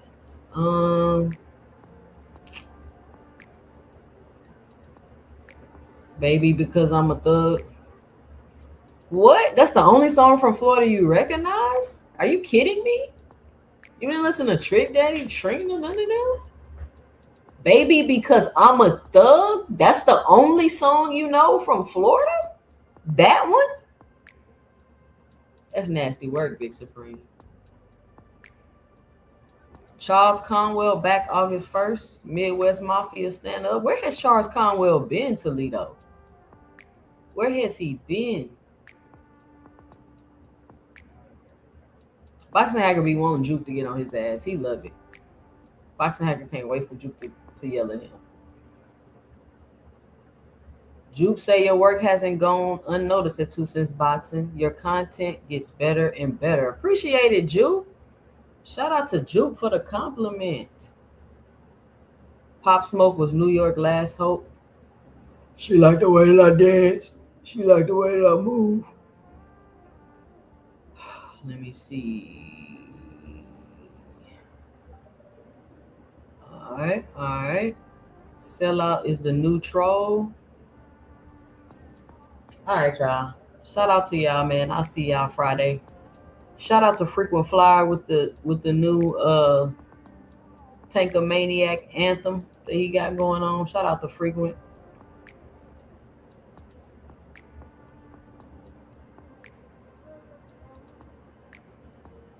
Wow, I'm stupid.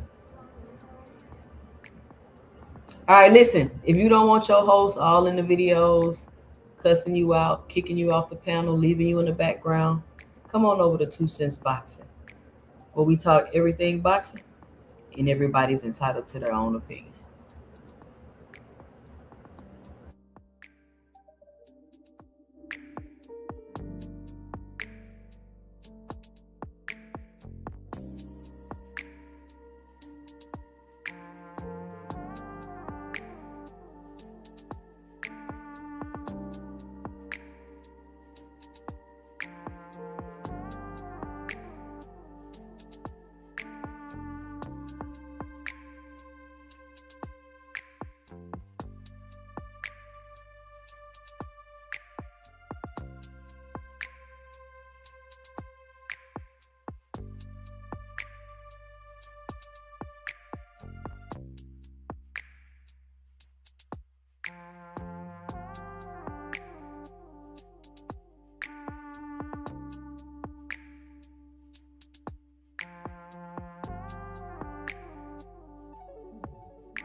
Thank you.